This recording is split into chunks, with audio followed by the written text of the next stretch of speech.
All right. Shalom, everybody. I hope everybody is doing Tawab this morning. Shabbat Shalom. We're going to initiate class this Sabbath. This giving a shout out to Kawakab and his congregation in Guatemala and their brothers and sisters that he's responsible for from Cali to Georgia. I hope everybody's doing Tawab. I'm Ayatazah in UK. Shalom. I hope you're doing Tawab, brother. Also, SOW family in Norfolk, Virginia, Kazaki, and Shalom. All the brothers and sisters out there. Bartazapa, SOW Houston, Shalom. And Zion, SOW Rochester, New York, Shalom. And hope everybody is doing Tawab also in San Antonio and the brothers and sisters out here. And everyone that tunes in and listens to class, Shabbat Shalom. The water for your time, the water for your ear. And hopefully we can continue to try to edify to the best of our ability. Topics like this, so we can just get closer to our understanding to the Most High with the intent that we utilize all the classes and information to find more motivation and inspiration to fight the things in us and to fix and improve the issues that we all have to fight in ourselves. So we're going to do also is send our prayers to the Most High, our thanks, and then get into class. So Israel of Majim, Panya. You're on Shalom, just the teachers. Just the teachers right now for this one. Then we switch it up after this one. Barakatah Yahweh Ba'Shem Yahushua. Barakatah Yahweh Ba'Shem Yahushua. Hahawa'ah. Nathan Lanawa. Awar. Zion. The water. Aman. Bless you, Yahweh, in the name of Yahushua that gives to us light this day. Thank you, so be it.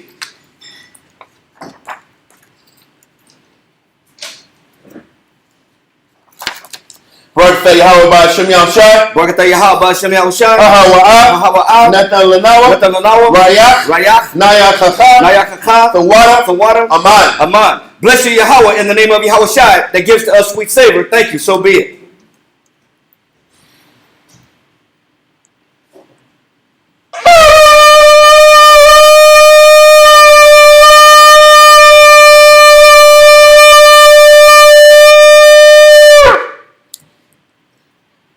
Amajim Apanya Yerushalayim. Stand and face Jerusalem.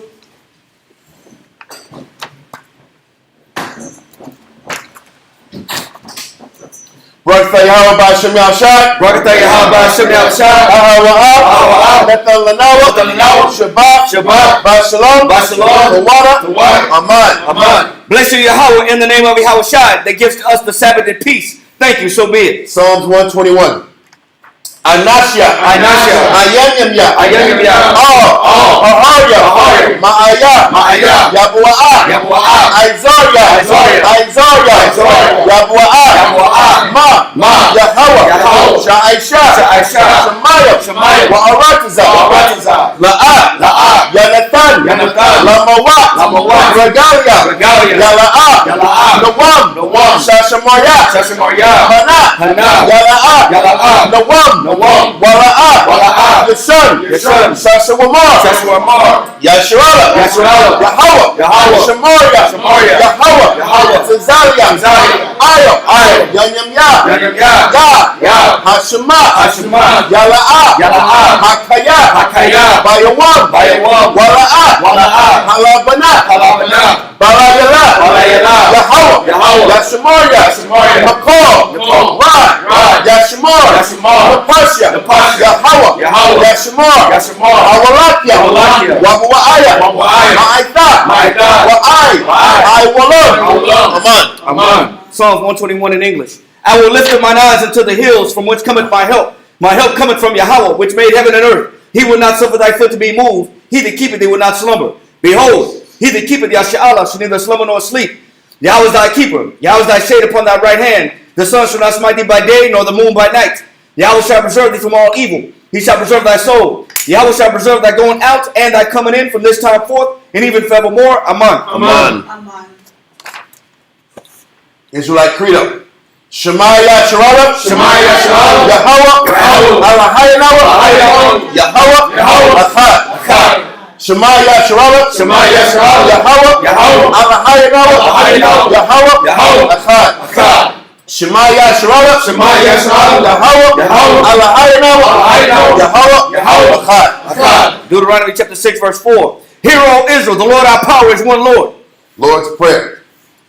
Abanawi, Shabbat Shemayim, Wadash, Hayat, Shamkat, Yahweh, Malak Wakah, Taba'ah, Ratazaka, Hayat, Aisha, Ba'aratazak, Kawah, Hayat, Bashamayim, Netam Manaw, Lacham, Yawam, Wasalat now, Chawat now, Hasalat now, Chawat now, Wala Tabi'a now, Manasai one, Abo, Hawashai Mayan, Kayat, Raka, Amalakwa, Waha'ara, La'ai Walamyam. Amen. The Lord's Prayer in English. Matthew chapter 6, verse 9. After this manner, therefore, pray ye. Our Father, which art in heaven, hallowed be thy name. Thy kingdom come, thy will be done in earth as it is in heaven. Give us this day our daily bread, and forgive us our debts, as we forgive our debtors. And lead us not into temptation, but deliver us from evil. For thine is the kingdom and the power and the glory forever. Amen. Amen. Ten Commandments. La'ah Yahaya. Lakah. Alahaya. Achaya. Ayo. Hanya. Thou shalt have no other powers before me. Number 2. La'ah. Ta'ayna. Lakah. Pasal. Wala'ah. Ta'ayban. Thou shalt not make unto thee any graven image, nor serve them. Number 3. La'ah. Talaq Wakha. Sham. Yahweh. Bashawa. Thou shalt not take the name of the Lord thy power in vain. Number 4. Zakar. Hayawam. Hashabat. Lakodashwa. Remember the Sabbath day to keep it holy. Number 5. Kabad. Abaka. Ya'amaka. Honor thy father and thy mother. Number 6. La'ah. Taratazak. Thou shalt not kill, murder. Number 7. La'ah. Tana'ah. Thou shalt not commit adultery. Number 7. La'ah. Taganah. Thou shalt not steal. Number 9. La'ah. Ta'ayna. Shakwar. Thou shalt not bear false witness against thy neighbor. Number 10. La'ah. Ta'chamad. Asherah. La'raika. Thou shalt not covet anything which is thy neighbor's. Okay.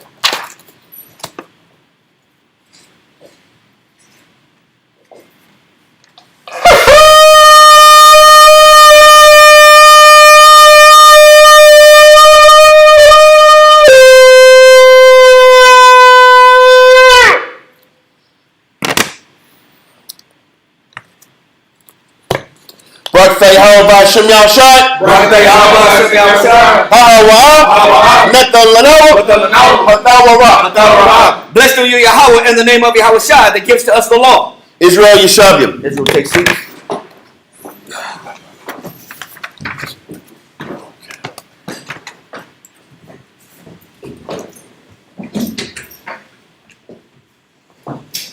All right.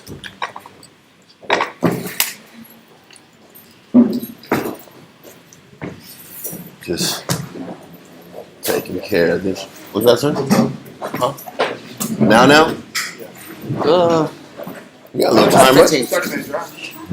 20 minutes. Give it 20 minutes. Everything will be okay, man. We know all the spirit and power, man. We don't want to have him leave yet, man. All right, so where we're at, we're going to do a brief recap in Josephus to kind of get a better feel of what we went into last week. We didn't have an opportunity from last week to finish the topic, but the title of the class today is Mercy to Idumea by John Hyrcanus and the Historical Consequences Part 2. The reason Idumea is not called Edom in this scenario is by the time we're dealing in the time of John Hyrcanus, which is around 125 BC, the Greeks had changed the name from Edom to Idumea. That's why it's Idumea now. And we went into last week, we focused a lot on the territory of Edom and how the territory of Edom initially was, if you look on the screen, it was that green territory It was all of the wilderness, which is the desert and the mountainous regions east of the Jordan River, east of the Dead Sea. And what we went into, I'm just going to show the terrain real quick. Well, it's already here. I already had it prepped, so I wouldn't need it. So, Edom's territory east of the Dead Sea was mostly mountains and desert territory. And as soon as Israel fell in approximately 586 BC, was when their opportunity to take significant portions of our land, they were able to capitalize on our fall. Now you're looking at the map. During the time of Jeremiah, around 597 BC, Idumea came in and took significant chunks of Judea right from up under us. Now, given the majority of us of Judah was already in Benjamin, was sent out to Babylon as captives. But the land technically should have been left alone until we re-inhabited it in 80 years. But Idumea came in and took our land. So by the time we came back, the majority of our property was seized. And that was the consequence. Now we understand that was the consequence of our sin. And Esau wasn't on any level trying to come off of this territory, because it was a significant upgrade. They were now, by just housing our property, they had farmland. They can grow summer fruits. They had some access to some survivability. Whereas in the mountainous region, all you had was scarce resources, scarce opportunities to sustain yourself. So we understand why Esau took advantage of that unmanned and protected property. But now we're here. It's 125 BC.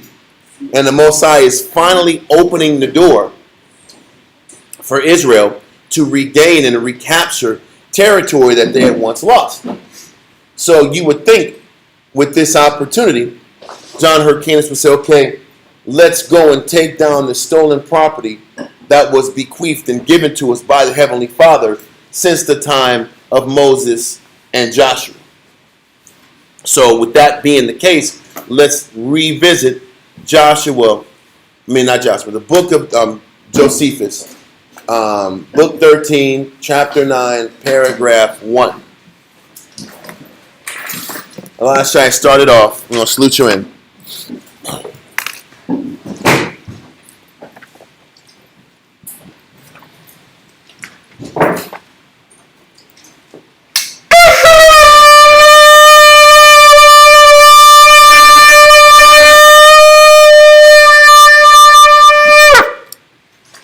Elisha, show up top, Ban Rabban, Ban Yashab. Elisha, show up top, Ban Rabban, Ban Yashab. Imagine.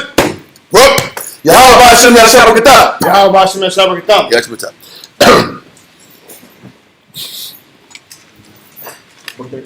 Book 13, chapter 9, paragraph 1.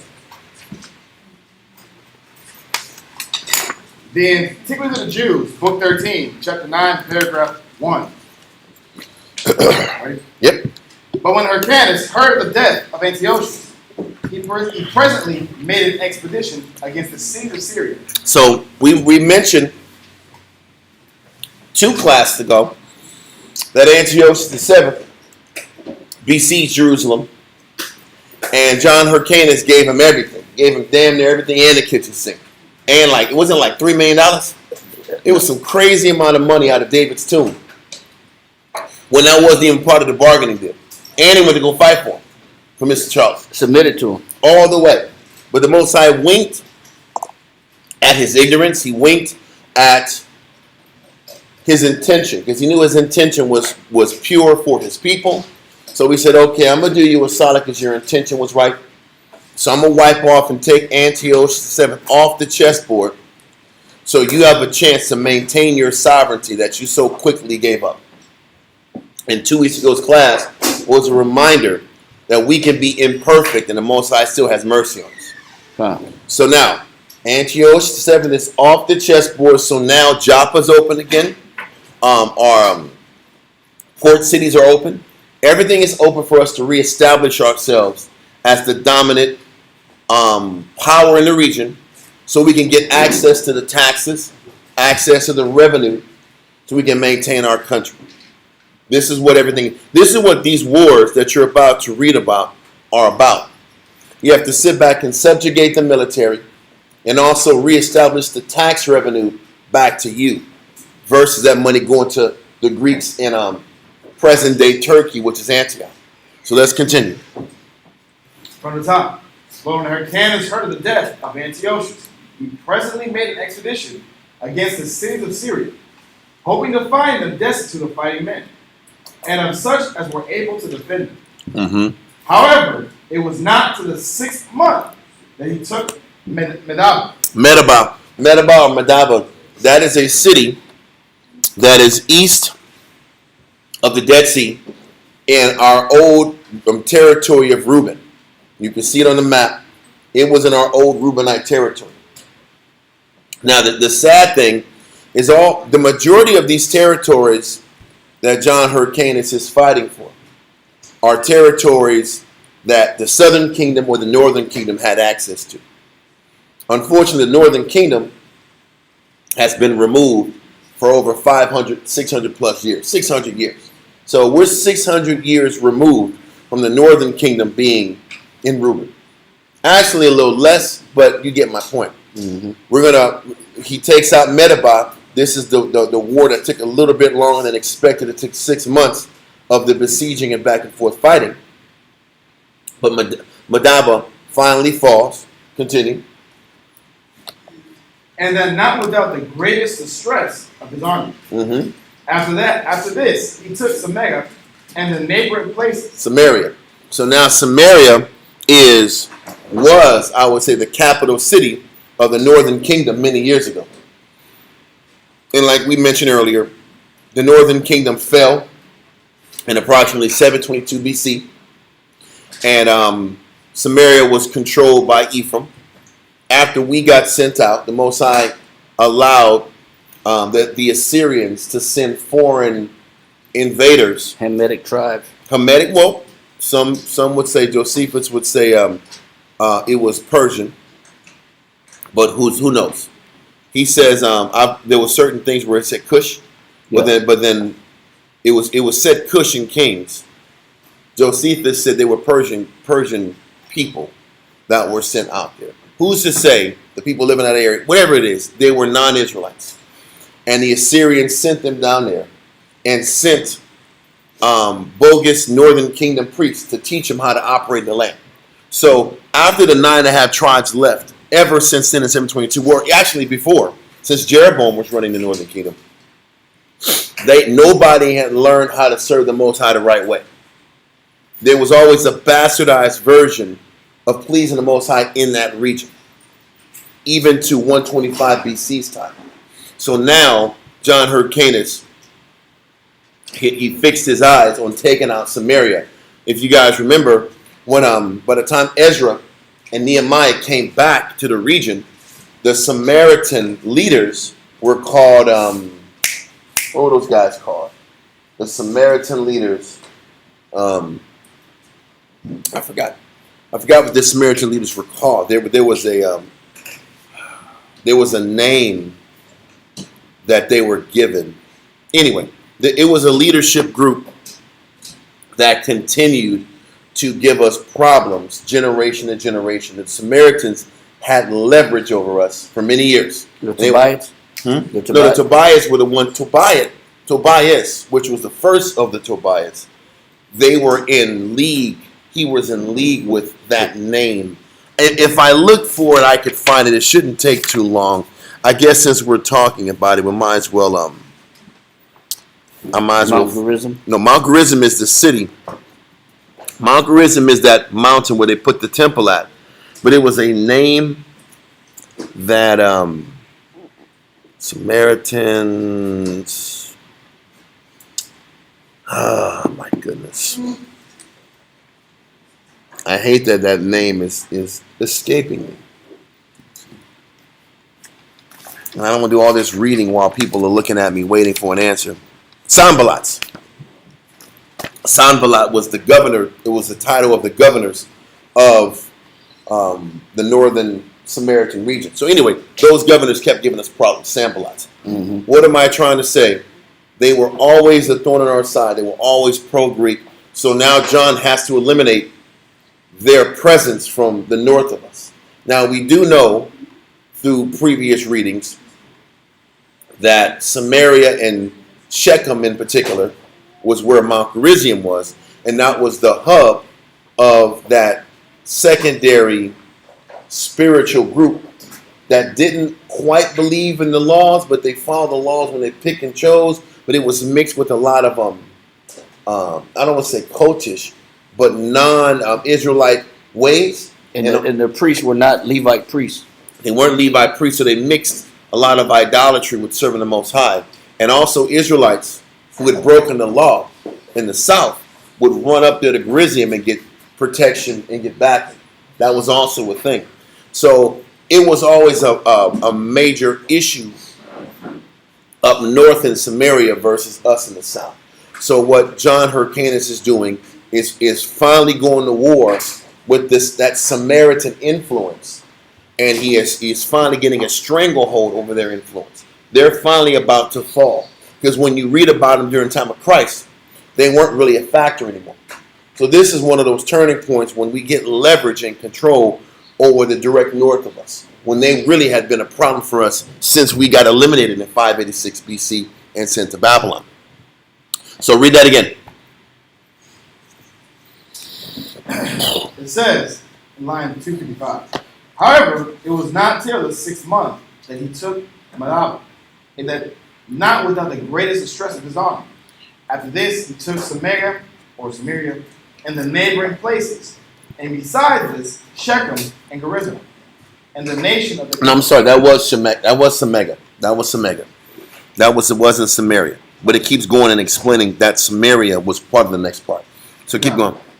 And the neighboring places, and besides these, Shechem and Gerizim. Shechem and Gerizim are north of Samaria, and so he's taken out that entire region that's coming against him. If you sit back and look at this map, Shechem and Samaria are right next to each other. So they're taking out Shechem and creating more space. And this map right here that you're seeing online is a map of the Hasmonean kingdom and the extent of how far we took it. Now that red area where Shechem and Samaria is, that was John Hyrcanus the first, and the extent of his kingdom north. Now his son, I think it was Aristobulus, he takes it a little further up. But John takes it to Shechem and Samaria and a little bit further north. But when he takes Shechem, he finds out that Mount Gerizim, which was the hub of that anti-Israelite movement, that mountain or that temple was abandoned. And we went into that a couple weeks ago too, so I don't want to over-focus on that. So let's keep reading. Who dwelt at the temple, which resembled that temple, which was at Jerusalem, and which Alexander permitted Sanballat and the general of his army to build for the sake of Manasseh. Yep. Who was son-in-law to Jaddua, the high priest. That's a whole lot of information, but Manasseh and Jaddua were brothers. Manasseh wanted the lead position of the high priest. He wasn't given it because he was a lesser man in works and caliber than Jaddua. And his response to having to serve under his brother, I think Jaddua was a younger brother. His response that he left and got financed to set up his own temple up north. And that was, at this time, there was like 2 generations in a row that brothers were warring and fighting for the top spot in the high priesthood. But that's another story. Let's continue. Ghana, who was son-in-law to Jaddua, the high priest, as we have formerly related, which temple was now deserted 200 years after it was built. Hyrcanus took also Dora and Marisa, cities of Idumea. So now we're dealing with the point of the class, which is dealing with Idumea now. He works his way south, he works his way north, he works his way east for the expansion of the empire. and the sustainability of the empire. So he starts taking out cities in Edom. Read on. And subdued all the Idumeans, and permitted them to stay in that country, if they would circumcise their genitals, and make use of the laws of the Jews. And they were so desirous of living in the country of their forefathers. But the crazy thing is, it says these Edomites were so desirous of the living in the country of their forefathers. Was it the country of their forefathers? It was and it wasn't. This is a perfect example of how territorial disputes set up. Because these Edomites only had this space for a few hundred years. We had it before them many thousand years before, or 1,000+ years before. So this is where territorial disputes like the one in Ukraine and Russia start at. Ukraine claims that they had sovereignty because Khrushchev, the Russian president at the time, gave them independence. Khrushchev was the leader of Russia during the time of the Cold War, when it was him and Kennedy were sitting back here dealing with the Cuban Missile Crisis. But Khrushchev gave Ukraine Crimea. But Russia was like, wait a minute, Crimea has been ours. Way before Khrushchev, it was ours during the time of Catherine the Great, which ruled Catherine and Peter the Great, which ruled 1100, 1200 BC. So who has the greater claim over the territory? Yeah, it was the original capital of the Russians. That's where it started. So it was why? Because Crimea was that port city that every country needs to make money and survive. Mm-hmm. Which goes back to why the heck John sat back here and gave up our port city for $5. It's the same concept. Yep. So what am I trying to say? This is how territorial disputes are created, and the only way to solve it is through war. This is a small aspect of why Russia. When you see when Tucker Carlson interviewed Vladimir Putin, and they start talking about why the Russians invaded Ukraine, what was the first thing Vladimir Putin went into? He went to the 1100s. He went to and then Tucker Carlson with his literal Ukraine tie. He had the same Ukraine tie that Joe Biden had a week before, but that's another story. And then he starts interrupting Putin. He's like, "Listen, you gonna let me speak or not? If you're not gonna let me speak, then we'll just stop the interview. Because you can't just say Russia is invading Ukraine without going into all the territorial disputes and the history of the territory from the beginning." So this is no different than Edom right here saying this is our forefathers' land. Or Taiwan and China. Do people know the only what makes Taiwan and China China? Does anybody know? Quick answer. Shanghai Shek was the ruler of China. Many years ago, I think it was before WW2. Yeah, 1946 is when it split. Yeah, but what happened was Mao Zedong was the leader of a rebel unit that was financed by Stalin and the United States, but they don't tell you. Mao Zedong was financed by Stalin and the U.S. And then Shanghai Shek was the ruler of China at the time, and he was financed by the United States until they sent him shipments of rifles that couldn't shoot. And then all of a sudden he loses. They sent him weapons that wouldn't shoot fighting against a guy that was fully stocked and backed by the Russian Soviet Union. They don't tell you that in history either. But what's the point? Shanghai Shek was the leader. Mao Zedong was the up-and-coming leader that they financed and backed. Mao Zedong wins. But what does Mao Zedong do? We're not going to kill the losers. We're just going to ban them to Taiwan. But they're all saying they're the same people. The Taiwanese are just the sons and daughters of the losers. And the people in China are the sons and daughters of the victors. Same language. But they're the same language and the same people. That's why it's called a one China policy. But what does the Esau do? Divide and conquer. And they create these narratives that, hey, the Taiwanese have been here in this land for 70, 80 years.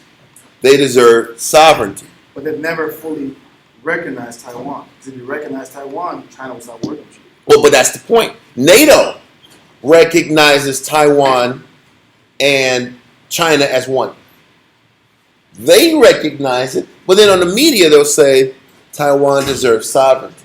This is how you create and initiate wars and tension. It's no different than Pakistan and India. Yeah. People don't realize Pakistan and India was just India until after World War II, when the British said, you know what? We can't physically be here.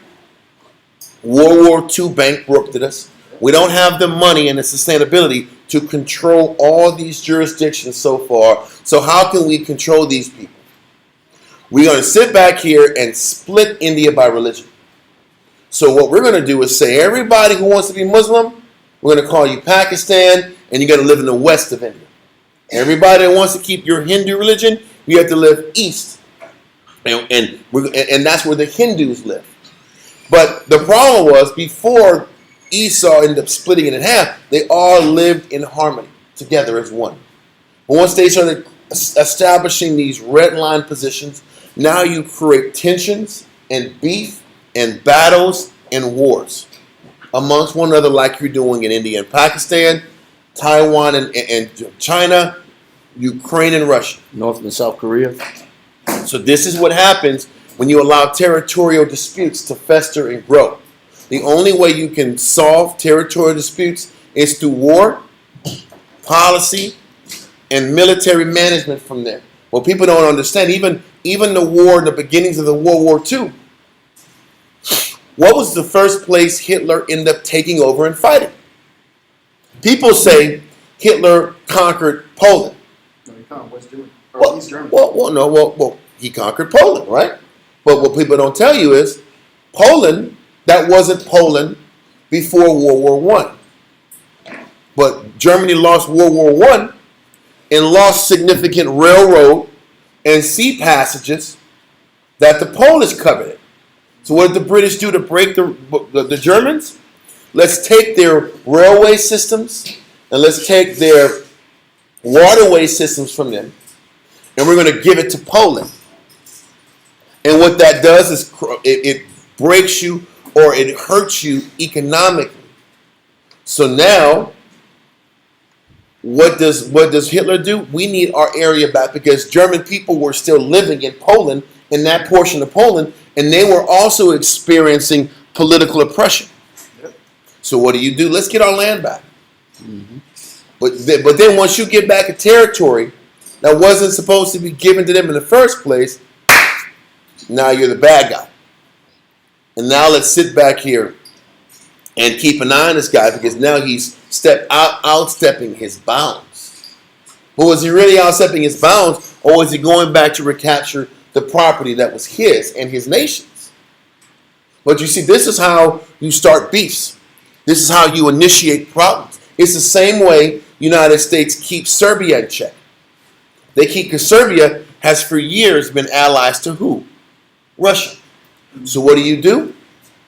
The Serbians, and which were Christian, had to sit back, lived in peace and harmony with people that looked just like them, but they were Muslim.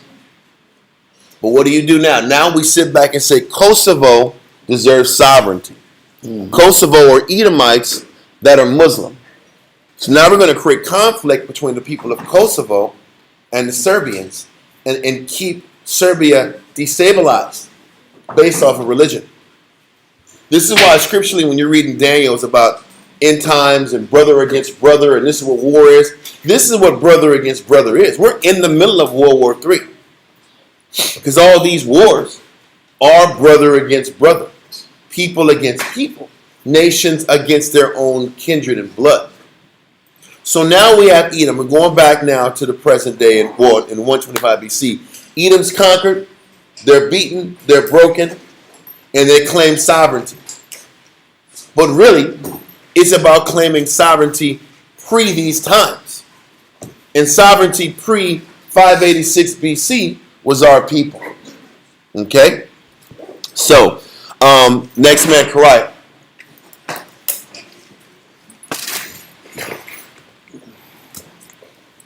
No, yeah, stay. He's gonna go. He's gonna go. Okay, just in case.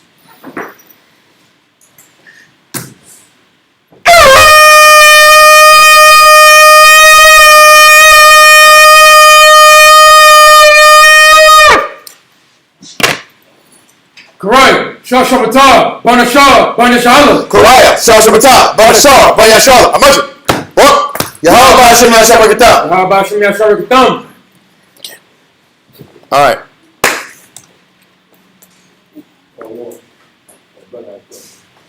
Yes. So Territorial disputes are not determined on who was there first, which I always thought it was. Well, it should be. It should be. That's what I was saying. The territorial dispute should be based upon who had it first. It seems like it's based on the conflict. That's what it's come up with. Well, it's, for instance, like we brought the Ukraine-Russian situation. Just because Khrushchev gave the Ukrainians access to Crimea in the 60s doesn't mean that that was their original territory. The original territory was Russian. But media will say the Ukrainians are getting screwed over because they got Crimea taken from them. But it really wasn't the case. They didn't get Crimea taken from them. It was initially Russians. And like what Putin was saying in that interview, he said, listen, everything west of Kiev is really Poland. He says, if we're going to sit back and really be honest, all the land west of Kiev, which is the main capital of Ukraine, should be Poland's. But Poland hasn't exercised their claim on it. So the truth be told, even Ukraine in general, was Russia's. Ukraine became an independent state during the fall of the Soviet Union. And before that, Ukraine was Russian in the 1100s too. So if it's about claim, Russia has a greater claim on the entire country of Ukraine than anybody. Now, if you look at history, there was certain periods of time where the Polish had claim of portions of Ukraine. But what people don't understand is that Ukraine and the Russian beef really was inflamed during the time of Stalin. Because when Stalin was in power, Stalin was screwing over anybody that was not in Moscow, St. Petersburg, and the bigger industrial cities. What they would do is they were starving out the Ukrainians. That's just because Stalin was an evil guy. He would sit back here and take all of your crops and send it to the big factory cities. And then leave the farming cities, which is, Ukraine is referred to as the breadbasket of Europe. So he was taking all of the Ukrainian, everything they needed to survive under the name of communism to take care of the larger amounts of people in the cities. But the people in Ukraine were starving. And if they hid supplies and hid grain, they'd get beat and get that taken from them. So what happened was, historically, as before Operation Barbarossa happened, when the Germans ended up conquering and trying to conquer Russia, they were working their way eastward. They got to Ukraine, and the Ukrainians looked at the Nazis as saviors. They were like, listen, if you guys feed us, we'll back you. So who really initiated the Ukrainians tapping into the Nazi lifestyle? Because a lot of Ukrainians did turn Nazi under a guy named Bandera, Stefan Bandera. That guy was one of the leaders of the movement in Ukraine to separate from Russia and join the Nazis, because the Russian leaders, Stalin, was killing them, executing them, and just exploiting their nutrients and all their natural resources. So Stalin initiated the beef. After World War II, the CIA kept feeding it. And they kept feeding that Stefan Bandera movement in Ukraine. And this is where the Cold War, this is elements of what the Cold War was about. It was about sitting back here and allowing and feeding and financing the Ukrainians to be antagonists or against this Russian influence.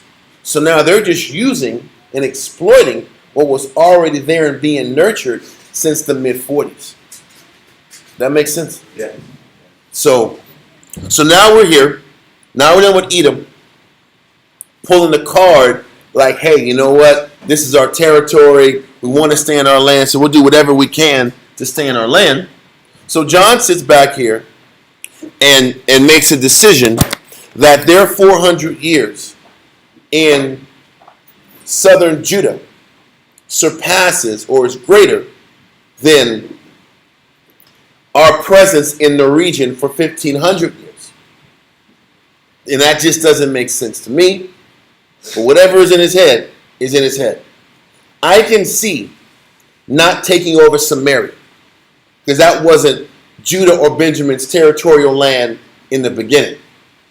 But not getting and regaining southern Judah doesn't make any sense. And who wouldn't want additional access to farmland and territory that can augment your nation? So, let's keep going into Josephus, Pariah. Let's do, go back to Hyrcanus, took Dora and Marissa. Line 257. It says, Hyrcanus took also Dora and Marissa, cities of Idumea, and subdued all the Idumeans, and permitted them to stay in that country if they would circumcise their genitals and make use of the laws of the Jews. And they were so desirous of living in the country of their forefathers that they submitted to the use of circumcision and the rest of the Jewish ways of living. At which time, therefore, this befell them, that they were hereafter no other than Jews. So after they sat back here and they did the circumcision and they started following the laws, Josephus himself is saying they were no other than Jews at this point. They changed their habits, they changed their rituals, they changed their routines. They assimilated, and the word of the day would be they became proselytes. Because a proselyte means a person converted from one religion to another. This is when religion kicks in. Because being an Israelite is not a religion to us. It's our nationality, it's our birthright. So we were born into the knowledge of who we are. This isn't a religion for us. Being a Jew or the laws of the Most High is a religion to non-Israelite people. So a person who studies Judaism or studies the law of Moses and the Torah and the scriptures, they are acclimating themselves to a religion. But this was never a religion for our people. The people of North, Central, South America, all the nation of Israel, being a Jew is not a religion. But these Edomites, now it becomes a religion. Now, throughout history, we had proselytes. That mixed multitude that left with us in Egypt were proselytes, because they couldn't continue on unless with us as our servants, unless they what? They went through the circumcision. They went through the circumcision, and they believed in the Most High and followed the laws too. So they were our proselytes.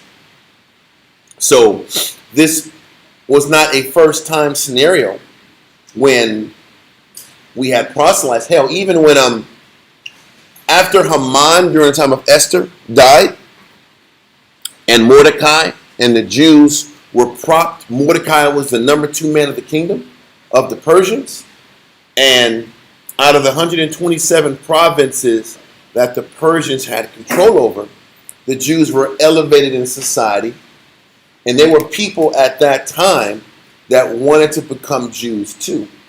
So there were people in the 127 provinces that chose to be proselytes even then. So the proselyte concept is not a new thing. The new thing here was that you made them proselytes and you kept them in the same city you were. Listen, they could have been proselytes over there. You didn't need to keep them as proselytes in your home country. If it was really about being a proselyte, you could have sent them back to the caves, and they could have been praying to the east. Yeah. Up in the mountains. Okay. They could have been praying in the east in the mountains in the desert, making mud pies in the east. Right. They didn't have to be proselytes in Judea. Yeah. Yes, sir? Shalom, everybody. What's that? The difference between the difference between proselyte and colonization is the lack of coercion. That the difference. You said the difference between being proselyte and what else? And colonization. Is it you said proselytes is when you acclimate to A religion. a religion. Okay, but it's not coercion. It's not forced. It's Yes. Well, this was forced. Was it? Yeah. Because I guess the being forced is they could have went back to the caves. Right, but it was a choice, right? He said if you want to stay here, you want to circumcise. If you make your choice, it wasn't forced on them. I guess it wasn't forced like Islam. But the question was this: was Islam forced on the people in Africa? It was. You could have died. Okay. So they said, "Listen, either be Muslim or die. Yeah. What do you want to do?" They had two classifications. Muslims had two classifications when they came and terrorized or colonized. Either you were considered house of peace or house of war. And in Arabic, they say Dar al-Ham, which is house of war, or Dar al-Salim, which means house of peace. So if you didn't want to, if they classified you Dar al-Ham, which is house of war, that means that you didn't want to trade with them. So because you didn't want to trade with them, now we're going to kill you and call you our enemy because you don't want to trade and do business with us. So this is why when you look at Mansa Musa or you look at the 1100s with Timbuktu, a lot of them didn't want to trade with the Arabs. And the Arabics would what they would do, the Arabs, first thing they would try to do is that when you order products from Arab countries, they would wrap the tea or they'd wrap the coffee or whatever it is that you're buying, they wrap it in paper with the Quran written on the paper. So imagine you unboxing all this product, and now you got Quran scriptures and Quran what do you call them, surahs. You got Quran surahs on all the packing paper, and so that was one way that they were trying to inject themselves in reclassify or push their religion on people. That was a method of pushing their religion on you, but it was a propaganda move to get you to accept the Quran. Yeah. And then so the African countries like, listen, we don't want your if you're going to keep sending these Quran packing paper.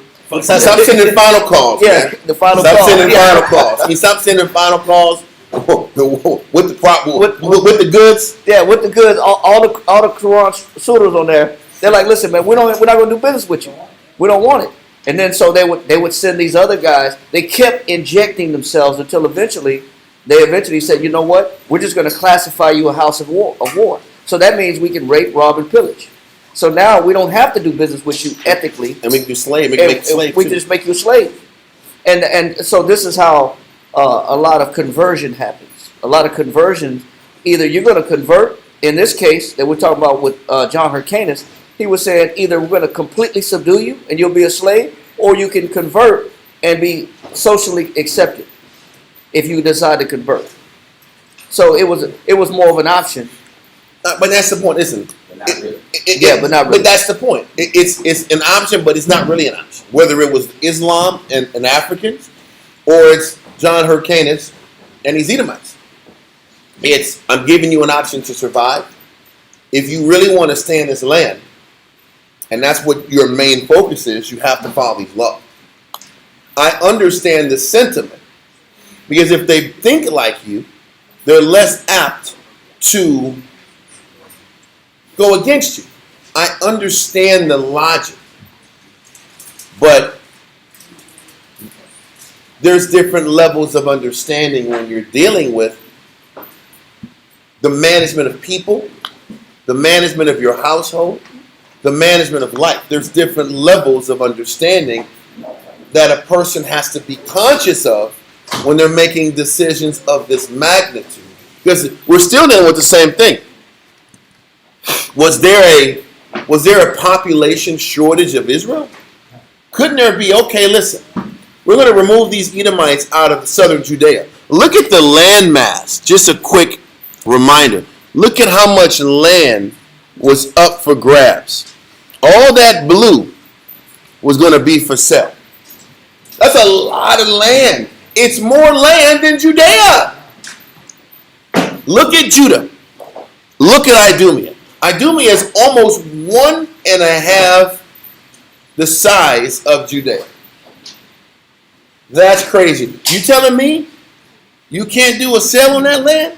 On that there parcel? And then reestablish the country on a larger level? It doesn't make sense. Okay, yeah, they follow the laws now. But what did you lose territorially? And it wasn't like you're doing these land grabs, stealing land like Esau does. This was your birthright. I can see if we were sitting back here just trying to take countries for the heck of taking countries. You're just regaining what was lost 400 plus years ago. And we're sitting back here not really looking at it spiritually, but we're looking at it. There was a positive to it, but there was a greater way to do it. This is just the understanding of things. This is why when you're reading let's go here real quick. I'm gonna go here. Ecclesiasticus, I think it's chapter 6. I'll be going over this in a few weeks too, so I'm just gonna throw it out here. 6:35. Ecclesiastes chapter 6 and verse 35, page 74.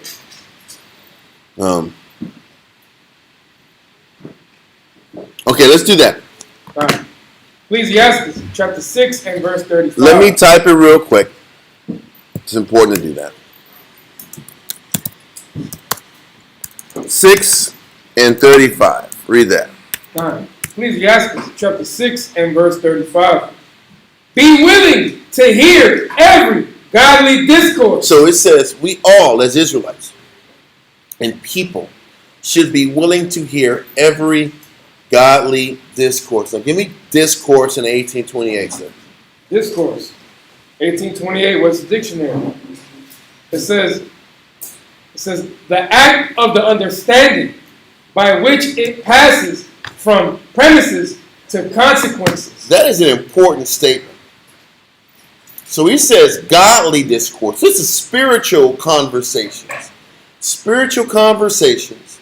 Spiritual back and forth. But what is this spiritual talk really talking about? Read that again. Right. It says the act of the understanding by which it passes from premises to consequences. I've been in councils for many of my time in the truth. And a lot of times people talk premises all the time. Premises are ideas. A lot of times they're delusions of grandeur. There's a lot of people that can speak big, speak real good, feel good language. Ungrounded, unfounded. Well, but it feels ideas. good. Yeah. These ideas feel great as hell.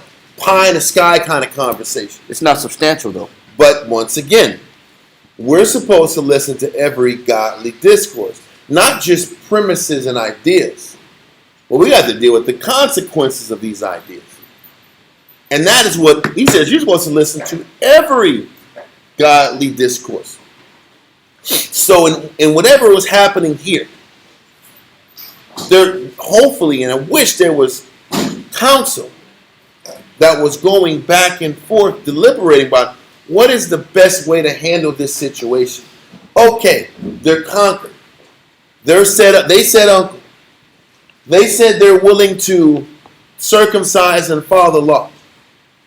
That's good. But what else? How can this also hurt you? This is still your land. This is still Israel's homeland. Why can't they follow their homeland in the wilderness or in the desert? Why do they have to follow the laws in our land?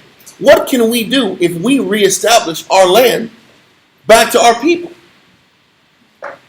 There's still a lot of Israelites that are living all around the world maybe if we send word to them that there's land available, maybe they might come back down and help rebuild this with us. Done. Because this is only short-term, narrow-minded thinking. That decision only solves the today issue. It doesn't create a vacuum in a space to where we can grow and expand in property that's ours. But we have to learn as Israelites to listen to every godly discourse. That means all of the pros and all of the possible consequences or cons of every move that we choose to make. This is why counsel is so important. You had a statement to say? I was saying that loosely can it be placed close to all things are lawful like speaking. Well, you can say that. Foresight of the understanding through counsel to see all possibilities and work everything out. But and the funny thing is, a lot of times you don't even get to these answers until you get in the midst of the counsel, and you start talking and talking in the midst of the talking and dialogue. You start realizing, man, this might not be the best move. Yeah, they're submitting. It's almost like John and these men were so thirsty for a win and so thirsty for a break. They weren't looking at, okay, Long term. what's the long-term move here? Yeah. So why? Hold all this. Go to, matter of fact, let's continue on the point. We'll eventually get further in this in the topic. I just want to focus on the godly discourse. I don't want to, the rest of this class of that point, I'll be teaching probably in 2 weeks. But the godly discourse is important because if they would have took the time to really go into the pros and cons, maybe they would have thought this through a little better. Because keeping them there opened the door for one of the greatest deceptions on earth down the line. And open a power vacuum for people to rob our culture and identity and say they're us. Yes, sir? I said the classes have been teaching, they could have came up with a better decision. Yes. And you know the thing is this. And the funny thing is this. Hindsight's 20/20. It's easy to say that, knowing what they did now. But this is why following the law is so important. If you follow the law, all the other issues get covered. So you don't have to be the most brilliant, foresight thinking person that ever thought. This is where the law actually kicks in. And the history kicks in to kind of teach us how to think, how to act. So real quick, let's jump to in the Josephus, in the bottom of the page, where it says, this account of the Idumeans. Time. Yeah, time. It was taken from a point in the writing where it has the cross there, and it has like it's bookmarked where you get to read down and get more understanding. Footnote. It's the footnote after they talked about the circumcision. Yeah, Okay. let's read that. Time. It says, this account of the Idumeans admitting circumcision and the entire Jewish law from this time or from the days of Hyrcanus is confirmed by the entire history afterwards. Because the people in the footnote section, they're trying to cross-reference what Josephus is saying with other historical documents. What they're saying is, Idumean history marks the same confirmation that Josephus is saying. They're saying Idumean history from there on out, they started calling themselves Jews. And this is, we mentioned it last week, this history starts giving you an understanding where these Sephardic Jews came from. When the Jewish population was sent. Because the funny thing is, after we fell in 70 AD, there were still revolts that happened in Israel for the next 80 to 90 years. And what the Romans did is they took the remaining Jews that were in Jerusalem, I think it was around 140 to 150 AD, they sent them to Sepharia, which was Spain. But think about this. We've read in other history books that a lot of our people, 1 million of our people, fled Jerusalem before we were encircled. Yep. 1 million of us fled to Africa already. So a lot of our people already got the hell out of Jerusalem, knowing that we were about to fall. Many more of us died in the sieges and the wars of the Romans. So who are all these mass amounts of Jews that were sent to Sepharia? There were these Edomites that had been calling themselves Jews. So they were because Elisha, if you're listening, tell me the name that Queen Isabella called us when they were doing that purging in the 1400s. Because by the time the Spanish reclaimed independence in the 1400s, they let the Caucasian, the quemados, the burnt ones were sent in the 1400s to Africa. They were sent to Portugal, then Africa, the burnt ones. But if you're white, you're right. Well, if you're white, you're right. That's what I used to hear back in the day. That's what my mom used to always say. If you're white, you're right. If you're black, stay back. If you're quemada, you're nada. Yeah. So they sent the blacks to Portugal, then to Africa, and that's when the slave trade kicked in. But the white Jews were allowed to stay in Spain as long as they converted. Why were they white Jews at this time? Because that they were remnants of the people that came from Jerusalem who called themselves Jews, but they were really Idumeans. Does that make sense? It's really important to understand this. This is when all the gray area starts to kick in. And it's hard to kind of know who's who. What's the Jew? Which one is not the Jew? Because at this same time, they'll say the Jews were the ones who brokered a lot of the slave trade. And this is where like your white propaganda kicks in, where your white Christians blame the white Jew for all the atrocities that happened to the white Christian. In actuality, the black quemada Jew, the burnt Jew, got sent to Africa by your white people, your white Christian people. So the white Christians were guilty of bringing us to slavery. We were slaves, and the white Jew was the one who made money off the slave trade. They were the middleman. They were the ones who dealt with the marketing and the merchant process of moving us from A to B. They had the market on the equipment necessary to sail the ships, like the massive amounts of steel beams that was needed and the timber needed to make those transatlantic slave trades, and the heavy equipment as far as the anchors needed. They had cornered the market, and they had a monopoly on ship parts for the slave trade. So they financed the slave trade And did a lot of the dirty and work. they did the shipbuilding so that the slave trade could be commenced, and they did a lot of dirty work. So they're the angel investors. Yeah, Well, the angel investors, you could say financiers like Epstein. and they were that middleman go-between between the royalty and the literal slavers that was getting the job done. They did the dirty work. Yep. But see, this is what the quote-unquote far right Christians don't want to own to. No, they were just as dirty. The far right Christians, Catholics, were pushing the slave trade, because what the far right white Christian wants to say is they were just God-fearing people. They didn't hurt nothing to nobody and were just the dirty Jew that did all the dirt. No. They were evil. So was the white Jew was evil, and we were the ones that had to fall. That was how the process worked.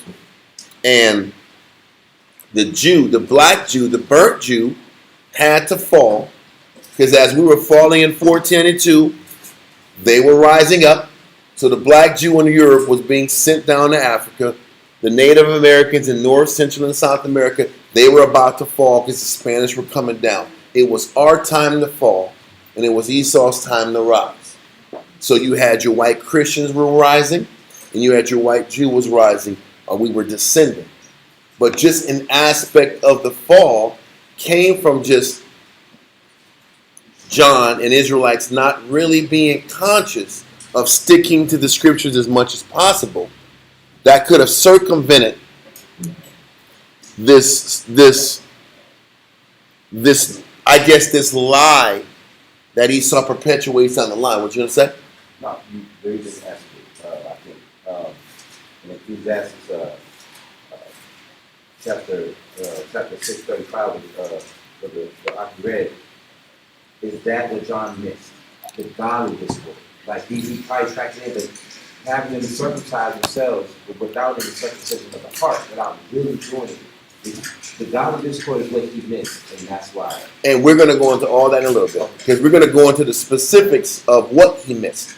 We're going to go into how he messed up. We're going to go into that very soon.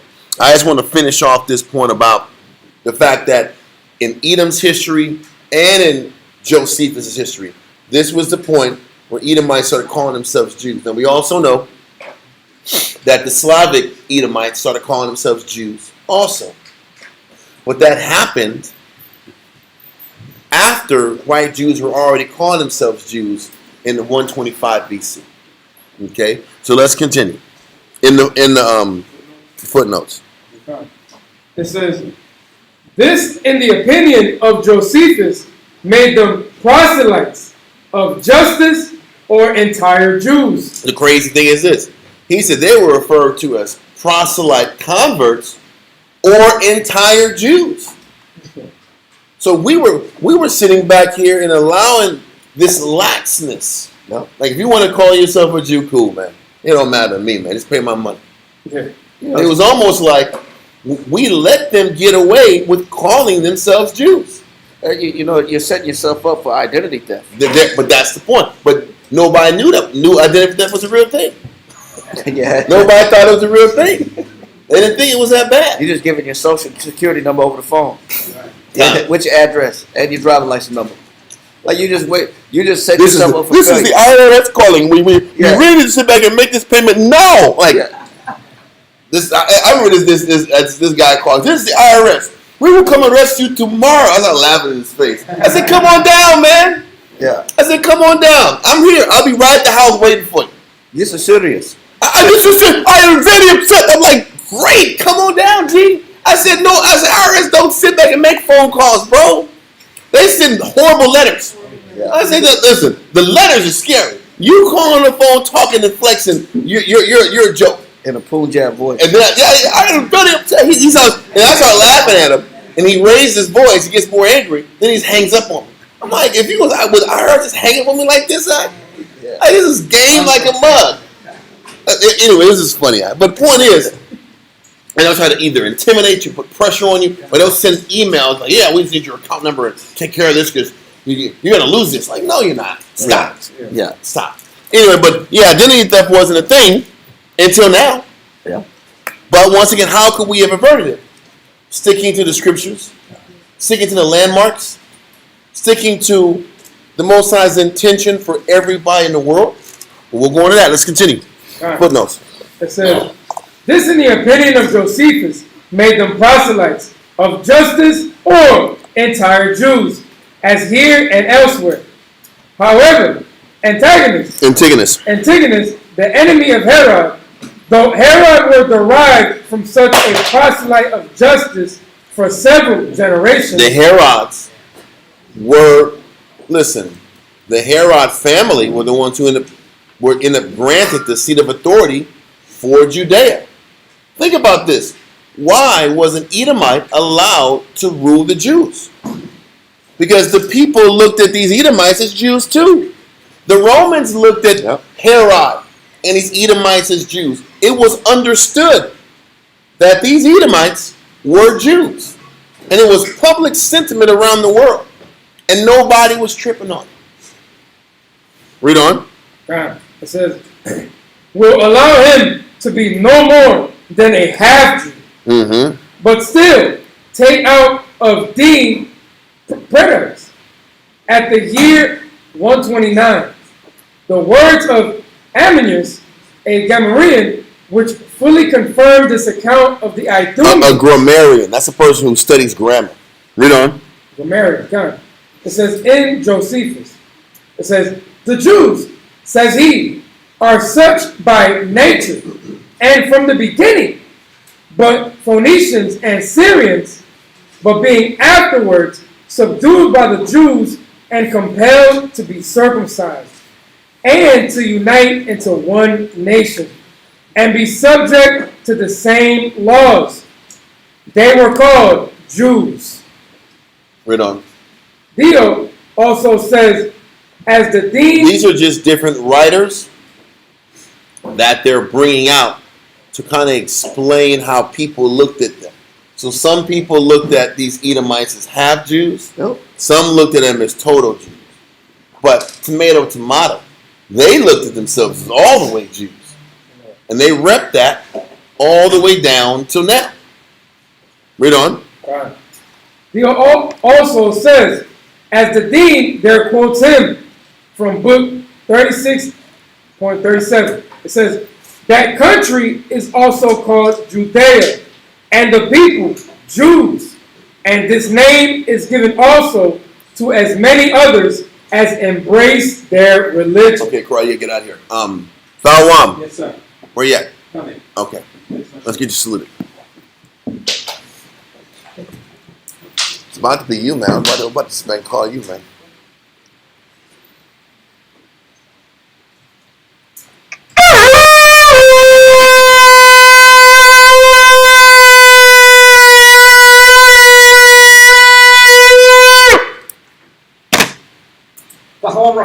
Balashar, Banya Shal Shabbatah, Balashar, Banya Shal. Thawam Rakah, Shalom Shabbatah, Bayan Shah, Bayan Shah, Amajah. Whoop! Yahweh Hashem Shabbatah. Yahweh Hashem Shabbatah. All right.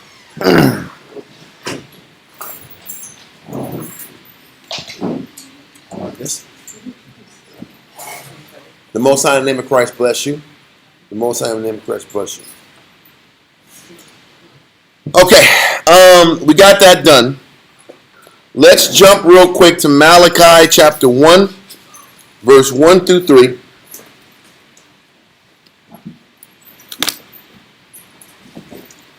This kind of goes into how the Most High looks at Esau, how the Most High looks at Jacob, and where the Most High's intent was always when dealing with Esau. Read on. Malachi chapter 1, verse 1. The burden of the word of the Lord to Israel by Malachi. I have loved you, saith the Lord. Yet ye say, wherein hast thou loved us? So, the Most High continues to have to prove to Israel that he loves them. This is an issue that's happened in the past, and it's an issue that happens with Israel every single day in 2026. Because the reality is that Israel hates to be treated like a son.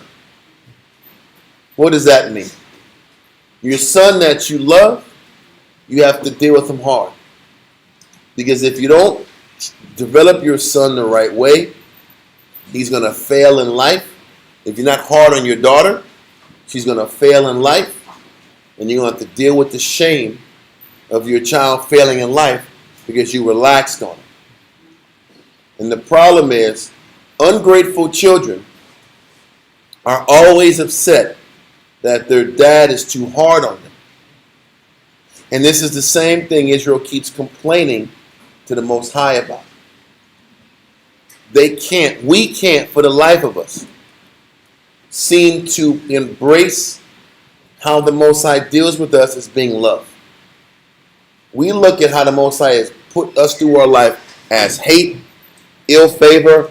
He's too hard on us. He's always stinging me for things I make mistakes in. He doesn't have enough compassion. We're totally hyper-focused on what we're not getting while serving the Lord. But the Most High is saying, listen, I've always been there for you. So read it again. Verse 2. Verse 2. I have loved you, saith the Lord. Yet ye say, wherein hast thou loved us? Was not Esau Jacob's brother, saith the Lord? Yet I love Jacob. This is one example of how I love Jacob, is that I chose you over your twin. I chose you, Israel, over your twin. That's why when we went to 2nd Ezra chapter 6, he said Esau is the end of the world, Jacob is the beginning. He said, I've shown you that I love you countless times. I gave you the birthright. I gave you first, listen, when you are given the birthright, what does that mean? If you're the older son, which was Esau, but Jacob was given the birthright. What does the birthright mean? What does it give you? What does it give you access to? Yeah, the birthright gives you a double portion of the inheritance. So whoever the oldest child is, the oldest child is supposed to have the birthright because Esau technically was the oldest child. Mm-hmm. And the oldest child is supposed to get a double portion of the inheritance, and then the remaining of the children split the 2/3, 3/3, or whatever, however many kids it is. They get a portion, a single portion, after the eldest gets a double portion. So the Most High is saying, I gave you a double portion by giving you the laws. I give you closer access to me, and I'm going to eventually give you the kingdom. But in order to have the kingdom, you have to show that you're selfless and spiritually mature enough to handle the kingdom. But the birthright means he's going to be harder on you. But we can't accept and see how the Most High has preferred us this entire time. What we like to say is, where have you loved us? You haven't sat back here and made me feel that you love me because you're always checking me. So is it the Most High keeps checking us, or we just don't listen? But keep going. Wherein hast thou loved us? Was not Esau Jacob's brother, saith the Lord? Yet I loved Jacob, Read on. and I hated Esau. Malachi saying, I hated Esau, how he was, his archetype is what he hated. Read on. And laid his mountains and his heritage waste for the dragons of the wilderness. So what is the Most High saying? He hated him, and he laid his mountains and his heritage waste. But where did he lay his mountains and his heritage waste? In the mountains. His heritage was supposed to waste away in the mountains. That was a form of how the Most High showed us that he loved us over Esau. He showed us that he loved us over Esau by giving us the best of the land in the world. Didn't we read in Deuteronomy where he said, listen, I sat back here and set up everybody else's boundaries after I gave Israel theirs? Let's go there real quick so we can keep this in context. Deuteronomy, I think it's 32. Mm-hmm. Inheritance.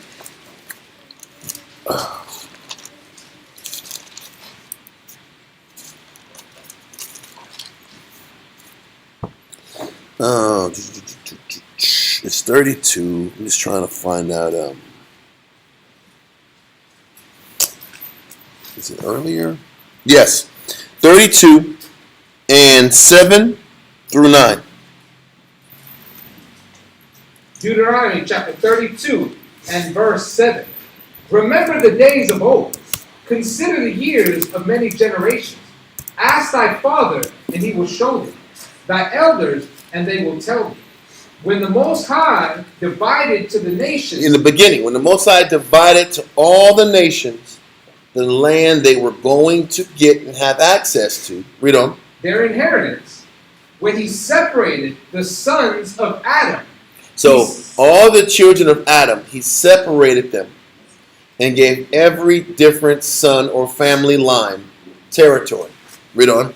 He set the bounds of the people according to the number of the children of Israel. All he's saying is he set the other boundaries of all the other neighboring countries after Israel.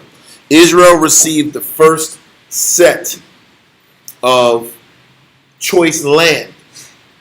Then everybody else got their land outside of the choice land the Most High had for Israel. If that's not love, I don't know what it is. He gave us first dibs like the first son should get. Mm-hmm. Read on. For the Lord's portion is his people. Jacob is the lot of his inheritance. So once again, the Lord's portion is his people. his people, and the best prime land. Okay, so let that go and go back to Malachi. So he says he hated Esau in verse 3, 1 and 3. Come. Malachi chapter 1 and verse 3. And I hated Esau, and laid his mountains and his heritage waste for the dragons of the wilderness. Listen, Esau was given the dang dragons of the wilderness. And these mountains was their inheritance. He says he hated them by, here you go, look at the image. He gave Esau this. He gave us prime territory, and he gave Esau a bunch of rocks and mountains in land that wasn't fertile and you couldn't do much with. If that right there isn't love, I don't know what is. And this is what he's explaining. Why do we have the audacity to think the Most High doesn't love us? Just look at just the land and the sheer, what do you call it, a war? The sheer blessing he gave Israel and territory in comparison to the territory he gave Esau. Why am I saying this? Because in the middle of trying to judge what to do with Esau, you can never forget what the Most High's intention was for Esau in the first place. Why get sentimental with this nation when the Most High wanted him to be in the mountains? So if the Most High wanted him to be in the mountains, why would we get in the way of him being in the mountains? That's the point. This was the territory we were supposed to have. And why is John and why are Israel sitting back here and saying that it's okay for them to have the territory there? That wasn't the Most High's intention to have them in that territory, so why give it to them? Why let them off the hook? Sentimental, no forward thinking. Also, if we're going to teach these Edomites the law, then let's read this law. Let's go to Leviticus chapter 6. If it's about the law, Leviticus chapter 6, verse 1 through 5. So we can read the law. The law about theft. The law about stealing. Yeah. Leviticus chapter 6 and verse 1. It is a trespass offering. He had certainly trespassed against the Lord. Leviticus chapter 6 and verse 1. And the Lord spake unto Moses, saying, If a soul sin and commit a trespass against the Lord, and lie unto his neighbor in that which was delivered him to keep, or in fellowship, or in a thing taken away by violence, or have deceived his neighbor. So if you're taking something, and you take it by violence, which Esau did, if you deceive your neighbor, if you by any means find a way to come up and take advantage of another person and gain something from him, read on. Or have found that which was lost, and lieth concerning it, and swear falsely, in any of all these that a man doeth, sinning therein. Then it shall be, because he hath sinned and is guilty, that he shall restore that which he had took violently away. Listen, Esau violently took our land and took our space and our property when we fell in 586 BC. They violently took that land. They said, raise to the foundation thereof. So when we fell, they tortured us and they drew lots for our land. Read on. Or the thing which he had deceitfully gotten, or that which was delivered him to keep, or the lost thing which he found. So listen, say for instance they said, oh, it was lost and we found it. Okay, if you lost and you found it, now you took it, now you got to give it back. Read on. Or all that about which he had sworn falsely, he shall even restore it in the principle. So if it's about the law, Edom should restore the land they took from us in 586 BC. They should restore it. Read on. In the principle, and shall add the fifth part more thereto. So if the law of theft, if you take something, he wants to give back what you took and 1/5 more. So if it's about the law, why didn't they give back their land? If you're gonna follow, let's follow the law now. Even on a law level, they were out of pocket. Read on. And give it unto him to whom it pertaineth. Khan. Are you done with that verse? Yeah, read on. Read on. In the day of his trespass offering. Exactly. So even on a law level, Esau was off, and it shows you just how disconnected we were about the law. We really weren't in the scriptures as much as it might seem like we were. We really weren't really in the book. Because if we're really in the book, you're like, these guys have to give this land back. There's no space where they should be able to take our land from us and they keep it. Let that go and go to Proverbs 22 and 28.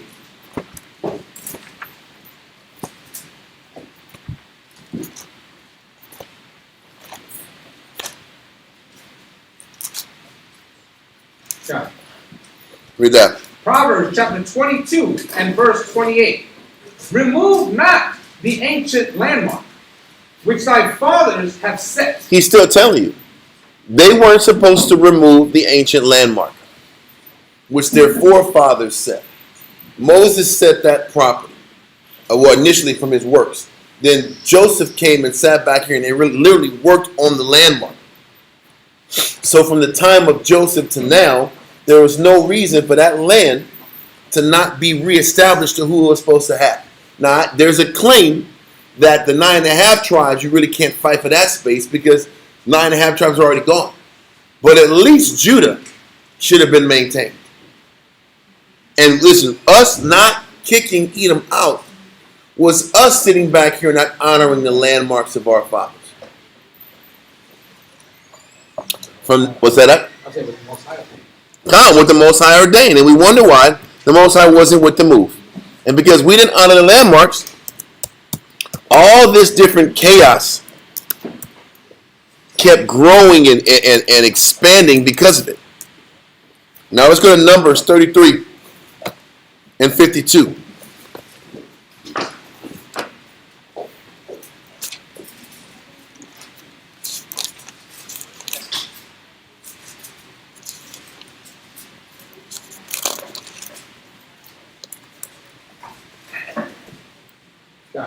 Read that. Numbers chapter 33 and verse 52. Then ye shall drive out the inhabitants of the land from before you, and destroy all their pictures, and destroy all their molten images, and quite pluck down all their high places. I'm going to say this. We mentioned it earlier. But this verse kind of explains we didn't have pictures. We didn't have pictures. And this kind of is why it's hard to prove when there's archaeologists going into Jerusalem. It's hard to prove that how we looked. Because we didn't have pictures. We didn't have portraits.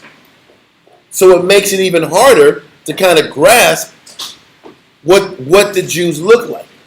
But we weren't allowed to have pictures because it was a form of idolatry. So when we go into this land, we were supposed to wipe out all the pictures, destroy all the images. Read on. It says, and quite pluck down all their high places, and ye shall dispossess the inhabitants of the land. He says we were supposed to dispossess the inhabitants of the land. The people that were in our land that were not Israelites were supposed to be dispossessed. So, and this is the orders we got when we were crossing over to Canaan. Read verse 34. Verse 34. I'm sorry, 51. Verse 51.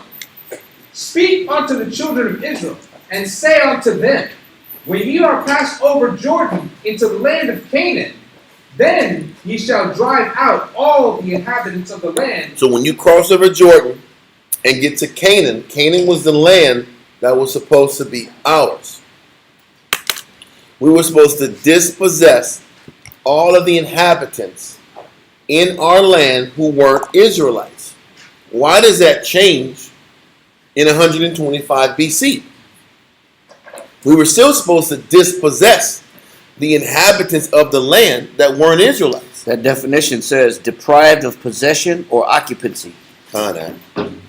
Is whether they believe they're Jews or not, or whether they follow the belief or not, doesn't change the reality that, hey, they were supposed to be dispossessed of their land because it wasn't their land.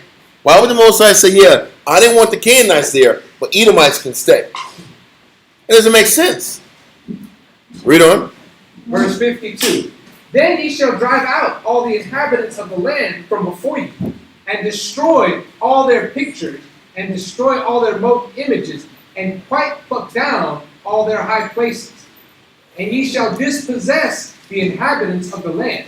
And one of the deities and the gods, the paganistic gods that Edom would worship, you can look this up.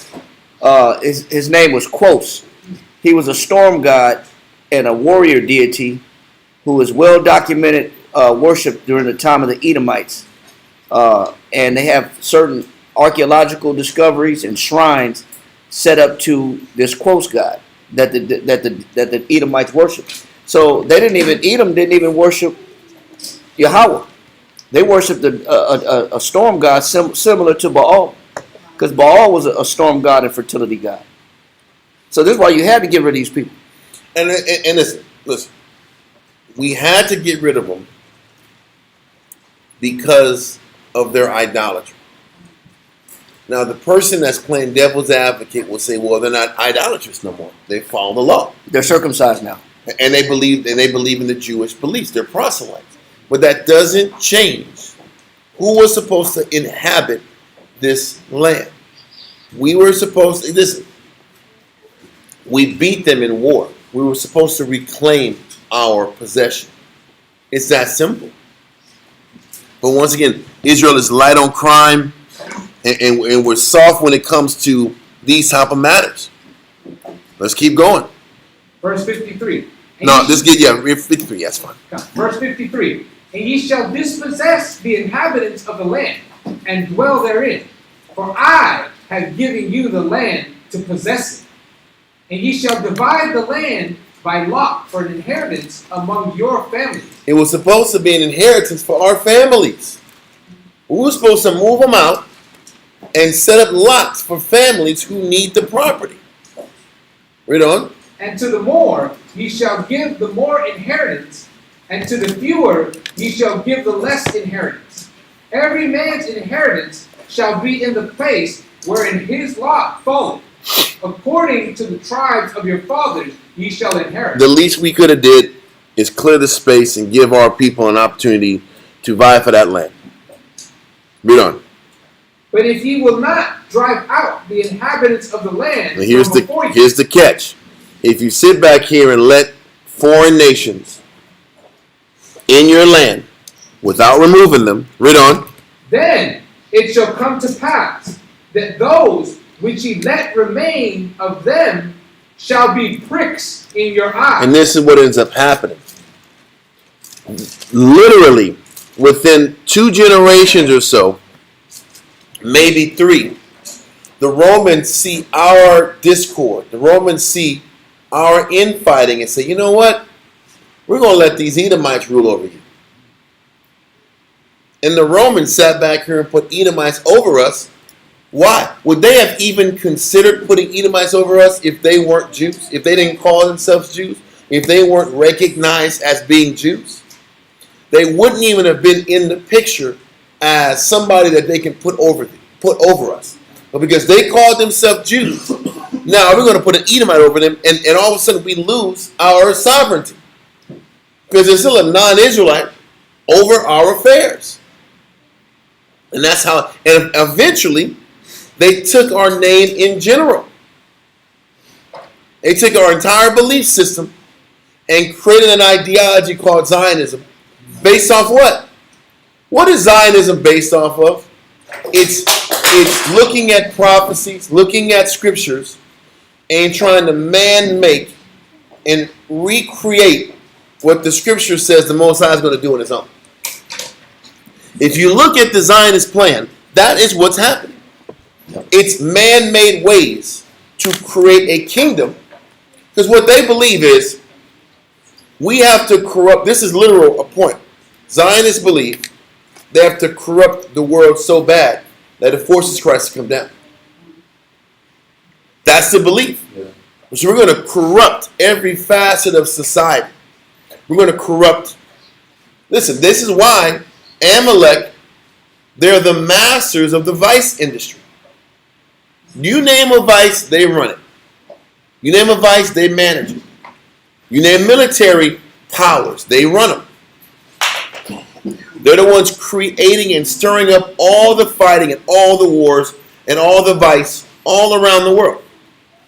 Is that? A Zionist is not a. So it's not a religion.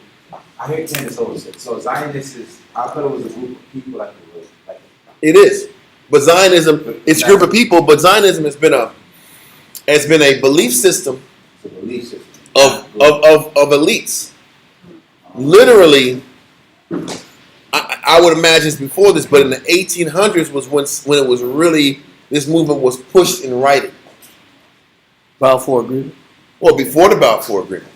Balfour Agreement was in the 1900s. This was a movement pushed in the mid to late 1800s about Zionism and the persecution of Amalek and the need to come together and to protect ourselves from the oppression of the Europeans and anybody else. And let's also make mention that the Zionists are atheists. These are not religious people. So it's a movement. Yes, it's a movement. It's a movement. It's not a movement. It's like the KKK But it is a group. It is a group. or Aryan Brotherhood. It's like skinheads. But they are not, Zionists are not, they are atheistic. They do not believe in God. They do not believe in the God of the Bible. They hate Christians. They kill Christians. They desecrate statues. They desecrate churches. They desecrate graveyards. They created communism. Yeah. And capitalism. They dig up bodies. create both. They dig up bodies and desecrate the bodies. So that is atheists or saints. That make Tomato. Yeah. Right. Yeah. I know atheists because they don't believe in anything. It's like I don't believe in nothing. But when you hate God so much, that's Well, put it this way. You know what the difference is between atheists and Zionists? Who got more money? Zion. There you go. That's the only difference. You have these people here that don't believe in the Most High. They're just low level versus people with real power that are ruling families that actually have the power to make and influence decisions. And if you look at what one of the Rothschilds said on video, he said, "We created Israel." Yeah. I forgot which Rothschild it was, but he said in the video, "We created the state of Israel." Yes. For the JV. I don't remember which one it was. It's on the video. It's on video, and you'll hear him say it out of his own mouth. He said, "We created the state of Israel." That was us. They created Israel. They created communism. They created The World Bank. the Bolsheviks. They created all of it. What we're trying to say is, with all that being said, us not sticking to the scriptures and removing and dispossessing these people from our lands, whether they were converts or not. Because listen, what if we said, listen, we're going to dispossess you back to Edom? Do y'all still want to follow the law? You think they would have followed the law if they was going back to the caves? No, they wouldn't have. They would have said, I pass. And the world would have been better because of it. But let's continue. That those which ye let remain of them shall be pricks in your eyes, and thorns in your sides, and shall vex you in the land wherein ye dwell. That's clear, man. And that's what I'm saying. He's telling you, if you don't remove this influence, they're going to be pricks in your life. Aggravations you can't get rid of. Now, you got Herod running all the Jews. And Edomites running the whole damn black operation. Because we let these guys in now. Read on. Verse 56. Moreover, it shall come to pass that I shall do unto you as I thought to do unto them. So what he's saying is, listen, I want these people in straits, and because you want to push them away, I'm going to lead you in straits and chaos, unfortunately. So it's a perfect example of in our personal lives. For everything we don't manage and stay on top of and fight, it ends up being a prick in our eyes. When you don't remove certain issues out of your spirit, it ends up biting you in the tail and making life harder for you as an individual. So whether it's that way for us as individual people or as a nation, Yep. the more things we let linger around, more sin and weakness and slothfulness we let to linger around us, the more we're vulnerable to those same issues to be in a prick in our eye. If you can't work on self-control and discipline and calm outlook, those things end up biting you in the tail. What you gonna say? Matthew chapter 12, verse 25. And Ecclesiastes 11 and 29 in Apocrypha. Because, you know, when you look at what can make a society fall, the same thing that can make a society fall or a nation fall is the same thing that can make a city fall, a country fall, A household or fall. a house fall. It's the same thing. Get that Matthew chapter 12, verse 25. God. Matthew chapter 12 25. Okay. and verse 25. It's 25, not 29. My bad. Yeah. Go for it. Matthew chapter 12 and verse 25. And Jesus knew their thoughts and said unto them, every kingdom divided against itself. So when you bring in other people with other beliefs, other cultures who have a history of being an enemy to you, who have a history of being standing in opposition to you from the beginning of time, read on. Is brought to desolation. So when you start merging people that were meant to be separated, when the Most High told Rebekah, 2 nations are separated within thy bowels, 2 nations are in thy womb, 2 manner of people are in thy womb. They were meant to be separated from the very beginning. They were never meant to be merged and stacked on top of each other and living in cohesion and coexisting. That was the Most High's design when the children were fighting in the womb. Read on. And every city or house divided against itself shall not stand. So what brings division and what collapses a society? The same thing that could collapse a house. When you bringing in alternative points of view, alternative beliefs, and alternative nature too. nature, methods, methodology. The way Esau do things is not how we do things. How they cook is not how we cook. How they raise children is not how we They raise play children. music. How they play music. Like, we don't do the same things. It's a difference. And give me that, and so that causes that division, which destroys and weakens a culture. It could destroy a house, a city, or a nation. Get that in Ecclesiastes This is what? 11 and 29. That's where I was gonna go. Oh, That was the next verse. Okay, cool. 11 and 29 through 34. Huh. Yep. You want to See, read that? right on point. Yeah, we that's were where we're gonna in go. the same mind. God. Ecclesiastes chapter 11 and verse 29 through 34. Yes. Ecclesiastes chapter 11 and verse 39. Bring not every man into thine house. And that's why it's perfect. Because what happens when you bring people that have a varying Different archetype. different manners? They different types, different manners. That's what Genesis 25 said. This is a different manner of person. Yeah. Esau, he was the twin of Jacob, but he was a different manner They of weren't person. they weren't identical twins at all. At all. They were not identical twins. No, they weren't. It's a whole different manner of a person. Let me read that real quick. We're going to keep that Ecclesiastes, but it's important to explain this because, let me see.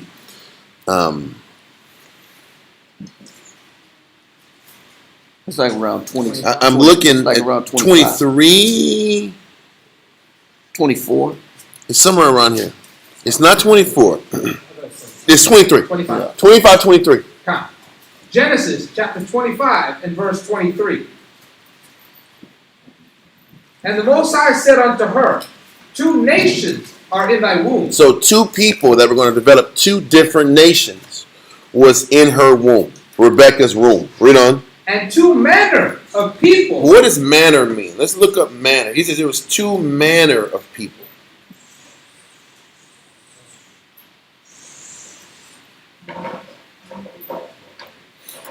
Read that for me. Give me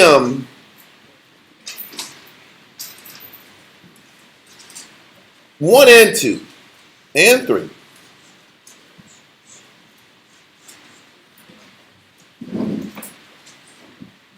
And 6. You got it? 1828? About to get it. Kind of happy. You want me to start with 2? 1. 1. This is Webster's Dictionary, 1828. Manner. 1. Form.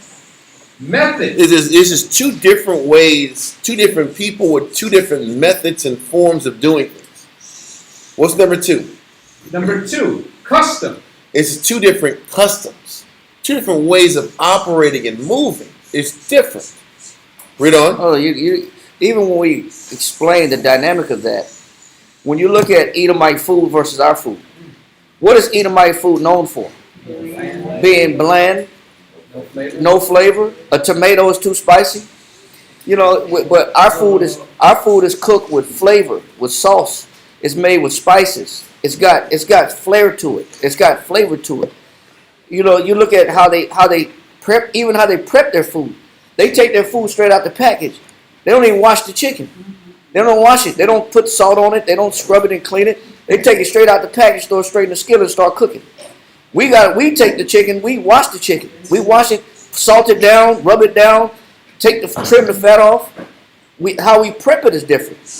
How we marinate the chicken. Now, I'm not saying Esau can't cook because he was known for his venison in the scripture. And he will make some barbecue. He will cook. Yeah. Let's put his foot in some barbecue. I'm like, man, when it comes, white folks? Yeah, when it comes to that meat, sometimes the barbecue be slapping out. Yeah. Anyway, I'm sorry. But he know how to do the venison, and he's a cunning hunter. But as far as the food, how Esau dressed, everything's got to be tight. Everything's got to be Euro. It's European. It's tight, snug around the waist. Can't breathe, choking your loins, choking your midsection. The shirt, the pants is pulled up to the navel.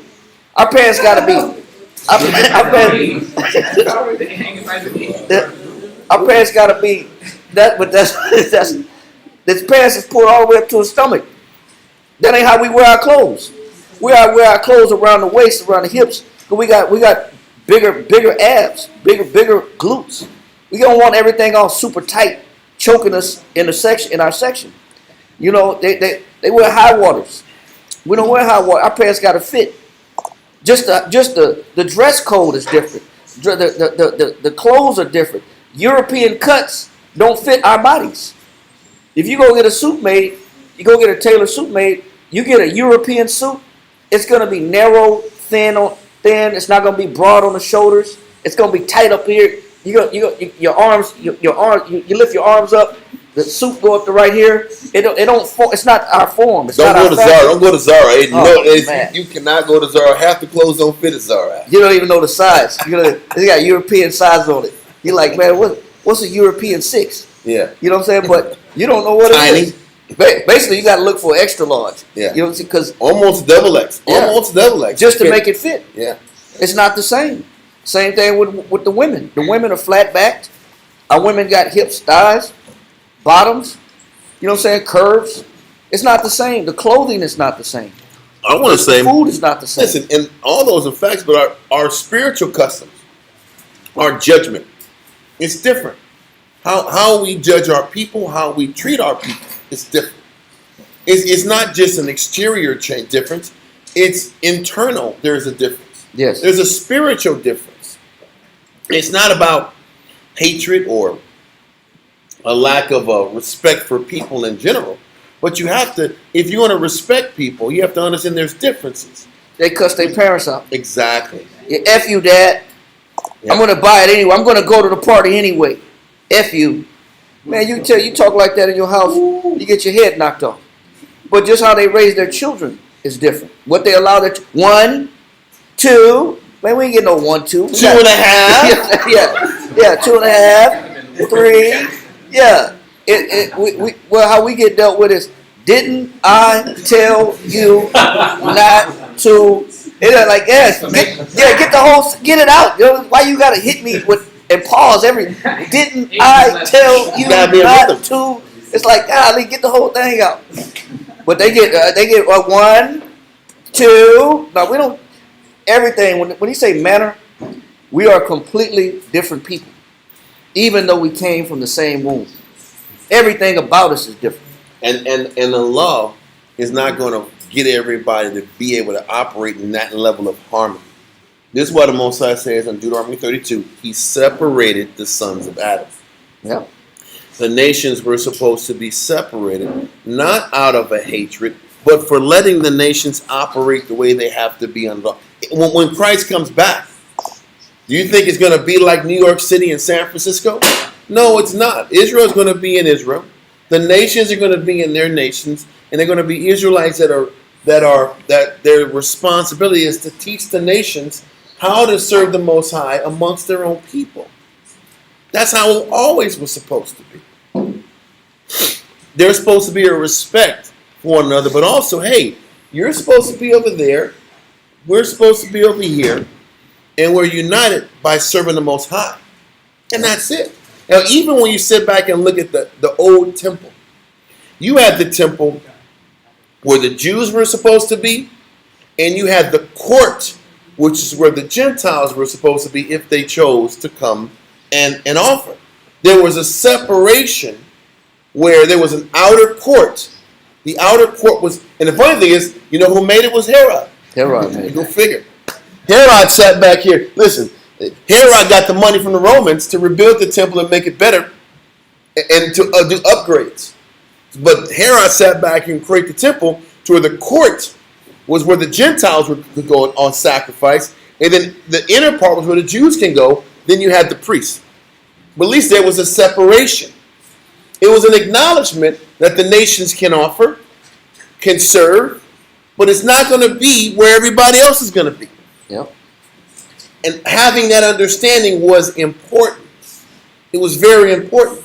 Because if we understood that, hell, let Esau go back to their land and let Israel keep the habitation that was always ours. And then the funny thing is this. Even if they chose to serve the Most High, why weren't we like, no, they're not Jews. They're not Jews at all. Why does it have to be, I'm a Jew because you follow the law?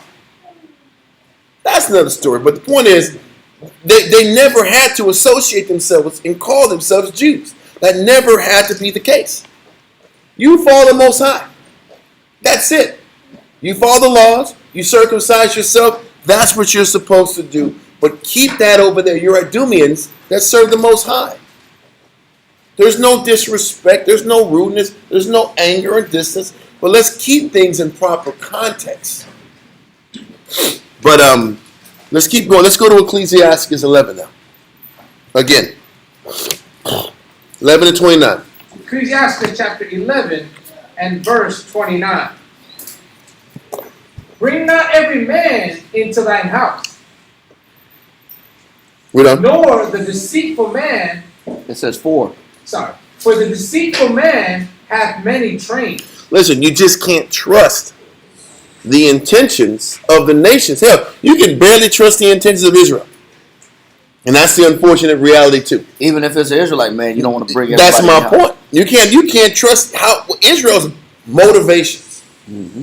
Even more a non-Israelite. Yes, sir. So what you just said is that why, and of course y'all correct me if I'm wrong, in the wilderness you had the tabernacle here, and even the 12 tribes we were separated, like from the east, west, and south. Is that, is there division within us that we were supposed to keep as well, based on the tribes? So I know there was division. Am I correct? Well, the Levites did the work of the inner sanctuary and of the temple of the mobile tent sanctuary that was made out of a tent and canvas. They were the ones sanctified by the Most High to set up, erect, do create the golden lavers, the golden spoons, the showbread. Yeah, the priest had designation to do the work of the Lord. It was more about order. Yeah. In that arena versus separation. Yeah. Because there was 3 tribes on each side of the tabernacle. And then the mixed multitude were outside of them. And then you had the lepers outside of them. So but you had lepers too. Separation was order. It was order, yes. Or I would say the Jew, the Levites in the middle, like that tent right there. There'd be the Levites in the middle. Then there was 3 tribes on each side.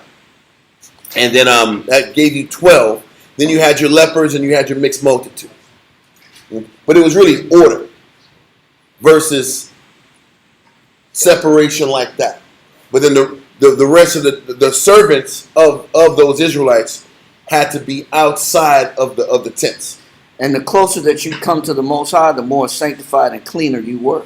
Mm-hmm. That's why they had, when you came into the temple, you had bowls that you wash with, you wash your hands with, you wash your feet with. When you coming in, the closer you get to the Most High, the more He requires us to be clean, sanctified, purified.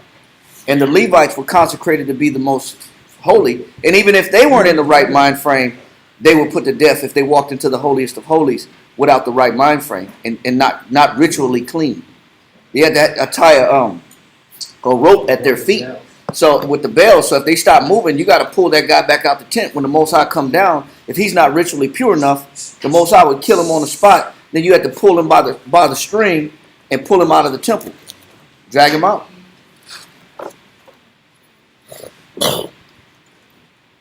Let's continue.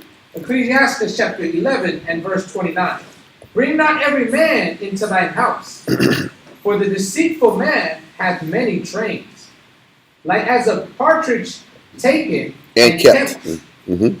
in as a spy, watcheth he. Wait. Okay, you got to read that again. You skipped the one. Yes, sir. Ecclesiastes chapter 11 and verse 30. Like as a partridge taken and kept in a cage, so is the heart of the proud. We'll go into that verse tomorrow. I don't want to focus on that today, but we'll go into that tomorrow. Read on. And like as a spy, watcheth he for thy fall. He says, like a spy, because you don't want to let everybody in your house because you just don't know what their expectation is. Because the funny thing is, once we took over Edom starts sitting back here and getting in wars with us and fighting for the Romans. And they're fighting for the Romans, impress the Romans. So now they have a connection with the Romans now. They're already Edomites. So they tap on the shoulder of Antigonus, which was the father of Herod, and then they have a relationship with the Romans. And it's over time that his son takes over the head throne and maintains a relationship with the Romans and usurps us. So right now they're sitting back here and groveling and asking for space, but within literal years, they're looking to take our spot. And that's what happens where it says, be careful who you bring in close to you. Because really they're going to sit back here and work their way to take you out. And we're going to go into verses in a little bit that show you that is the history of black and white relationships. Jacob and Edomite relationships literally from the beginning of time. Because all throughout history, this dynamic that we're reading about has always taken place. Always. We'll go into that in a second, but keep going. Verse 31. For he lieth in wait, and turneth good into evil. What do you think is happening? They were spared. They were given the law. They were given mercy. And they take it turn into evil for us. Now we're sitting back here and subservient to the ones we took over. Within years. Edomites are running the kingdom. Don't you think that's an evil matter for us? So you got Edomite Herod, Edomite Pontius Pilate, creating havoc for us. Read on. And in things worthy, praise will lay blame upon thee. And in things worthy, praise will lay blame upon thee. So now, soon after Esau gets leverage and is able to maintain in our country, that move opens the door for us to get blamed because it was a bad strategic move. Read on. Of a spark of fire, a heap of coals is kindled, and a sinful man layeth wait for blood. Listen, we're going to read about, as John Hyrcanus ages, there's people waiting in line to take him out amongst his own people. How much more a non-Israelite nation? You're going to sit back and see there's wolves everywhere. There's wolves there are wolves in sheep's clothing in Israel. And we're going to read countless times how that's the case. You're just adding more adversaries to you by bringing another nation in that really doesn't have allegiance to you. So you're opening the door for more chaos and more problems. I want to read something. Also, read that point again, Taiwan. Verse 32. Mm-hmm. Of a spark of fire, a heap of coal is kindled. He said, of a spark of fire, a heap of coal is kindled, meaning it doesn't take much to start a fire. If you're dealing with a coal, a charcoal briquette or a coal, it only takes a spark to ignite that coal. What he's saying is, you get these people around you, it won't take much before they want total control. Mm-hmm. It won't take a lot. And on that point, I just want to read this right here. Just follow page 231. It says, for as the power of fire is quiet when it has no fuel, but when there are proper materials, it blazes up. So also, all the powers which have reference to the virtue or vice of the soul are extinguished by want of opportunity. What he's saying is, the only thing that differentiates a fire from a non-fire is opportunity. But when you already have a situation that's a powder keg, you already create a powder keg situation or a powder keg dynamic. All it takes is one spark, one disagreement, one issue, and now you got Esau dominating the whole country. All it takes is opportunity. He says, read that again, Taiwan. Of a spark of fire, a heap of coal is kindled, and a sinful man layeth wait for blood. So what is the sinful man waiting on? Blood. But he's waiting on an opportunity. I'm going to read this part again. It says, but when there are proper materials, it blazes up. So also all the powers which I have referenced to the virtue or vice of the soul are extinguished by want of opportunity. So all it takes for Esau is the right opportunity and the right chance. Give them the right chance. You already gave them clearance to be called Jews. You've already given them the title. John Hyrcanus gave them the title to be classified as Jews. You've already given them citizenship. You've already allowed them to associate and socialize and dwell amongst the people. All they need now is an opportunity. And you give them one opportunity, and that vice is going to come out. Yep. Vice is going to come out. And what we're going to read up is that natural hatred is going to get reemerged. Because this is what John isn't considering, is the nature of Esau and Jacob and the natural hatred and enmity that is amongst Jacob and Esau. And we're going to go into it historically and prophetically, because this is a real thing that has been tracking these two nations for many generations. Yep.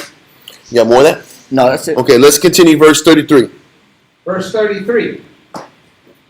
The same Ecclesiastes, chapter 11. Yes, sir. Verse 33. Take heed of a mischievous man, for he worketh wickedness, lest he bring upon thee a perpetual blot. And what's happening is that perpetual blot is the stigma of what the Amalekite of the Jew is today.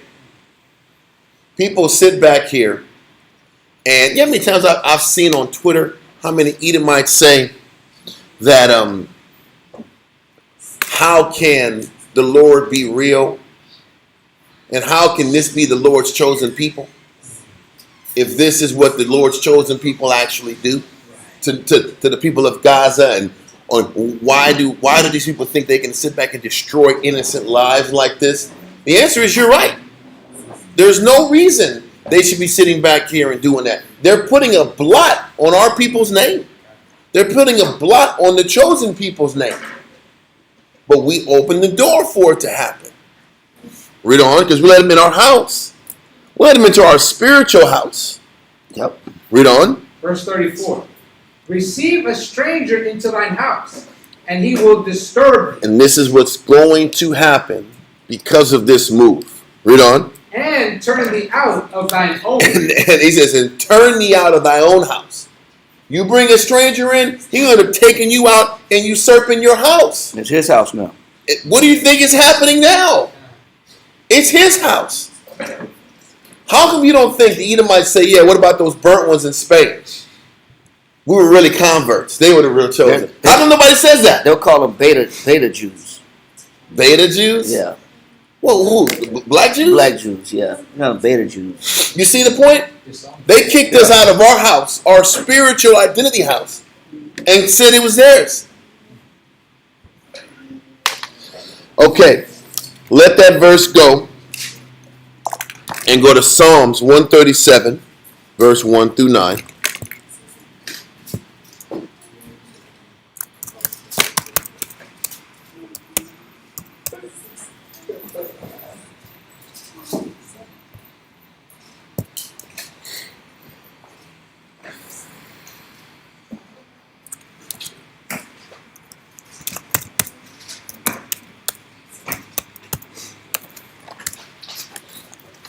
Okay. Psalms 137, verse 1. By the rivers of Babylon, there we sat down. Yea, we wept when we remembered Zion. Don't forget, this is a prophecy. Listen. By the rivers of Babylon, there we sat down. Yea, we wept when we remembered Zion. This is obviously talking about a future prophecy of us falling and being captured by the Babylonian Empire and sent to Babylon. Read on.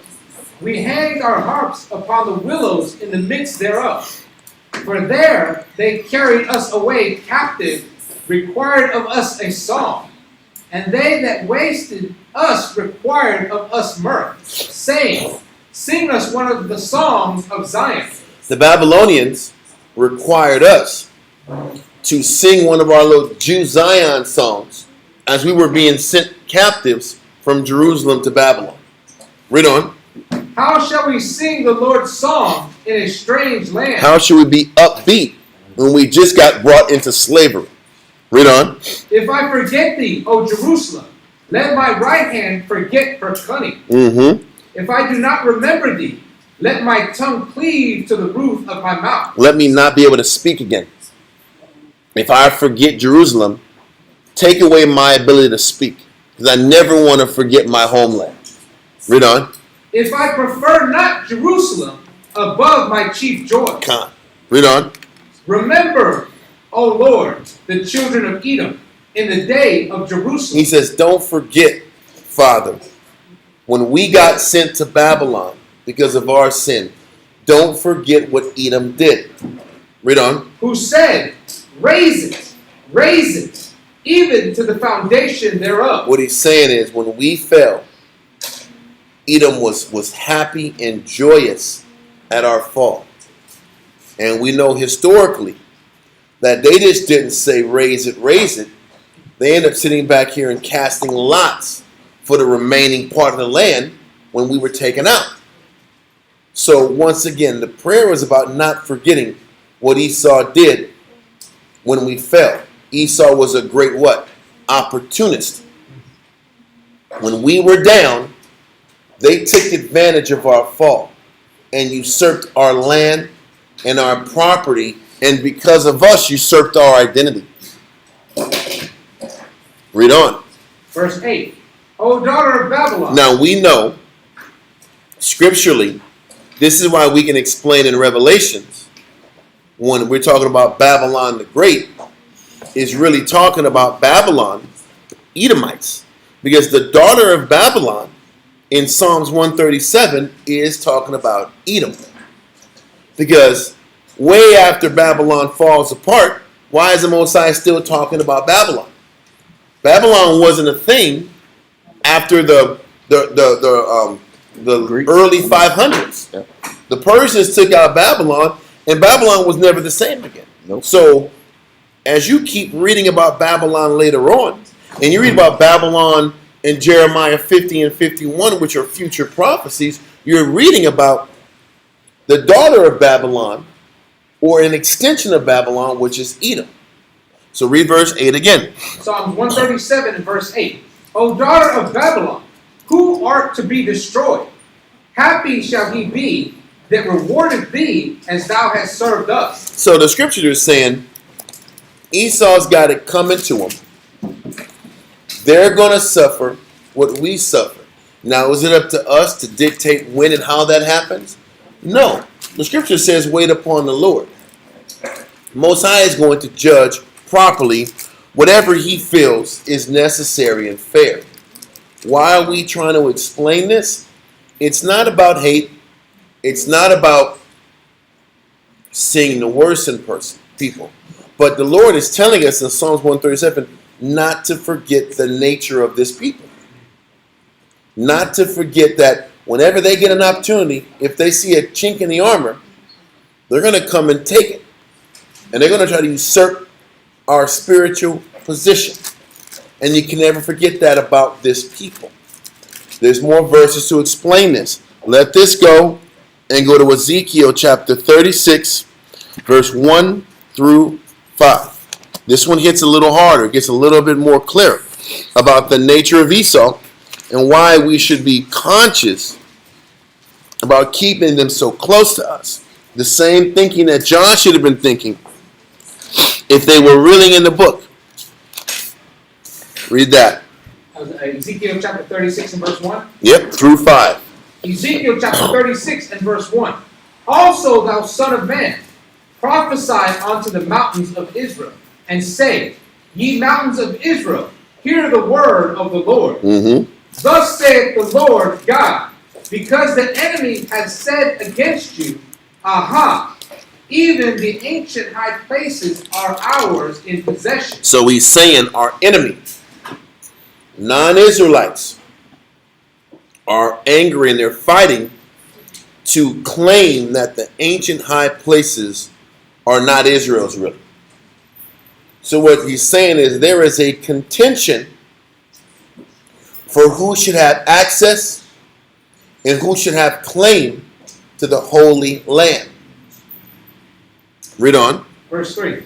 Therefore prophesy and say, Thus saith the Most High, because they have made you desolate, and swallowed you up on every side, that ye might be a possession unto the residue of the heathen, and ye are taken up in the lips of talkers. The funny thing is, this chapter is talking about, the Most High is literally talking to the land of Israel. He's talking to the region of the land of Israel. Read verse 3 again. Verse 3. Therefore prophesy and say. He's prophesying to the land. Read on. Thus saith the Most High, because they have made you desolate. The nations have made the land desolate. Read on. And swallowed you up on every side, that ye might be a possession unto the residue of the heathen. So what is the Most High saying? He's saying it is a curse for the land to have the heathen swallowing up your land. He said it was a curse for the heathen to take the residue of the land of Israel. That's prophecy. He says the Most High is cursing the heathen that are trying to inhabit the land that wasn't meant for them to be. You see the point? The Most High didn't want the heathen to even live in this land. But what are we doing? We're giving them carte blanche to live in the land. A land that wasn't supposed to be inhabited by the nations. It's almost like, was John Hyrcanus naive or just not studied? Or I'm going to say this. It proves that Israel wasn't reading the Bible a lot. We really weren't in the book that much. We couldn't have been. And over time, maybe we evolved with knowledge, but if you really were in the book, these prophecies have been there. Maybe Israel would just follow the law. I don't know. But he's telling you the residue of the heathen were taking over his mountains, his holy mountains, and the Most High wasn't happy about it. Read on. And ye are taken up in the lips of talkers, and are an infamy of the people. He says the land is the infamy of the people because non-Israelites are living there. Talkers, but not people that are really attached to the nation. Read on. Therefore, ye mountains of Israel, hear the word of the Most High. Thus saith the Lord Yahweh to the mountains, and to the hills, to the rivers. He keeps saying he's talking to the land. This isn't figurative. He's talking to the hills and the rivers and the valleys and the mountains of the land of Israel, the territory of Israel. Read on. And to the valleys, and to the desolate wastes, and to the cities that are forsaken, which become a prey. Which become a prey to the nations. Land that is now exposed and open for the nations to take, like Idumea took southern Judea. Like the Samaritans took all of Samaria north. Our land was prey to the nations, now taking it. Read on. Which became a prey and derision to the residue of the heathen that are round about. He said the land became a derision to the residue of the heathen that were round about it. The Most High was cursing them who were inhabiting our land, who weren't supposed to be in our land. Scripturally, he's saying they weren't supposed to be there. So there wasn't supposed to be this deal if they were converted and they just stay there. They were a derision in the property and were supposed to be removed from the land and sent to their original landmarks. But we weren't conscious of it. We weren't studied up, conscious, looking for the spiritual answer. Or we were just being too sentimental and we weren't sticking to the Most High's will. He clearly states it here. Yeah. Read on. Therefore, thus saith the Most High, surely in the fire of my jealousy have I spoken against the residue of the heathen, and against all Idumea. Why is he speaking against all Idumea? Because Idumea took the majority of the land. If you look at the map, the Samaria and Galilee had a bunch of nations. Ammon retook a lot of Gilead. All these lands were taken, but Idumea took the biggest lot. And he's speaking to these nations, expressing how jealous he is. Who was he jealous of? Who was the Most High jealous of? And who jealous for? He's jealous for the land. He's like, the land shouldn't have these nations here. I feel bad for the land that's being occupied by people who shouldn't be there. But don't forget, why did he kick Israel off the land? Because the land was suffering by the sin of the people. Remember? In Leviticus 26 it says that. Israel was sinning, breaking the law, and he says, I got to remove Israel out of the land because the land needs a rest. God. But in the midst of the land needing a rest, the nations come in and take over the land and create more negative on the land. So he feels bad and jealous over the land because the land can't get rest and the land can't be able to be sanctified over any time. The Jew couldn't sanctify the land, and Edom for damn sure couldn't sanctify the land. And he's upset and jealous for the land by all these heathen and Idumea, to be specific. Read verse 5 again. Verse 5. Therefore thus saith the Most High, surely in the fire of my jealousy have I spoken against the residue of the heathen, and against all Idumea, which have appointed my land into their possession, with the joy of all their heart. He's pissed that they appointed his land as their possession. This is like a war's opinion on wars is anti-white folks. It's not that. Yeah. And the Most High is like, I don't want these people in my land. If you look up homosexuality and drug use, Tel Aviv is one of the biggest party cities in the world. They have the biggest gay pride festival in the world. Yeah. You think the Most High is with that? They call the land in blue. What's that? The land that's in the blue. That land that's in the blue was the land Edom took. That was our land. And when John took him over, he let him stay there. Just circumcise your ding dong, you'll be okay, man. Yep. But the Most High was like, listen, I don't want them here. It vexes me that you let them, that they're here. Now, they were here because we got pulled out. But once we got our power again, we were supposed to go to war and pull these guys out. And this was our opportunity.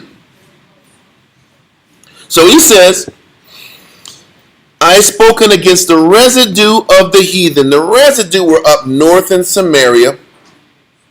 And he says, and against all Idumea, which have appointed my land into their possession, with the joy of all of their heart, with despiteful minds. So they're saying they took over this land in the spirit of hate, with impure intention.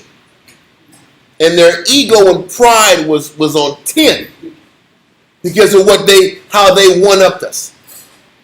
Now they're crying to be spared in a land that was never theirs in the first place. And with despiteful minds, to cast it out for prey.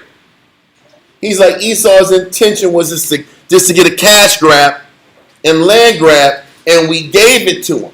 The British gave it to him. Well, I'm talking about now with John Hyrcanus. Yeah. They gave it to him. Yeah. We know about all the crap the white man is, but we did it first. Yeah. We keep being the arbiter of our own failures. We get to Esau won't take care of Esau. Why couldn't we figure it out? There could have been respectful, humane ways to remove them from our land and give them a chance to rebuild in their own country. But that's too hard. Just sit back and follow the law, and we'll just give up all that space, all that territory. Why would you give it up? And you got them. That's crazy. That's crazy to give up all that space. Just to give it to them? Because they're crying? And you already beat them? You already beat them. They're in subjection. And you give it to them knowing, I can't say they know. But Ezekiel was telling you, the Most High didn't want them there either. He didn't want any of the nations there. You know, one verse on that too. That's crazy. Leviticus chapter 18, verse 24 and 25.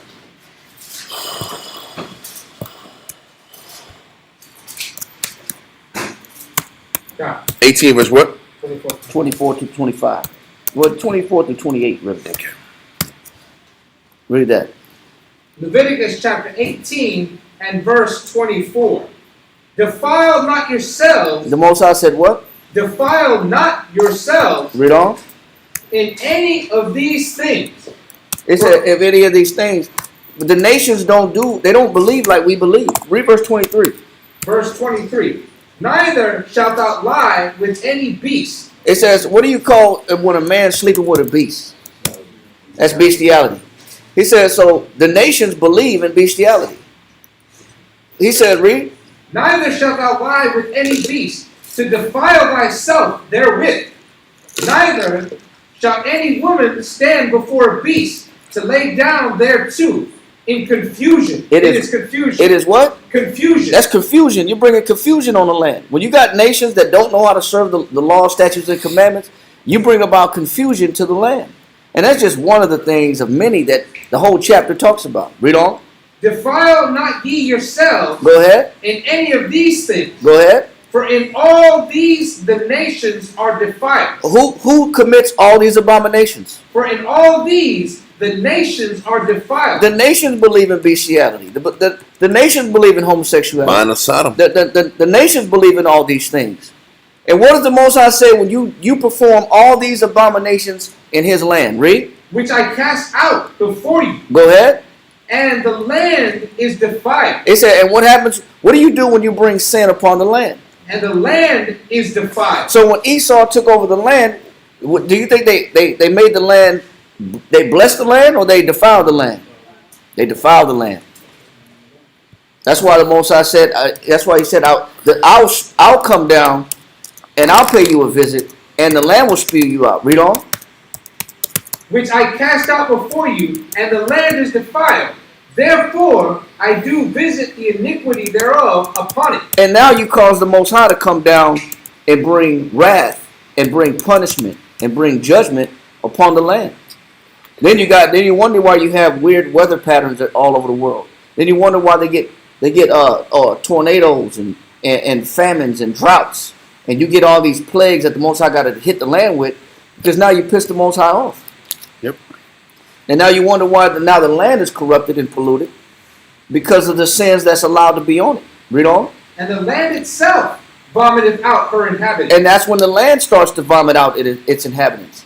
Because not only will the Most High pay it a visit, but the Most High will cause the land to not yield. Then you wonder why you get no rain for 3 years. You get famines. You get droughts. You got these in Israel. They had these locusts. Look at these. They had these locusts that came through and tore up. Anytime you read about locusts, these are plagues. Go look up how the locusts. The Most High caused a mega swarm of locusts that came out of Africa that damn near ate up all the Israel crops. Damn near ate up all their food. Is that just a Mother Nature, or is that the Most High? That's the Most High. You don't get biblical plagues of biblical proportion for no reason and then call it Mother Nature. That's the Most High not being happy at who's in charge, who's running the land, and the functionality and the sins that are allowed to operate on the land. Read on. Ye shall therefore keep my statutes and my judgments, and shall not commit any of these abominations, neither any of your own nation. It says neither any of your what? Own nation. It says neither any of your own nation. Read on. Nor any stranger that sojourneth among you. And neither should you let the strangers get away with abominations as well, because you defile the land. The Most High is particular about his land. He's peculiar about his land. He's sensitive so if the about Most his High land. is sensitive about his land, why are we having a soft spot because people are crying? You get the point? Either you're going to do what's right and what pleases the Most High, or you're not going to do it. The Most High didn't say to exterminate Edomites. He didn't say to kill them all. He just said send them back to the land of their forefathers and call it a day so the land can be at rest. When you're reading Ezekiel 36, it almost comes off like he'd rather have it uninhabited than non-Israelites there. And maybe you sit back and take out Edom, and maybe the Most High will open the door to take out Samaria down the line and clear out Samaria. But for the time being, you won this battle. Remove this element. And this land belongs to the tribes that are still there in the country. That land belongs to Judah. And it's only Judah, Benjamin, and Levi left. It was just an unwise decision, and it's a backfiring. So it didn't, like I said earlier, there's different levels of effort. There's different levels of spiritual decision making. Not that this was the worst thing that John could have did, but it was a lot more spiritual moves that could have been done to eliminate this element from the people. So this is like biblical gentrification right here. Kinda. You let them in, then the neighborhood's not yours no more. The city's not yours no more. The country's not yours no more. Kinda. Same thing that happens today. Kinda. You got more that yeses? And I just actually like the mindset, if you read that negativity mindset, just take over. Negativity, what do you mean? That if you start thinking negative or you start behaving negative, just like the locals and things. Oh, you're talking about that, yeah. Okay. Kinda. God. But what we're trying to do is, in this one, is just trying to fight to keep the land safe and the land at peace. Yep. It's not even about an opinion. This isn't an opinion. It's not hate. This isn't hate. This isn't hate speech. This isn't how I feel. The Most High is like, I don't want these nations in my land, and it vexes me, and He's jealous for the land. Just like your parents don't want your friends in the house when they ain't home. We can understand that. I don't want these kids in my house. Especially if I'm not here to watch over. Yeah, you know, and if they are in the house, they gotta stay in the living room. Mm-hmm. They ain't allowed in certain areas of the house. Yep. Yeah. My mom wouldn't even let me go over to some parents' house if they have the same views. Yeah. Because the crazy thing is, Most High was like, the Most High wasn't against the nations going to worship. If the nations want to come to Jerusalem to serve the Most High, He wasn't against that. Hell, even prophecy says the nations are going to be coming in and making offerings to the Most High. There is a difference to make offerings and serve the Most High and give the Most High His respect. From that to actually living in His holy land. There is a difference. And that's what people have to understand.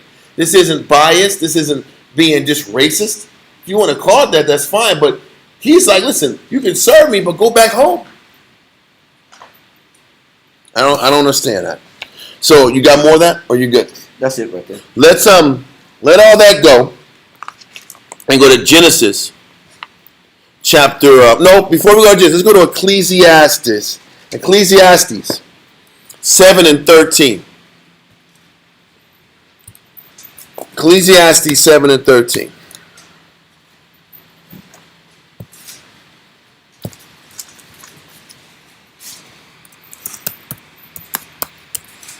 Ecclesiastes chapter 7 and verse 13. Ecclesiastes chapter 7 and verse 13. Okay. Consider the work of the Most High. He said, consider how the Most High works and develops people and nations. Read on. For who can make that straight which he had made crooked? The Most High made Esau crooked. He made the nations to be disconnected from the Spirit. We're trying to sit back here and bring a people that wasn't created to be straight into a straight lifestyle. And keep these people that were not created to be straight to live in our land and to inhabit our land. It just doesn't make sense. It's one thing to give them access to learning the Bible. It's another thing to keep them so interpersonally close with us. It's a difference. They got to blame their own forefather, Esau. They got to blame Esau for selling his birthright. And not all the Edomites after that. Yeah. Because listen. Historically, Esau gave up his birthright. Secondly, I'm going to go back in his image. If you sit back and look at this mountainous region that Esau had, you see that little green little line? Esau tried to go through this path to get to Israel. They said no. So they had to go the long way. Go all the way around the mountain ranges to get to their destination. Because Esau said, nah, you ain't going to go through our path. Because we don't trust that you're going to go to war with us. After we said, we're not trying to go to war with you. We're not trying to mess with y'all. We just need a clear passage to Jordan. They said, no, go around. That was the second time Esau was out of pocket. All throughout the generations, there's been beef between us and them. This isn't just some one-time thing. Look at how inconvenient it is to not be able to go through this pathway. Come. And you got to go all the way down. You got to go all the way down past the walkways to get where you got to get. Because they just said, nah. They're just being busters, just to be busters. You got women and children and older people got to get through this path. And Esau said, no, I'm just going to make it uncomfortable for you because I'm not really feeling it. So all throughout history it's been this way. So it was Esau giving the birthright and hating Jacob for it. Then it's this, when it didn't let them get through the pathway to get to the land of milk and honey. Then was when we fell in 586 BC, they were yelling and screaming and dancing and partying and casting lots for our property. Then it was, after that, it was Haman, which was an Edomite, trying to sit back and wipe out and extinguish our entire nation. It was time after time after time. Then it was, I forgot to mention, after this scenario, before this, who was the first war we fought against after we crossed over and defeated the Egyptians? It was Amalek. Remember when they had to keep Moses' arm up? That was against Amalek. They just came in and fought us because they looked at us and saw us being defenseless without weapons.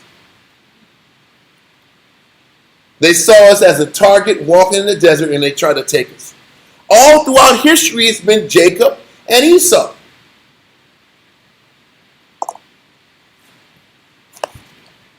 It's the truth. This has been going on for so long. And that map that you got, you go to Numbers chapter 21, verse 4. On that map, the war got up right now. That land, that terrain of Edom, is known to be historically rough. Come on, you can look at it. That's why they didn't go all the way around. That's why you ended up having to go into Moab's land to get up. It's rough. Read that. Numbers chapter 21 and verse 4. And they journeyed from Mount Hor, Which is the Horites, which we know those are the cave dwellers. that Esau stole the caves from. Read on. by the way of the Red Sea, And this is when they was coming out of Egypt. Read on. to compass the land of Edom. And they were going to compass the land of Edom. Hold that and go to Genesis chapter 36. Just hold that real quick. Go to Genesis chapter 36 and read verse 8 and 9. Genesis chapter 36 and verse 8. Thus dwelt Esau in Mount Seir. That land was known as what? Mount Seir. Read. Esau is Edom. Esau is Edom. So when you read about Edom, when you read about Esau, Esau is the father or the progenitor of the nation of Edomites. When you also read about Mount Seir in the Bible, you're still talking about the same nation of people. Whether they're called Mount Seir, whether they're called Edom, or whether they're called Esau, you're still dealing with the same people. Read on. And these are the generation of Esau, the father of the Edomites, in Mount Seir. Where at? In Mount Seir. Now let that go and go back to Numbers 21 and 4. Numbers chapter 21 and verse 4. And they journeyed from Mount Hor by the way of the Red Sea to compass the land of Edom. And the land of Edom was also mountainous region of Mount Seir. Read. And the soul of the people was much discouraged because of the way. Now when you read that and you look at why were the children of Israel discouraged of going through Mount Seir? When you look at Mount Seir as in geography, it has slopes that are death-defying slopes, and they have jagged rock with steep slopes where one person could barely pass at a time. Where you couldn't even get your animals. Remember, Israel had cattle, they had their children, they had women. So when they had to go through Seir, they were angry. They were angry at Moses because basically you're sending them. If you look at the map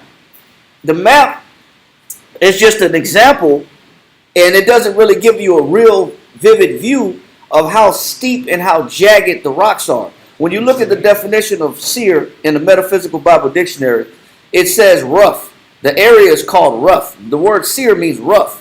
It means hairy. It means wooded, highly forested. So what the Most High sent Seir through was almost like unnavigable terrain, where you couldn't get your kids, you couldn't get your cattle. You could drop off the slope. With the slopes are so steep, you take one wrong step, everybody's gone. The cattle are gone. The children are gone. The old folks. How the old folks gonna get through that? So when you look at Seir and the land that the Most High put Esau in, you're talking about a very rough area with steep, highly jagged slopes and caverns and steep drop-offs that the children of Israel was like, man, we don't want to go through here. But that was part of the Most High's determination. You got to go through Seir. You got to go through this rough, jagged, mountainous terrain that one person could barely pass at a time. Read. Verse 5. And the people spake against the Most High. Why? Because nobody wanted to go. We wanted to go in the valley. We wanted to go in the smooth land. We didn't want to go through the damn jagged mountains of Seir. But that's where Esau dwelt. That was his place of habitation. That's the place the Most High gave Esau. That's where he dwelt. And if anything, John Hyrcanus should have just put Esau back to the area where he had history at, where he was known to be. Yep. He didn't have to give him Judah. That's my point. He didn't have to give it to him. It was already stolen property. It was stolen property. Give it back to the rightful owners. But with this dynamic, though, there's this constant dynamic through history where you have Esau and Judah going at it with each other. I want to kind of show that in Genesis. This is a prophecy that explains you were never going to get around this dynamic with Esau and Judah always in conflict with each other and in close proximity with each other. So Genesis 27 verse 24 through 41.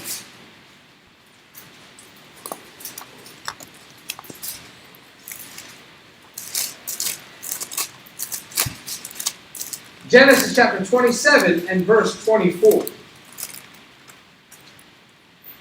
Genesis chapter 27 and verse 24. And he said, Art thou my very son Esau? And he said, I am. And he said, Bring it near to me, and I will eat of my son's venison, that my soul may bless thee. And he brought it near to him, and he did eat. And he brought him wine, and he drank. And his father Isaac said unto him, Come near now, and kiss me, my son. And he came near, and kissed him. And he smelled the smell of his raiment, and blessed him, and said, See, the smell of my son is as the smell of the field, which the Lord hath blessed.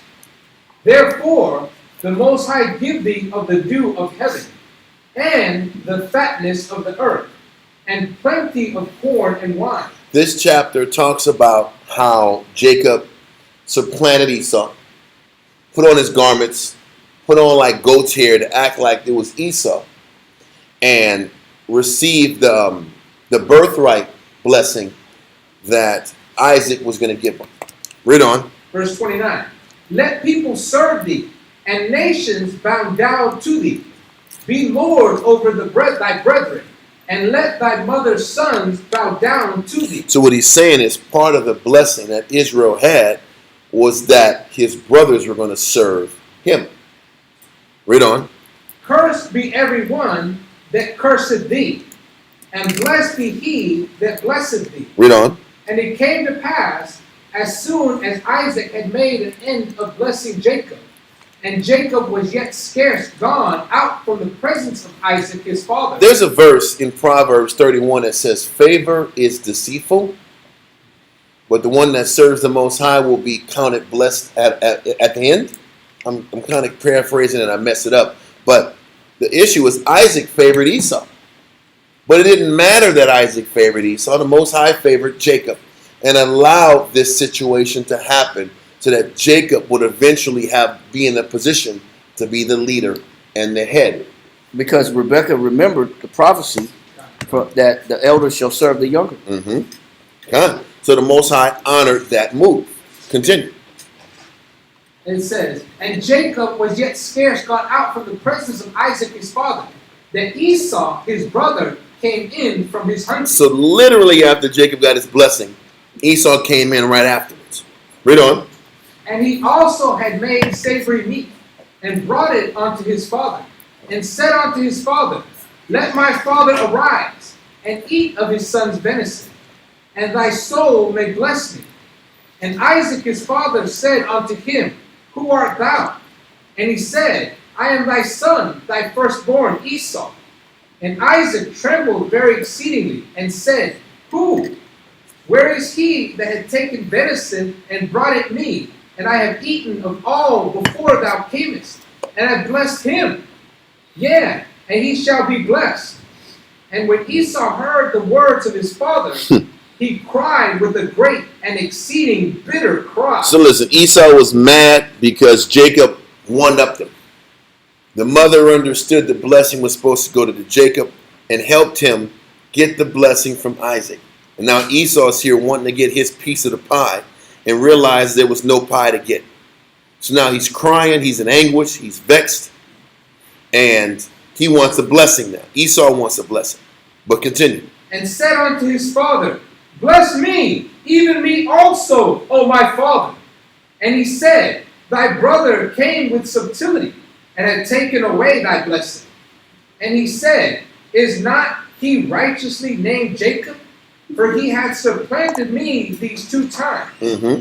He took away my birthright, and behold, now he hath taken away my blessing. The funny thing is, did Jacob take his birthright or did Esau give his birthright up? He gave it away. But people want to spin it like they're the victim, but he truly gave it away because he didn't want it, because he was hungry. But keep going. And he said, Hast thou not reserved a blessing for me? And Isaac answered and said unto Esau, Behold, I have made him thy Lord, and all his brethren have I given to him for servants, and with corn and wine have I sustained him. So he said, I blessed him. I gave him a big blessing. I gave him a big blessing. Read on. And what shall I do now unto thee, my son? And Esau said unto his father, Hast thou but one blessing, my father? Bless me, even me also, O my father. And Esau lifted up his voice and wept. So he's crying like a little baby because he wants something not to deal now. Like David say, devil's tears. Those are devil's tears. You really didn't want to work for the blessing, but now you want it. And I went through all that just to give context to what's about to happen. This is the dynamic that Isaac is explaining. This is a lifelong blessing. So whatever Isaac gave Jacob, it's lifelong. Whatever he gives Esau, it's lifelong. And this back and forth is a lifelong dynamic that Esau is going to have with Jacob. Read on. And Isaac his father answered and said unto him, Behold, thy dwelling shall be the fatness of the earth, and of the dew of heaven from above. Mm-hmm. And by thy sword shalt thou live. He said Esau is going to live by his sword, his war, his cunning, his military, and that's how he lives. That's how he maintains power. That's how he maintained dominance over the earth. That's how he maintains dominance over the earth. If you guys haven't been listening online to just to the news, what's been happening in the news? Esau's strategic military weaponry is very low. They don't have a lot of THAAD missiles. They don't have a lot of missiles left in their arsenal. Long-range missiles, all those weapons, they're being diminished. But the crazy thing is, this is a scary time for the entire world. It's a scary time for the entire world because Esau doesn't have all the bombs and all of the long-range, short-range missiles. So what is the only thing that Esau has left to deter and keep everybody in check? Nope. Nuclear weapons. This is all they got. So, and don't forget, Esau's weapons are so sophisticated and overly technical, it takes years to replace it. And the funny thing is, a lot of the fancy strategic weapons that they need to regain leverage in the region, guess who has access to those rare earth minerals? China. China got it. And China ain't giving them up. So China got you. China got them because now the people you need to do deals with to keep your military stockpiles up, they're shutting the door on rare earth minerals. So what are you going to do now? And China has league and relationships with Africa and those African countries that also have those rare earth minerals, and they're barring European countries from having access to them. Well, that's the point. So now, if the United States and Europe, they don't have access to replenish their mid-level weaponry that keeps a lot of these countries subjected, now you have to start going with nuclear options. Now they're really debating on using tactical nuclear weapons to take out and bomb Iran and to bomb different countries. As this thing continues to escalate, what are they going to do? You're going to have to start dropping nukes. And when you start dropping nukes, that's when everybody's going to start dropping nukes. We're closer to the end than what people think. I keep saying it over and over again. We're closer to the end than what people think. So, going back to verse 40, the sword is how Esau lives.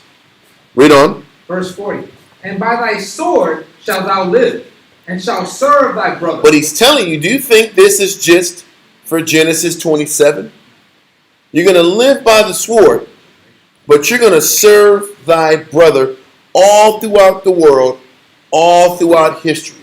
What's happening with John Hyrcanus and Edom? The curse is fitting in. Esau has to serve his brother Jacob. I'm going to show you some pictures. Or just one picture.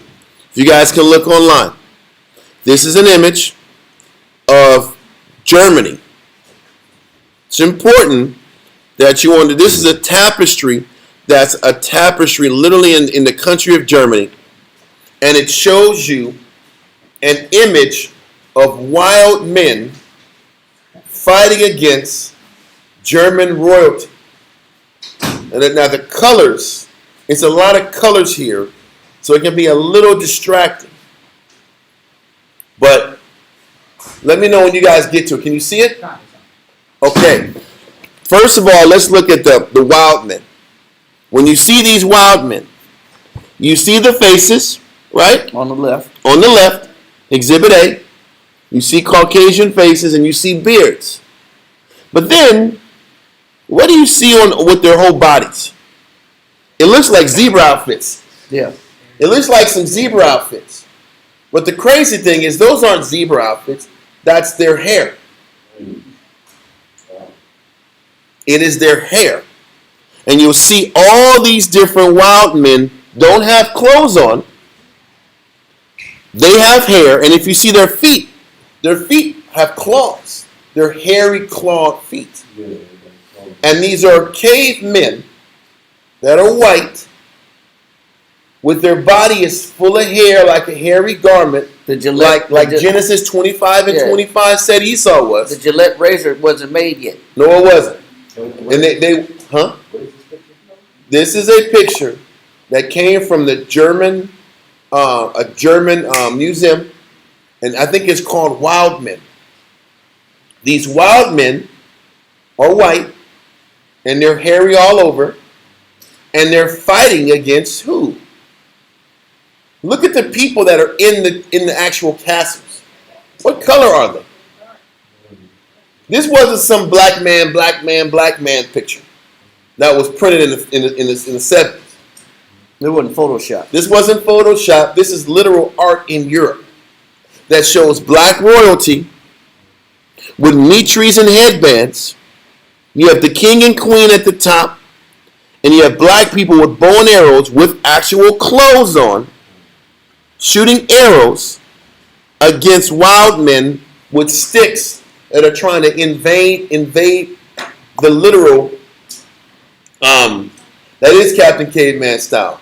But it's that black people in royalty are fighting wild men. And the tapestry is very wide. There's multiple images of this tapestry. I have it on my other computer. This is just the first one, but they have many images, and the image goes east and west. Why am I showing this? I'm showing this is because all throughout history, there's been this dynamic between Esau and Jacob fighting for power. There's history books that talk about in Britain, there were swarthy black people in southern Britain and redhead, blue-eyed British up in northern Britain. You have different histories of, they're called Dub Gauls, which are black Gauls, and white Gauls. G-A-H-L-S, Irish. Or in Scotland and Ireland, there were Dub Gauls and white Gauls. They were black Scottish and black Irish.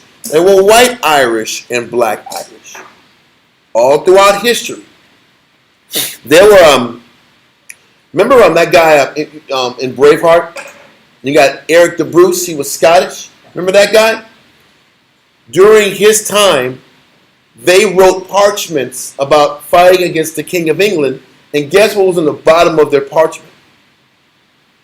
Fringes. These people understood they were Israelites and had an understanding of that. Why am I saying this? All throughout European history, all throughout the time with John Hyrcanus, it was always black and white. We were always warring against each other all throughout history. So when you're reading in Genesis 27 about these blessings that was given to Jacob and Esau, part of Esau's blessing was he was going to live by the sword. Read on. Verse 40. And by thy sword shalt thou live, and shalt serve thy brother. But in the midst of living by that sword and that war and contention, he was still going to be serving his brother.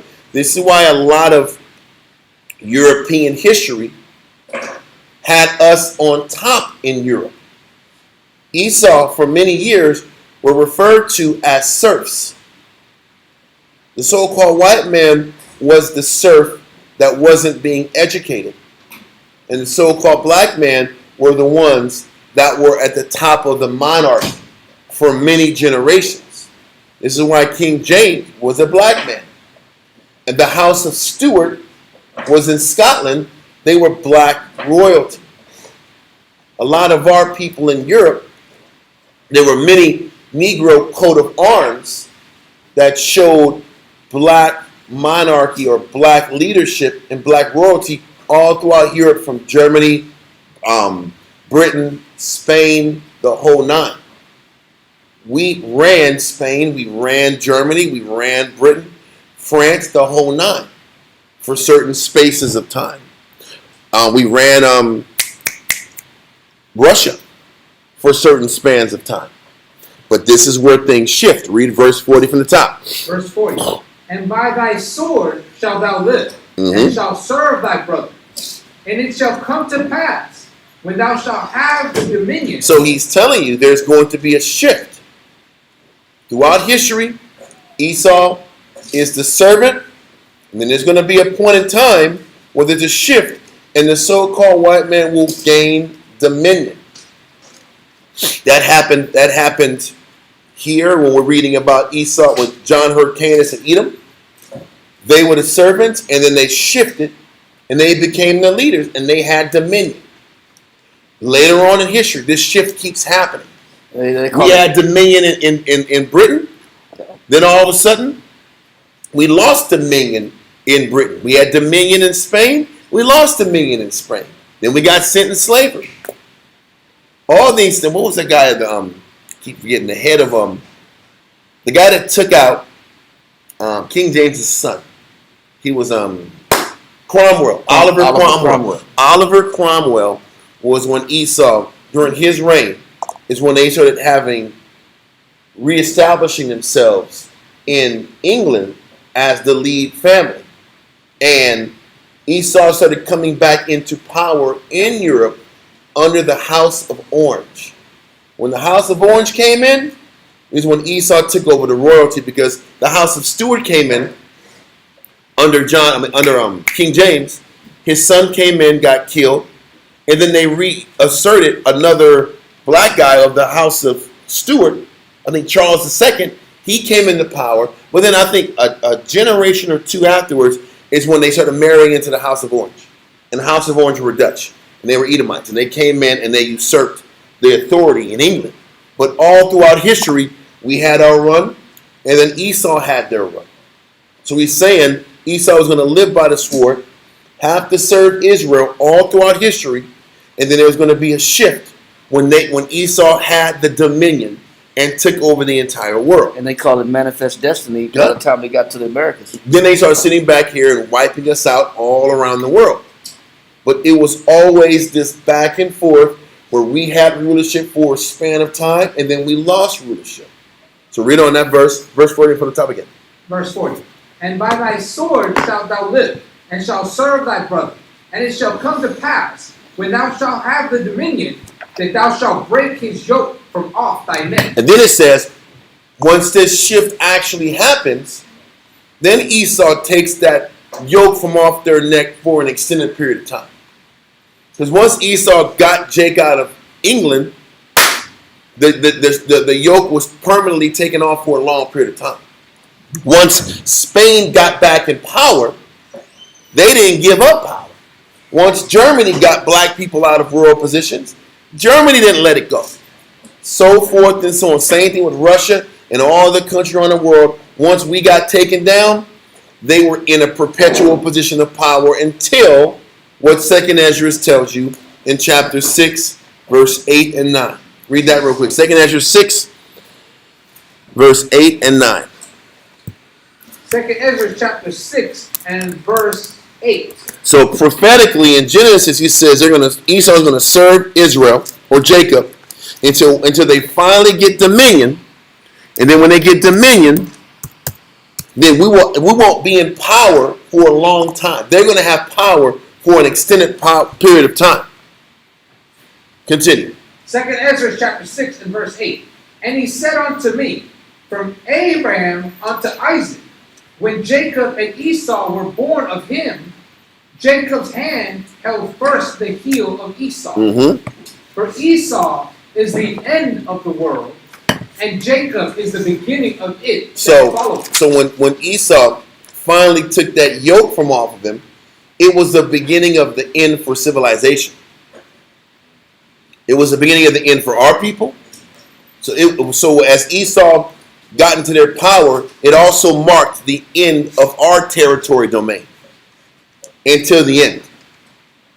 When Christ comes back, then it marks the reemergence of Jacob being back into power. Mm. But that dynamic historically between Jacob and Esau fighting and vying for position had been a situation and an issue literally throughout history. This is why when you read about Mordecai and Haman, it was Esau and Jacob again. The civil rights movement. But that was even us on the beginning. Yeah, I get you. But all of it was Amalek. I know. It wasn't even black versus white. It was Esau or Amalek using our people to break down the United States. But that's all the will of the Most High either way. Anyway, what's the point? It's always been black versus white. It's always been Jacob versus... I don't even want to say black versus white. It's always been Jacob versus Esau. And where we're at, since our fall in Europe, was the decline of our people all across the world. Once we fell in Europe and lost our position, we lost our position in the Americas. And then all around the rest of the world. And then our fall meant their rise until Christ comes back, and then we're the beginning of the new world. Does that make sense? Okay. But this time, I'm bringing all this out to tie back into John.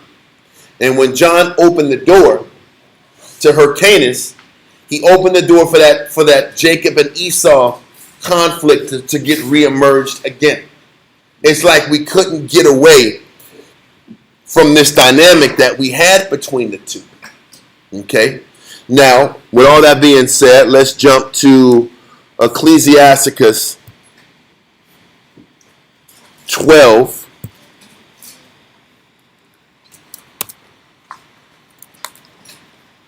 Verse 10 through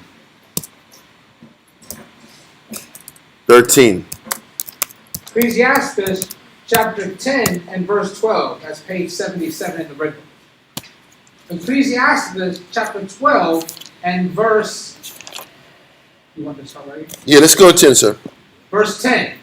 Never trust thine enemy. It still goes back to, if we can sit back here and go throughout history to explain how we have been at odds with each other since we came out the womb, all throughout when we left Egypt, we fought Amalek.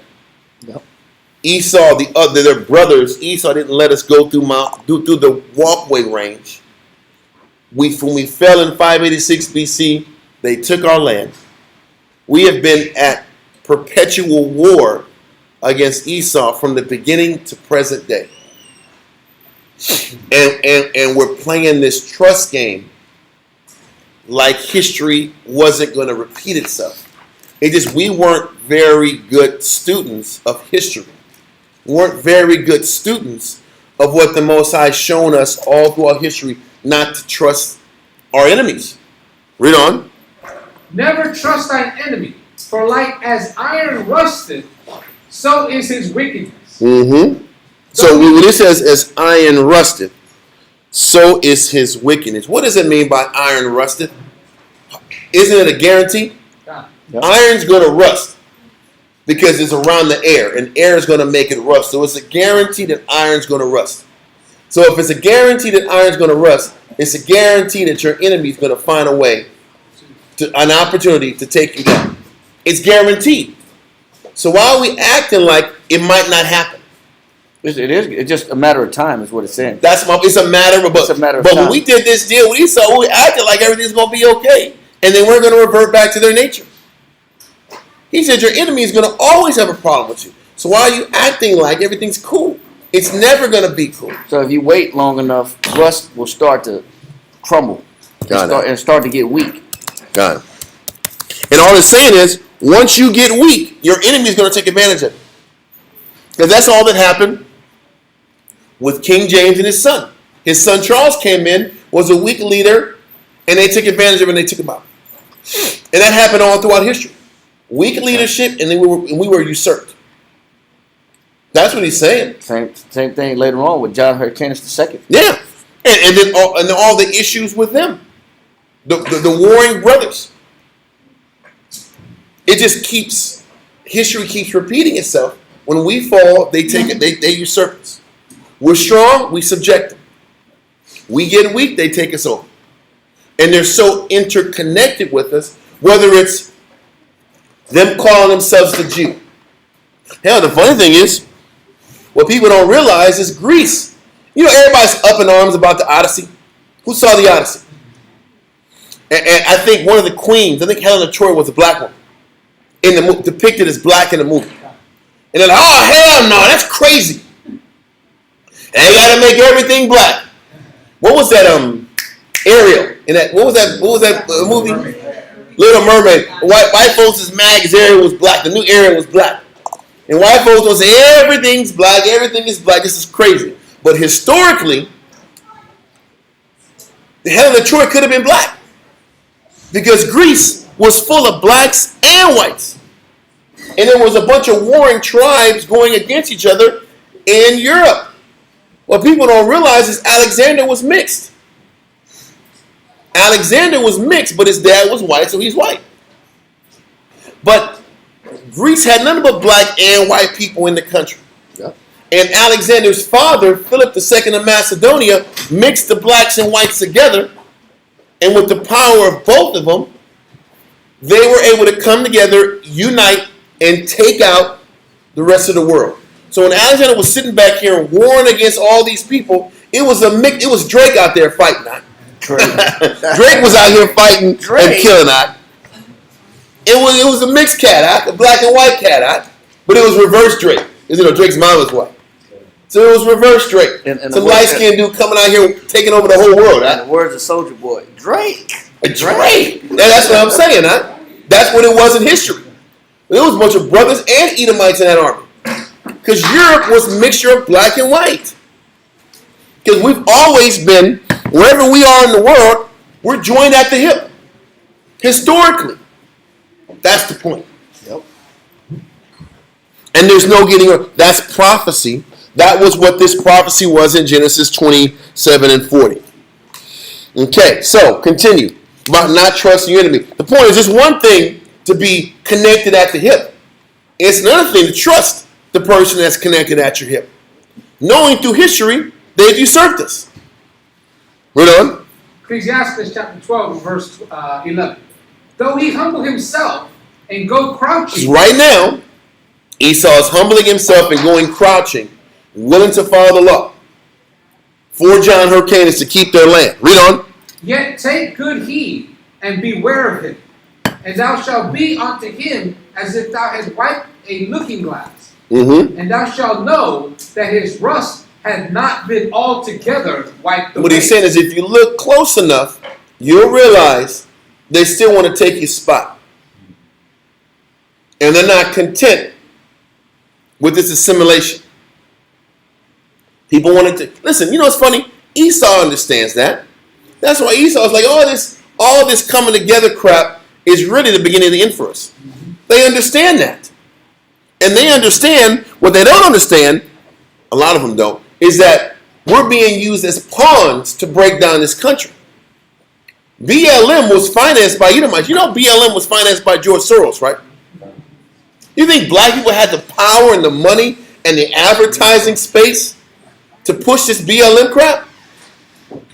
I never forget when it was an all-star game, basketball all-star game, and all the athletes got this BLM shirts. I'm like, you think if Soros and them wasn't backing this, and major corporations wasn't backing this, that they'd allow this to happen? Please. How about back in the day when the brother in the Olympics did this? They ruined his life. Took that trophy. And they ruined it, they blackballed him. I think it was Carlos something, the brother. He couldn't sit back here and get a job anywhere else for the rest of his life. But now you can sit back here and kneel? No, he couldn't kneel. Well, I'm talking about in basketball, they were allowed to do some things. Oh, yeah. Some of them were allowed to. I thought you were talking about Kaepernick. Not Kaepernick. Kaepernick got another one, got blackballed. Yep. But these other guys, they was wearing I Can't Breathe shirts in basketball. Like, what the hell's going on? How are they allowing this to happen? If people even look at it closer with Martin Luther King, how was he allowed to get on national TV and talk about white folks like that? Because when Muhammad Ali did it, what did they do to him? They banned him. They took they stripped his title from him, and they threw him in jail. But Martin Luther King can say what he can say and got back. That's the point. It was financed. He was financed by Esau. Ali wasn't. That's the difference. So that's how when you even see these movements, you gotta ask, who's financing this crap? Who's financing BLM? It wasn't black folks. That's how you know it was controlled opposition. That's why I'm not so quick to go into all these movements, these civil rights movements. The funny thing is they say Rosa Parks wasn't even the one that got done wrong. It was a dark-skinned sister that got screwed over. They just didn't want to use her as a face person because she didn't look the part. They put a light-skinned sister to sit back and look the part. That's history. It's all messed up, man. But what's the point? The point is the Most High said he's always had Israel and Esau going back and forth, and it's all a matter of if Israel's on top and they fall, Esau's coming to take over and usurp. Okay? Let's keep going. Verse 12. Set him not by thee. He says, set your enemy, don't set your enemy close to you. Don't get him that close to you. Because as soon as you fall, he's taking you over. Read on. Lest when he hath overthrown thee, he stand up in thy place. Neither let him sit at thy right hand. This is what has been happening from the beginning of time with us. You get Esau too close. Oliver Cromwell was in Parliament. They let him too close in. He's in Parliament. Now he's usurping authority. And he is the face of the rebellion. And they're backing him. You let him too close. Yep. Read on. Lest he seek to take thy seat, Mm-hmm. and thou at the last remember my words, and be pricked therewith. And then at the end, you'll sit back and remember what was said, and you're pricked because you didn't listen. Now you regret putting them in that position and allowing them to be called Jews. Listen, Esau understands that because when Napoleon was running France, and he had his black generals checking him about bad military conduct, what did he do to him? He blackballed him. He blackballed him, had him jailed, and took away his financial pension. And his son was Alexander Dumas, the guy who wrote what? Three Musketeers. And the other one, the Count of Monte Cristo. Count of Monte Cristo. That was a black guy who wrote those books. Did y'all know that? And it was the son of the guy that got screwed over by Napoleon. Because his father was a great general that questioned some of his tactics, especially questioned why he went to Egypt. Because many of his men died of sickness and malaria and were left to stay in Egypt and get abused by the Bedouins. He checked them for that, and then by the time he got on a boat, he got sent to a bogus mission in, I think, Italy, Corsica. And by the time he got off the boat, they just snatched him and threw him in jail. Get his hand up. I'm sorry, who had a hand? Oh, no, I just was hoping.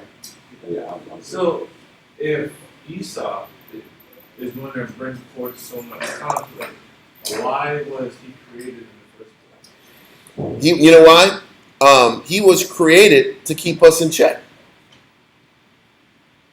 Because if we did right, if we honored the Most High, there'd be no need for Esau.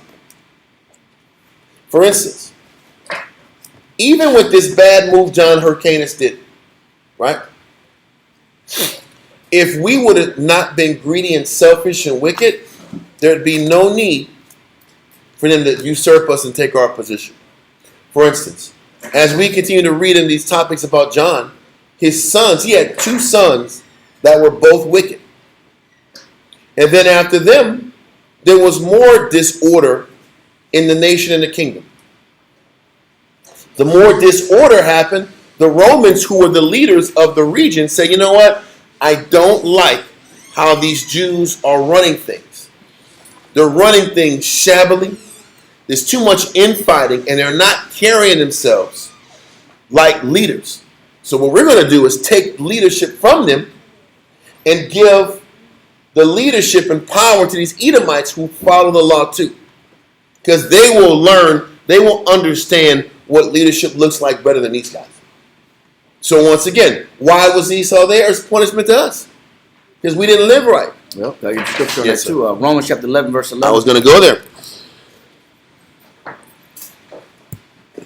Because to look at why the Most High would let Esau exist, we gotta understand the mind of the Most High. Because if we don't have checks and balances, we're going off the rails. Yep. We're going to exploit people and take advantage of people and use people. That's the problem. Well, read that. You went in Romans chapter 11. Yeah, straight to the point, verse 11. Romans chapter 11 and verse 11. Read that. I say then, have they stumbled that they should fall? So did the Most High put us in a position of slums, barrios, projects, subpar living, welfare state, prison, highest prison rate, dead, most likely to die by 21 years old, not likely to live, most drug infested, pimp, prostituted neighborhoods? Why would the Most High do that? Is it because he don't love us? He said what? It says, I say then, have they stumbled that they should fall? So did we stumble as a nation of people to fall forever? Read on. Most High forbid. No, what we're dealing with right now in this last 400 years has been a 400-year spanking. It's been a 400-year belt whooping. Being lynched, being tied and hung up, and being burnt, and having your genitals cropped off, and getting your fingers and your toes cut off, and getting hot coals put in your mouth, and getting torn apart by horses, and getting tarred and feathered and called chickens, and using your children's babies, black babies, for alligator bait. Why would the Most High allow this to happen? Read on. But rather, through their fall, salvation is come unto the Gentiles. So what the Most High did was a power swap.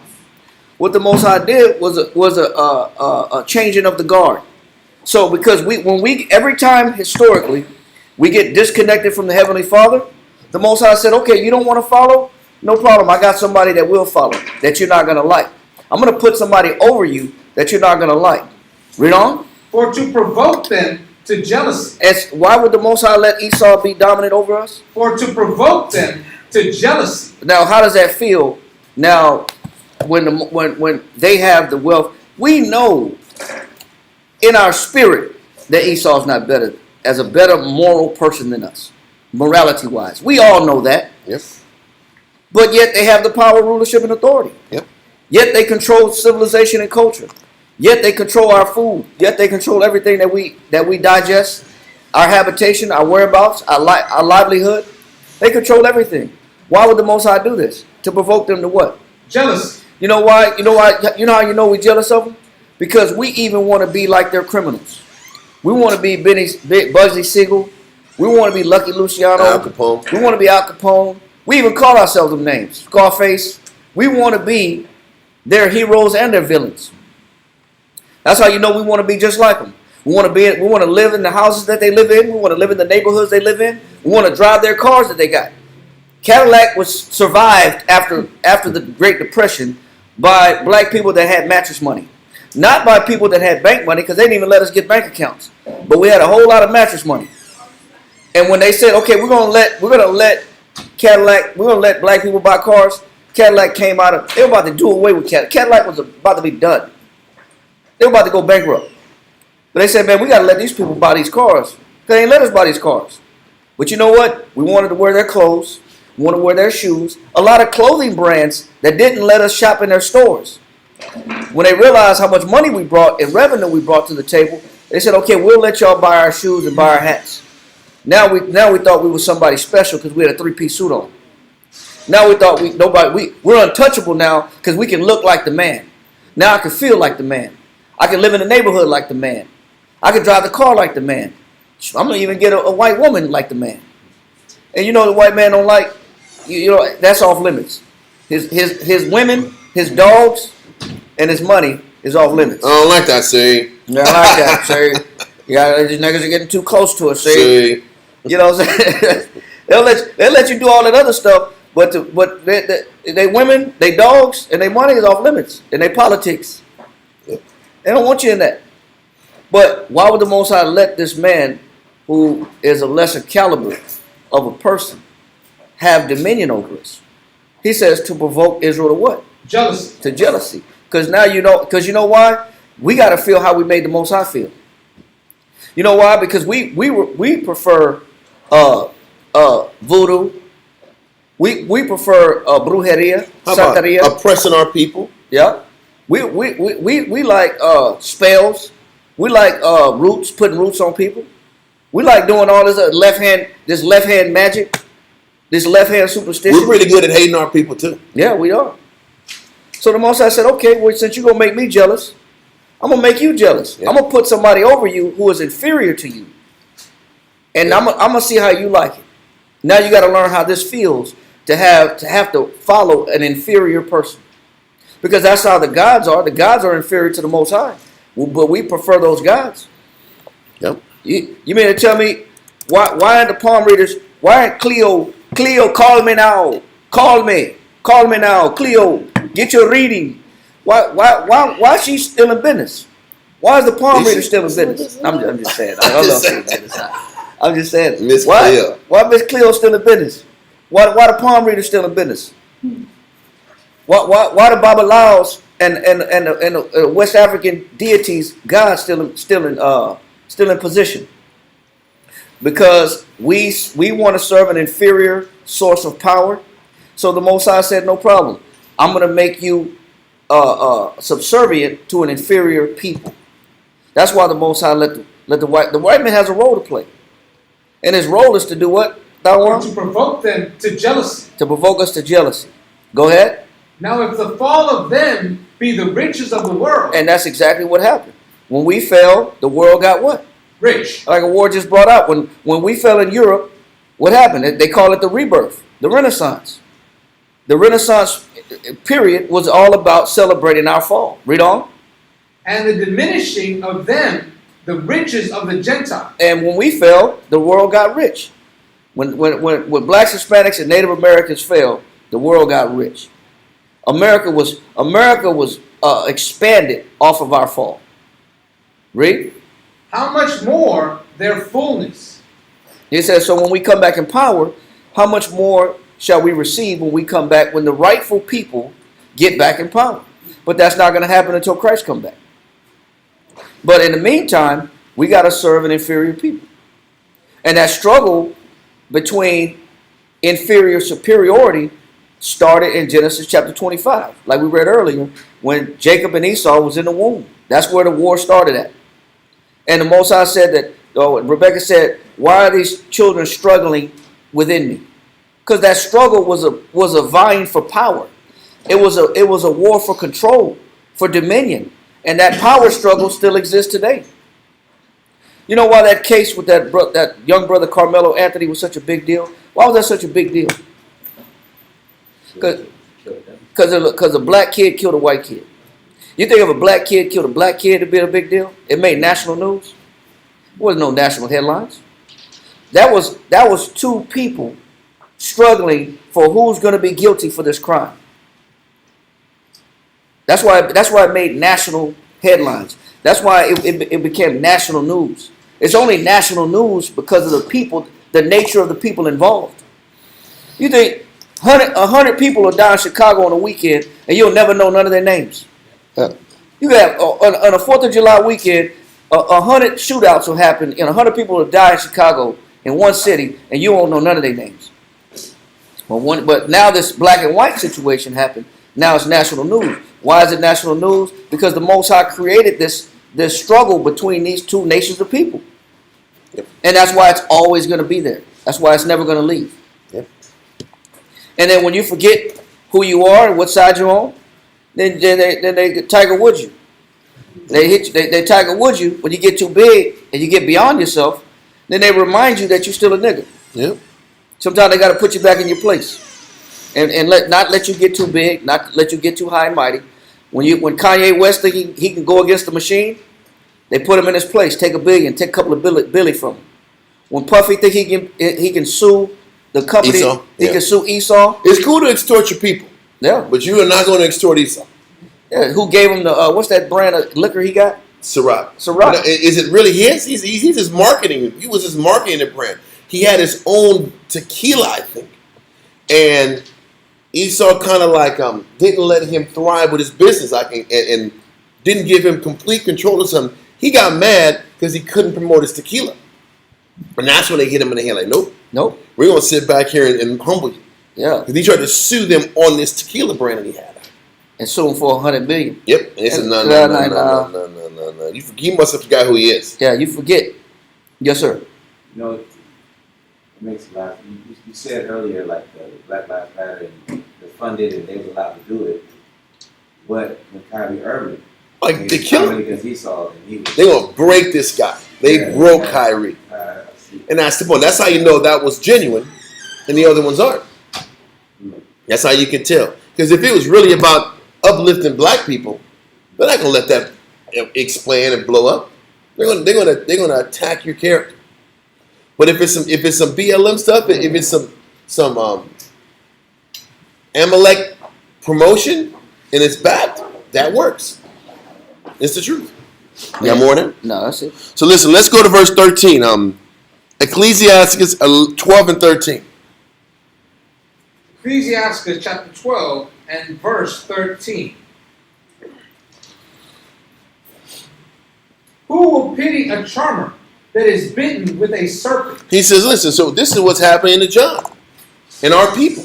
Who's going to pity Israel when Esau sits back and usurps us again?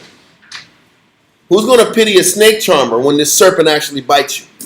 Your profession is messing with dangerous, poisonous snakes. You're going to get bit. You shouldn't have got that close to it.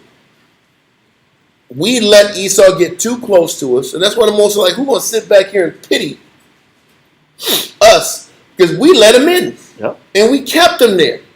Now we're getting mad at Esau that, oh, he's the Jew now?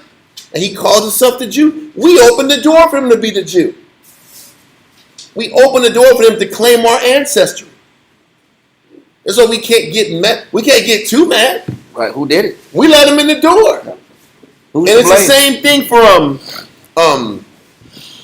east of the Ashkenazi Jews that were in Europe. There were Jews, there were literal priests that taught them the law. Who taught them the law? It could have been Edomites.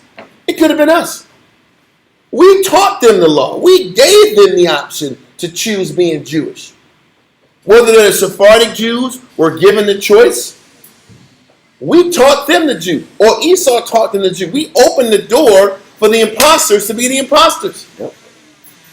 And now we're going to sit back here and pity the charmer for letting it happen, for getting stung? It doesn't make sense. John, as the brother said, don't get mad at Eminem. You can't. Yeah. We let him in. The number one hip hop selling artist of all time. It's crazy. Yeah. We let him in. And then we're mad that they make more money than us. We open the door for them. You mad at Elvis? You mad at that? Well, a white man hooked at Elvis, man. Well, you know, He now, used to- Elvis got his swag. He used to listen to the I black know. churches. He used to go to the black churches. And he would go to the damn parties. And we let him in. Oh, he cool white folk. Yeah. He cool, man. He one of us. And then all of a sudden, you take our style and get paid off of it. And we still slumming in these lower level clubs. And all he got to do is this. Yeah, blue suede. And all of a sudden, he's making millions. Yeah.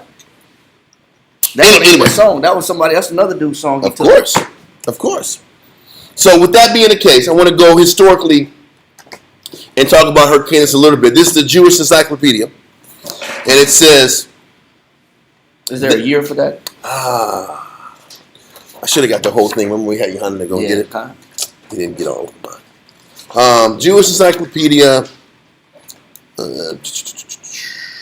I think it's 1977. Anyway, this is letter E. We're in letter E. So volume 5. And it talks about they were again subdued by John Hyrcanus, somewhat Edom, in 125 BC, by whom they were forced to observe Jewish rites and laws. They were then incorporated within the Jewish nation. And their country was called by the Greeks and Romans Idumea, with Antipater begun the Idumean dynasty that ruled over Judea till its conquest by the Romans. So, pretty much Antipater was the father of Herod. And Antipater was a general that fought for the Jews until the Romans saw that the Jews were unfit to lead. So the Jews chose Antipater to lead the Jews. The Romans. The Romans chose Antipater to lead Israel, which was an Edomite. Okay? So it said Antipater began the Idumean dynasty that ruled over Judea till its conquest by the Romans. So the Romans obviously conquered Idumea as well. And if they sent the Jews to Sepharia, that means he sent all the Jews to Sepharia, including these Edomites that they conquered. It said immediately before the siege of Jerusalem, that was 70 AD, before we were besieged by the Romans, 20,000 Idumeans under the leadership of John, Simon, Phineas, and Jacob, well, these were obviously Edomites who took on our names, appeared before Jerusalem to fight in behalf of the zealots who were besieged in the temple. So 20,000 Edomites, or Idumeans, offered to help us fight the Romans when we were besieged in 70 AD. From this time, the Idumeans ceased to be a separate people. Remember we read in Josephus that some of them were classified as half Jews?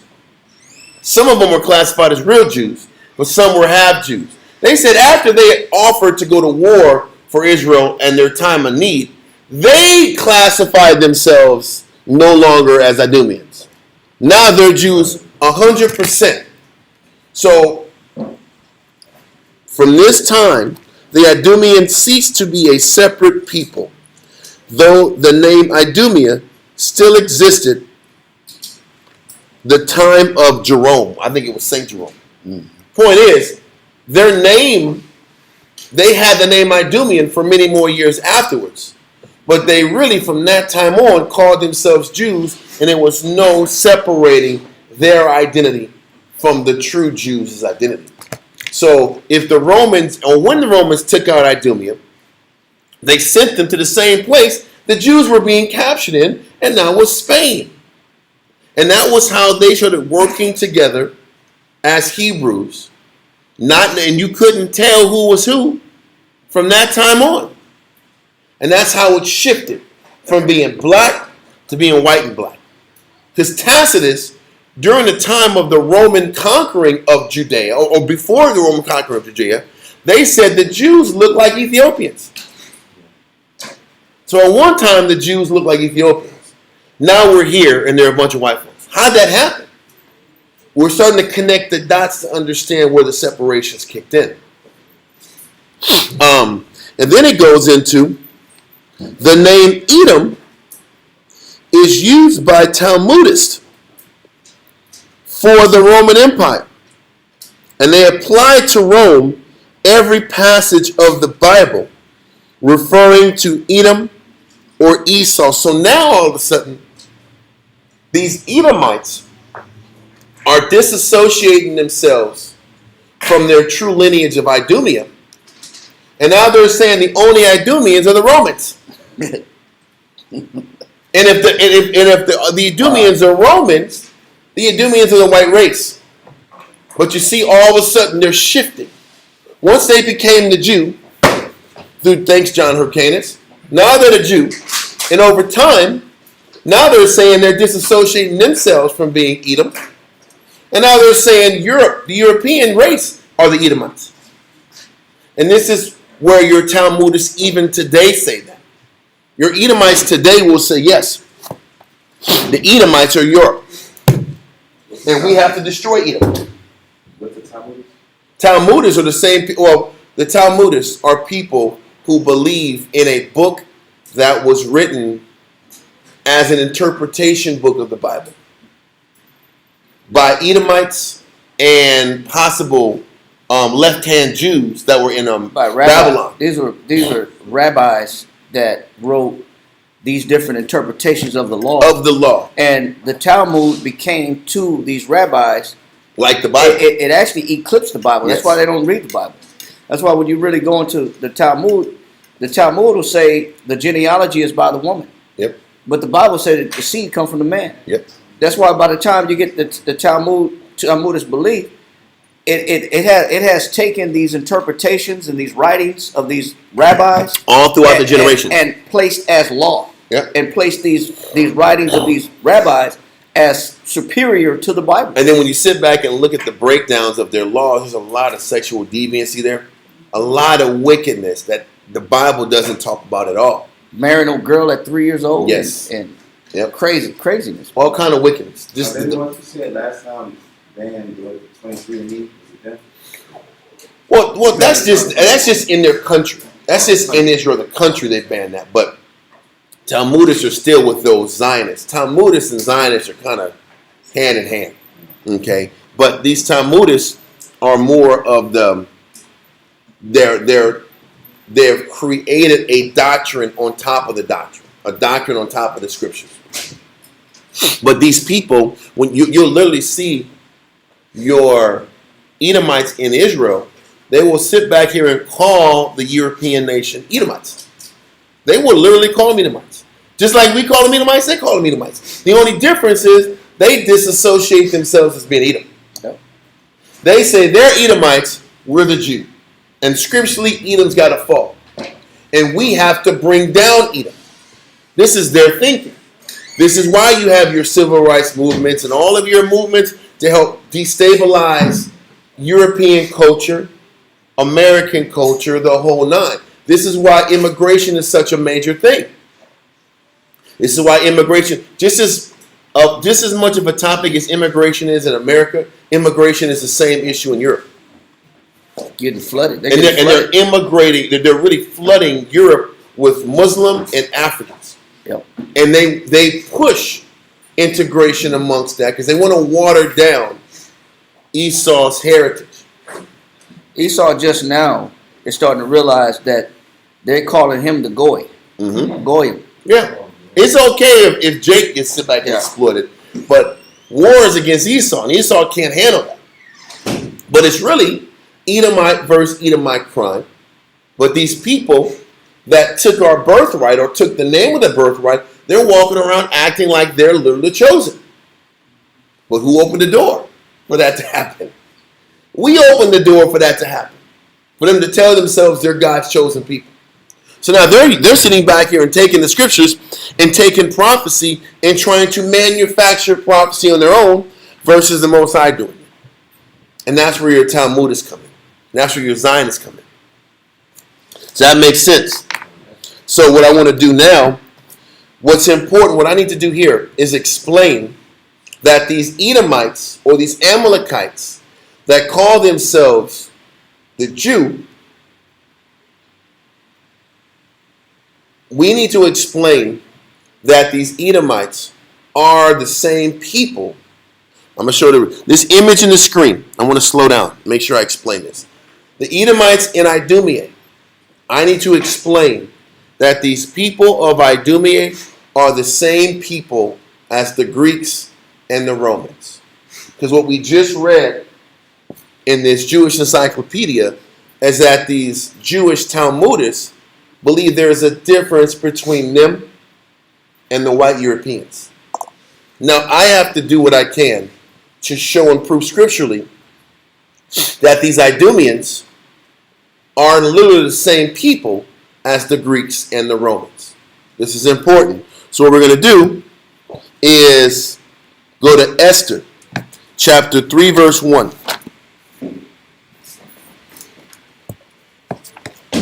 Esther 3 and 1, so because we have to connect.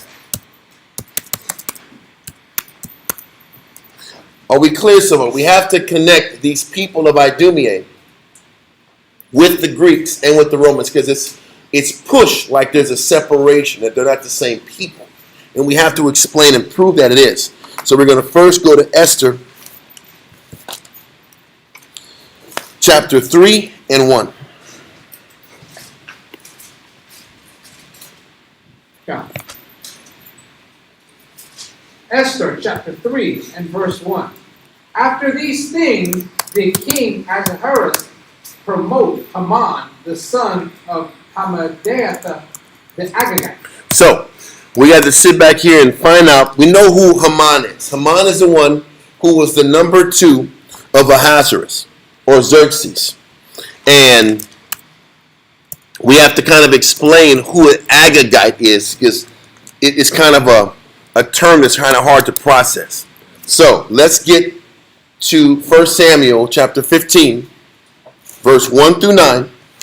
1 Samuel chapter 15, verse 1 through 9, so we can explain who this Agagite is. Agag, ite. Agagite. Agagite. Read that. 1 Samuel 15, verse 1 through 9, and then 32 and 33. 1 Samuel chapter 15 and verse 1. Samuel also said unto Saul, the Lord sent me to anoint thee to be king over his people, over Israel. Now therefore hearken thou unto the voice of the words of the Lord. Thus saith the Most High of hosts, I remember that which Amalek did to Israel, how he laid wait for him in the way when he came up from Egypt. So first things first, he's saying Amalek, Most High remembers what Amalek did to Israel. Okay? Now I'm not going into the history that we talked about that after we left Egypt, Amalek faced us and fought us, and the Most High didn't forget what Amalek did to us. So because the Most High didn't forget what Amalek did to us, he wants to go to war with them. But before we go to war with them, we got to find out who Amalek is. Hold this and go to Genesis 36 and 16. Genesis 36 and 16.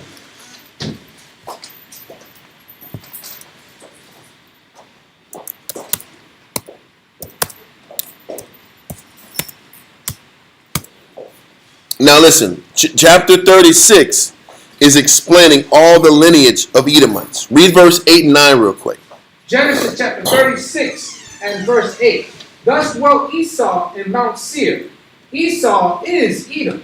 And these are the generations of Esau, the father of the Edomites. So Genesis 36 verse 8 down just explains all the generations of Edomite nation. Now jump to verse 16. Verse 16. Duke Korah. Duke is just another word for a king or a leader or a head. Read on. Duke Gatam. And Duke Amalek. Duke Amalek. Amalek is one of the family lines of Esau. Duke Amalek, that line sustained itself from Genesis 36 all the way down. Okay, read on.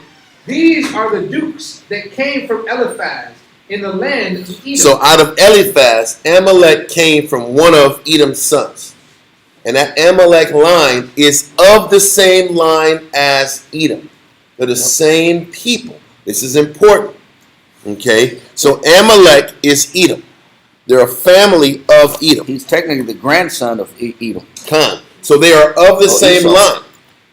This is important. So now, let's go back to 1 Samuel 15. And now we're reading that Agag is of the family of Amalek. And Amalek, it didn't say Edom fought Israel when we left Egypt. He said Amalek. So this particular line of Edomite is starting to act separately and outside of the work and effort of the Edomite nation. So Amalek is Edomites, but they're kind of operating outside of the sphere of the rest of their family line. So this Agag guy, Agag, is an Amalekite. So let's keep going. Verse 3 again? Verse 3 or verse 2? Verse 2. 1 Samuel chapter 15 and verse 2. Thus saith the Lord of hosts, I remember that which Amalek did to Israel, how he laid wait for him in the way, when he came up from Egypt. Now go and smite Amalek, and utterly destroy all that they have, and spare them not, but slay both man and woman, infant and suckling, ox and sheep, camel, and ass. And Saul gathered the people together and numbered them in Telaim, 200,000 footmen and 10,000 men of Judah. And Saul came to the city of Amalek and laid wait in the valley. And Saul said unto the Kenites, Go, depart, get you down from among the Amalekites, lest I destroy you with them. For ye showed kindness to all the children of Israel when they came up out of Egypt. So the Kenites departed from among the Amalekites.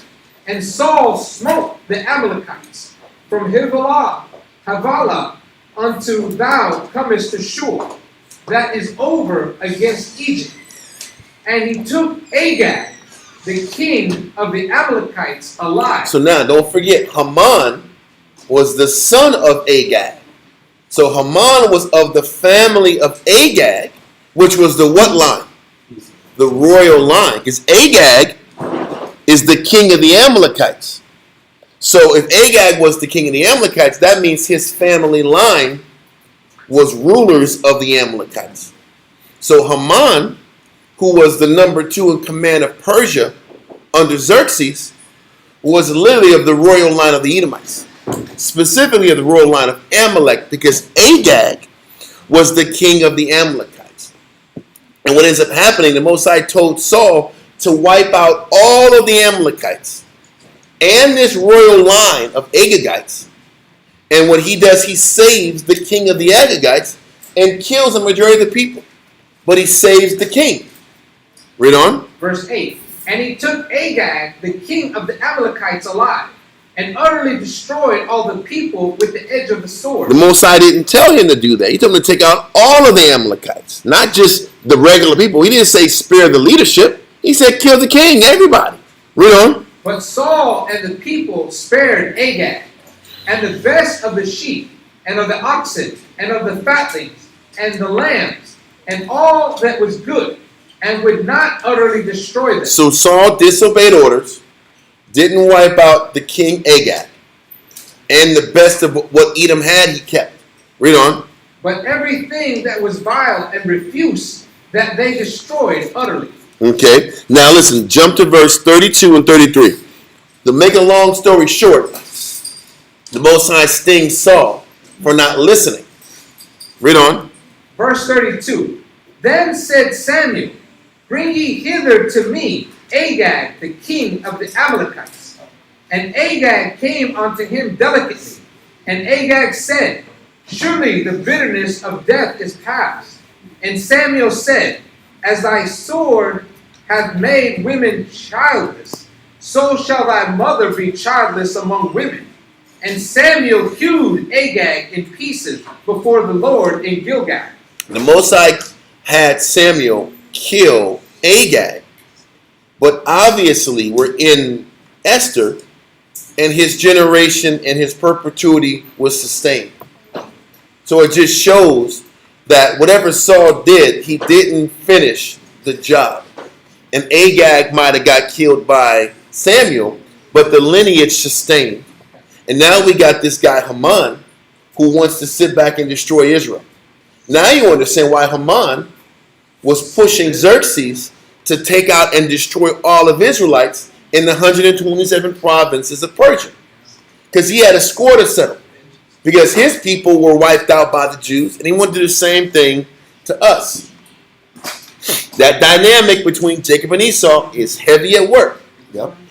But what's the point? The Agagite that we're reading about in Esther is the lineage of Agag. The Amalekites weren't wiped out, and the priestly or the kingly, the princely line wasn't wiped out because Haman is still there. The dukes of Edom. So they're still in power, and from history, those Edomites had went right up under us and took over our land after we fell. So Haman is literally neighbors to us in his hometown. So just keep that in mind. Let's go back to Esther 3 and 1. Esther chapter 3 and verse 1. After these things did King Ahasuerus promote Haman, the son of Hammedatha, the Agagite, Okay.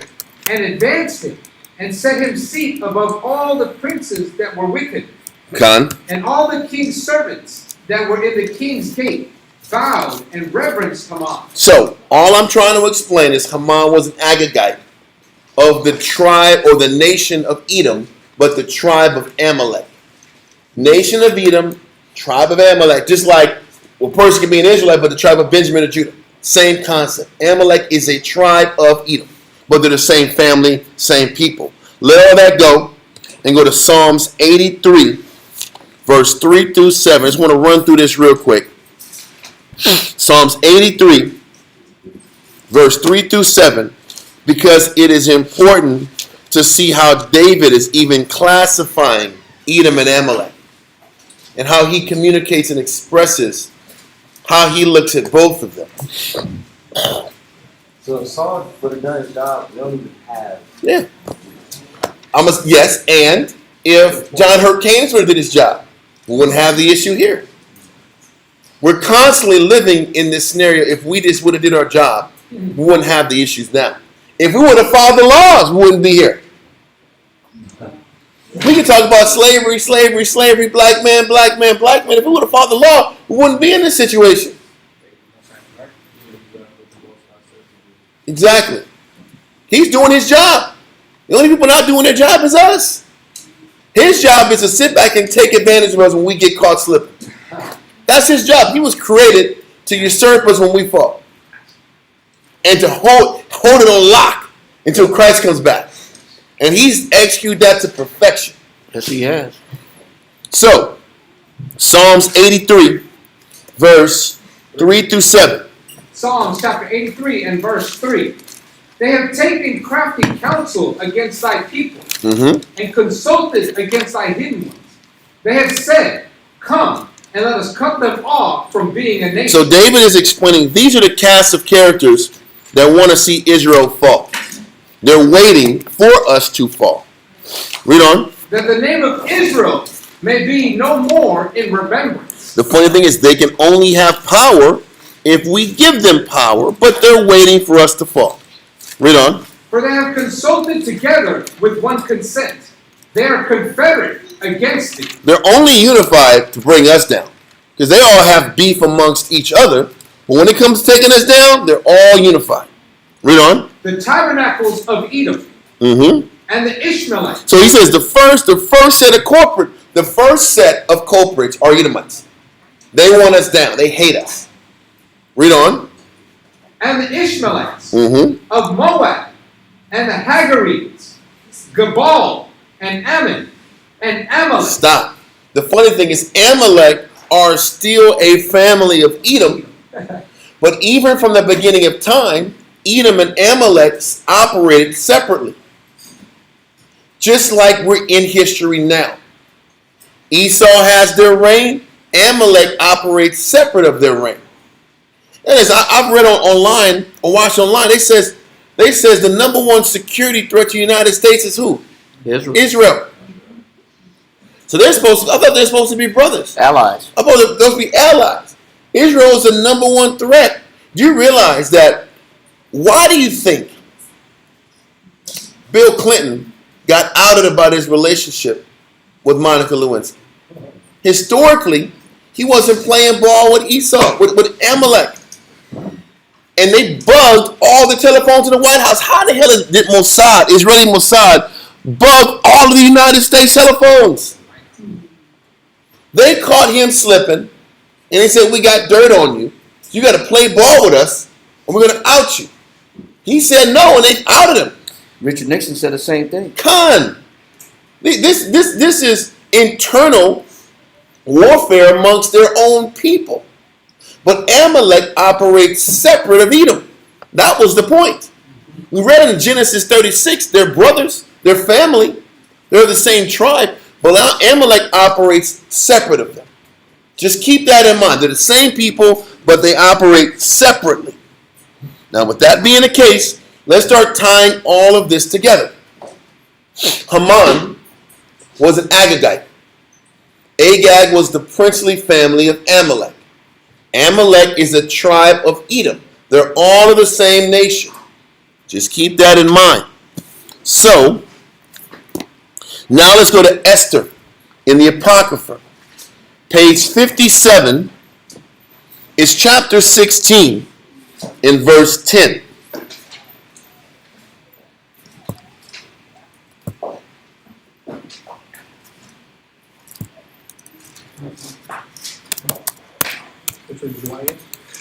Esther chapter 16 in verse 10.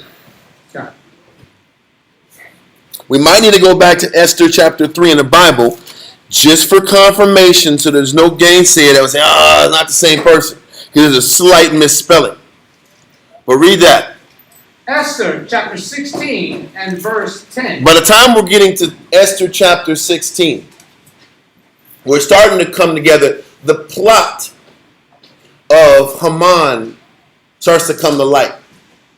Not only did Haman try to take out the Jews, Haman's number one goal was to bring the Greeks back into power.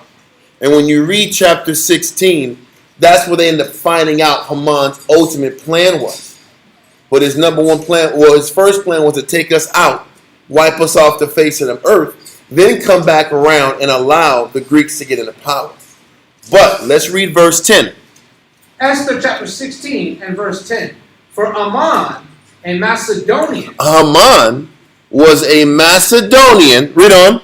The son of Ammedatha. Listen, now let's go real quick back to Esther chapter 3 and 1.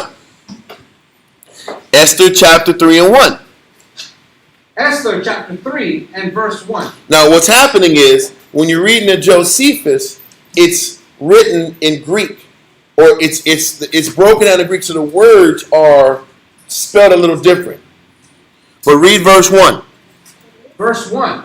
After these things did King Ahasuerus promote Haman. Haman is here in Ezra 3. Esther 16 and 10, it's Ammon. It's the same person though. Haman, Ammon. Read on. The son of Hammedatha. Hammedatha is in Esther 3. Esther chapter 16 and 10, it's Ammedatha. It's the same person. Hammedatha, Ammedatha, Haman, Ammon. Let that go. Now let's go back to verse 10 again. So we just read in Esther 3 that that Haman was an Agagite. An Agagite is an Amalekite, which is of the line of Edom. Now give me verse 10. Verse 10. For Ammon, the Macedonian. Ammon or Haman is a Macedonian. A Macedonian is a Greek. This verse and this setup explains that the Greeks are Edomites and that the Edomites are also kin to the Amalekites. So just because they have the name Idumea in the south of Israel, they're still Greeks. And their family line is the same people that were in Greece and also the same family line that was in Rome. They're the same people. They're the same people, but this one particular line of Edomites, which are Amalekites, operate as if they are not connected to their brother Edomites. They showed that proclivity in Psalms 83, and they show that proclivity now. They're using the rest of the Edomites to draw in and further advance war for their Zionist plot to come into fruition. This has been their archetype from the beginning. So once again, did that make sense? Did that connection make sense? The connection was Haman is a Macedonian. He's also an Agagite. Which is a line of Amalek, which is a line of Edom. The entire people of Edom are Greek. They're just certain Edomites were in Edom, and others branched out in Greece, in Rome, and all other parts of the world. But they're all kin. Now, there's a book called The Atlas of the Roman World. It's page 17. And it explains the foundation of Rome. The beginnings of Rome have been the object of inquiry, speculation, and controversy since historical writing first began. As early as the 5th century BC, Greek historians include Rome amongst the foundation of the Trojan hero Aeneas, who was thought to have fled to Italy after the sack of Troy. Aeneas was in fact only one of several mythical adventurers who were said to have wandered across the Western Mediterranean to have founded settlements along its shores. So what is it saying? This Greek Aeneas left Greece and settled and reestablished Rome. So if this guy Aeneas left Greece and established Rome, Romans come from who? Greeks. Romans come from Greeks. Greeks come from Edomites. So this is the understanding that helps give us this. These are the scriptures you kind of use to prove that Esau is really a Greek. You can use color, you can use the red, you can use Genesis 25, but this ties it in. If Haman was an Amalekite, which was an Edomite of the nation, and he's referred to as a Macedonian, there's no doubt that the Macedonians, the Edomites, the Greeks, the Romans are all the same people. So when John Hyrcanus made the mistake of converting these Edomites to being a Jew, he converted white people into being a Jew as early as 125 BC. So when the Romans end up capturing the Edomites and sending them to Spain, this is how you had your Spanish Sephardic white Jews. And you had your black Jews that was in Spain also. Which was, what was that name of that Spanish name? Quemada. Quemado? Yeah. Your Quemado Jews, which were what? What was the name of it? What was the meaning of it? Burnt Jews were sent to Africa, and the white ones stayed with their own people. But that's why they were allowed to stay, because they were their own nation.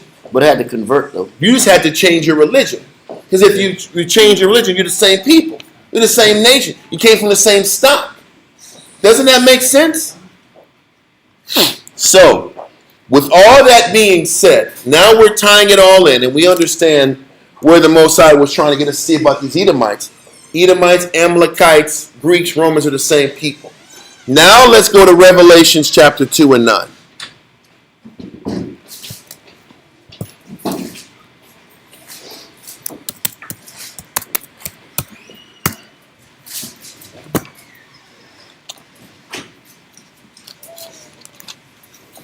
Got it.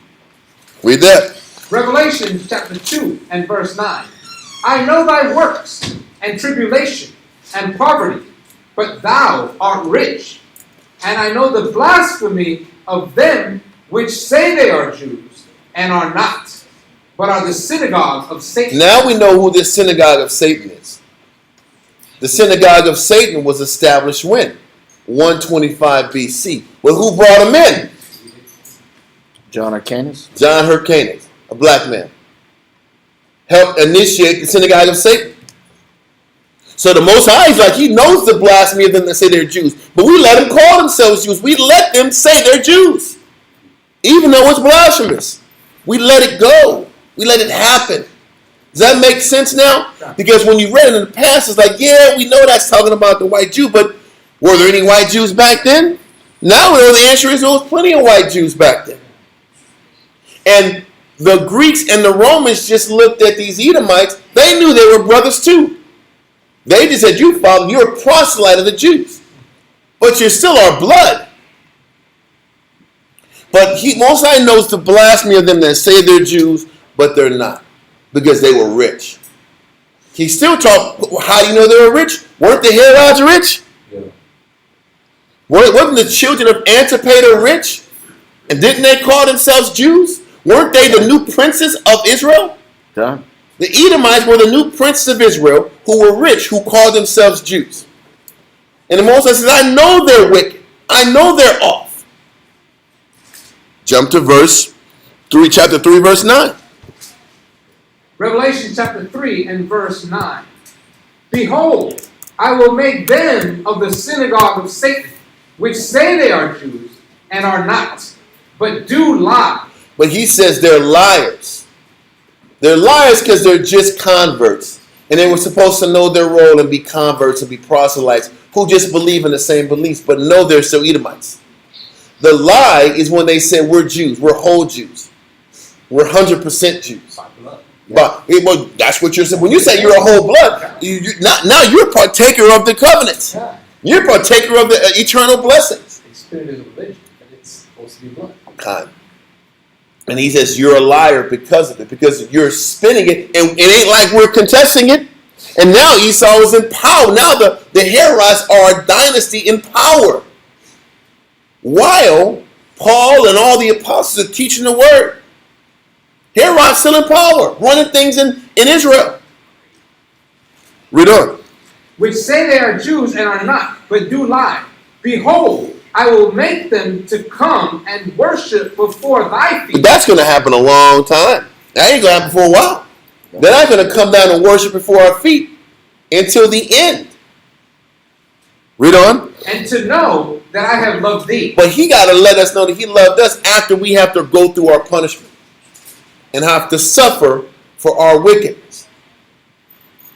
And like I said, there's more to the class, but I think we got the point. Matter of fact, let's do one or two more verses. Let's go to Ezekiel 35. This is important because it lets you know, yes, Esau or Amalek is in the driver's seat. Esau's in the driver's seat. Now they call themselves the Jew, right? John Hyrcanus opened the door and screwed up. But we got to go back to that Ezekiel 35 because Ezekiel really goes into the details about once you let this guy in, this is what's really in Esau's heart. The beginning part of Ezekiel, or 36 is talking about, Ezekiel 36 talks about the Lord communicating to the land. Ezekiel 35 is talking about Esau in general and where his heart is and how he looks at us as a nation. So give me Ezekiel 35, verse 9 through 15. Ezekiel chapter 35 and verse 9. Start off with 1, didn't I? Well, I guess we can go to start at verse 2. Mm-hmm. Start at verse 2 and then jump to 9. Ezekiel chapter 35 and verse 2. Give me 2 and 3. Ezekiel chapter 35 and verse 2. Son of man, set thy face against Mount Seir, and prophesy against it. Most High telling Ezekiel to prophesy against Mount Seir, Esau, Edom, Agagites, Amalek, all of them. Read on. And say unto it, Thus saith the Most High, Behold, O Mount Seir, I am against thee, and I will stretch out my hand against thee, and I will make thee most desolate. So jump to verse 9 now. Verse 9. I will make thee perpetual desolation. This is obviously a future prophecy.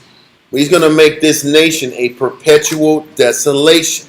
Read on. And thy cities shall not return, and ye shall know that I am the Lord. And he's going to explain why he has such animosity towards Esau and Edom. Read on. Because thou hast said, These two nations and these two countries shall be mine. He says, in your heart, you've said these two countries and these two nations shall be mine. What is he saying when he says these two countries and nations? The northern tribes and the southern tribes are going to be mine. He says this has always been in your heart, Edom. Is to take our position. Because he felt like it was his from the beginning. So, and what did we do? We gave them an opportunity to take the position they always coveted. He's telling in Ezekiel, I'm going to destroy you because deep down you are coveting what isn't yours.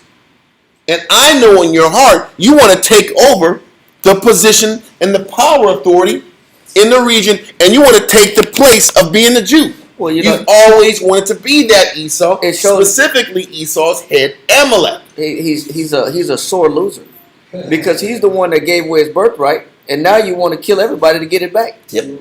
But he's telling you, well, think about this.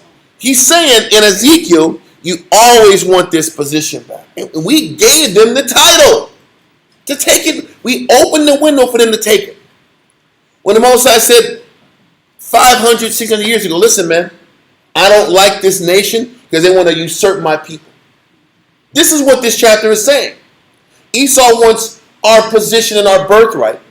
And John Hyrcanus gives it to him on a silver platter.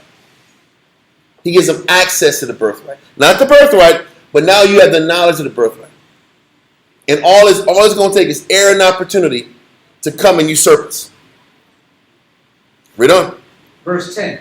Because thou hast said, these two nations and these two countries shall be mine, and we will possess it, whereas the Lord was there. Like the Lord backed it. Isn't that what's being said now? The Lord is backing Israel. You ever see that interview with he's the senator of Texas. What's that guy's name? Abbott? No, the senator. Oh, Senator. Oh, Ted Cruz. Yeah, Ted Cruz. You see that interview they had with him? He says, yeah, man. He had an interview with Tucker Carlson. He said, man, the Jews are the chosen people. We got to do everything we can to back them. That's what the scripture says. He literally was saying that. Yeah. And Tucker was like, so it's okay to genocide people? Listen, the scripture said the Lord's with the Jews. He said, blessed them and blessed thee. That's and my point. And cursed thee. That's what he was saying. And then Tucker Carlson asked, where is it at in the Bible? He says, well, I don't know. But it's there. But it's there. Yeah. But what's the point? It's they're operating like they were supposed to take the land and it was their birthright and the Most High is backing them.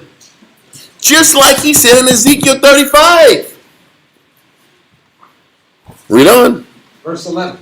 Therefore, as I live, saith the Lord Yahweh, I will even do according to thine anger, and according to thy envy. He says, what is motivating Esau from the beginning?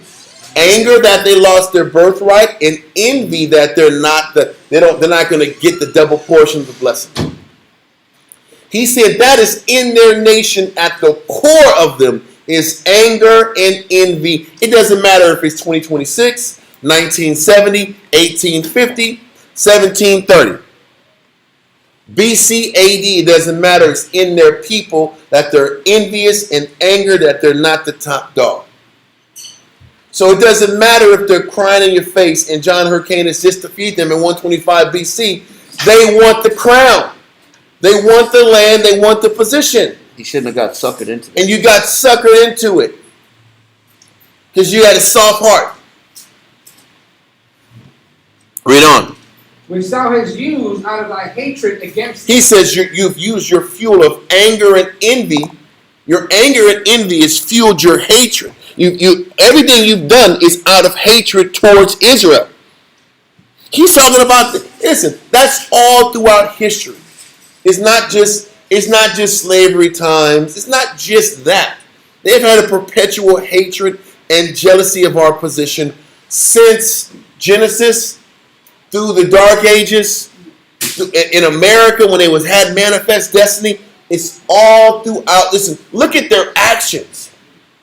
You go to Venezuela, you take all control of their oil, all control of the natural resources. That's envy and hatred behind that. That's just not the desire for conquest. That's personal.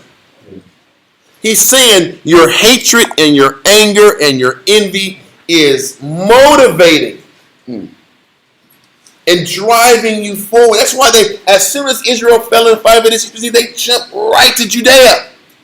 They wanted that spot because they deep down belonged. They thought it was theirs in the first place. Anything that's ours, they think it's theirs. They can smile all they want. They want what you got. And that's historical. That's not rantings and ravings. This is what the Most High said. Why is he saying this? Because he knows their heart. He knows their heart. And their truly moves them. Read on. And I will make myself known among them when I have judged them. He says, I'm going to sit back and judge you. And I'm going to make myself known to you that I've never had your back. It was never about you. It was about my children, and you fought tooth and nail to steal their birthright back after you gave it up. Yep. Read on. And thou shalt know that I am the Lord, and that I have heard all the blasphemies which thou hast spoken against the mountains of Israel. He said, I've heard all of the plotting you had to usurp Israel in the first place. You've wanted us, you were mad that your portion was the mountains and the caves. And you hear all the bittering and the complaints and the vehement anger and hatred about us having the superior land, the superior opportunities, and the superior blessings. I heard it all. So when it's time for me to judge, I'm going to hit you up for what I know is in your heart, despite what you can mask in front of people. Read on. Saying, they are laid desolate.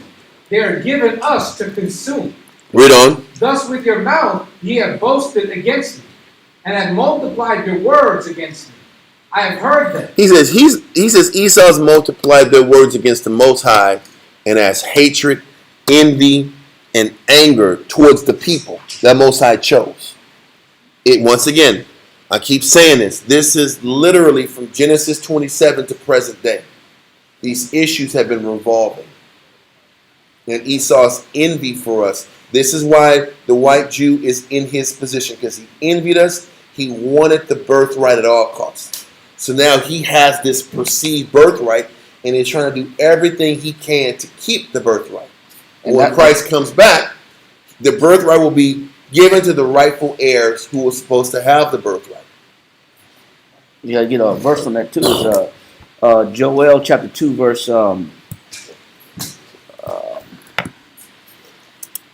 Joel chapter 3 verse 19 to 21.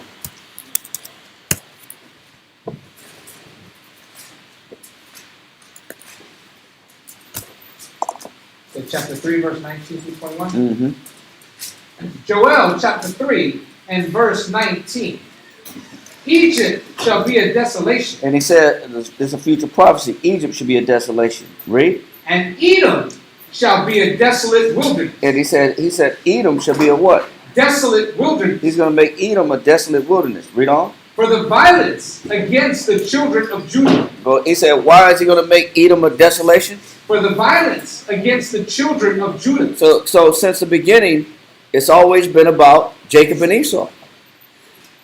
The Edomite nation, whether they call the Agagites, whether they call the Amalekites, whether they're Amalek, or whether they're Macedonians, it's always been about Jacob and Esau since the beginning of time. And the violence that they did, that's why they were supposed to get, they came in Numbers chapter 17 when Israel was vulnerable, coming out of Egypt, wandering out of captivity. It was Amalek that came in and tried to sneak and kill Israel from behind while they were weak. You read that in Numbers chapter 17. This is why the Most High activated Saul as a king to remove Esau, to go and kill Amalek. Because the move that they did when we came out of Egypt in Numbers 17. Read on.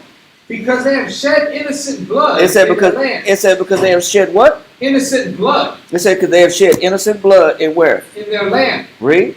But Judah shall dwell forever. It said, but what? But Judah shall dwell forever. Go ahead. And Jerusalem for generation to generation. Hold that. Get Matthew chapter 13 and verse 38, 39. 38 through 40, really. Read that. 38 and 40 or through 40. Come. Matthew chapter 13 and verse 38.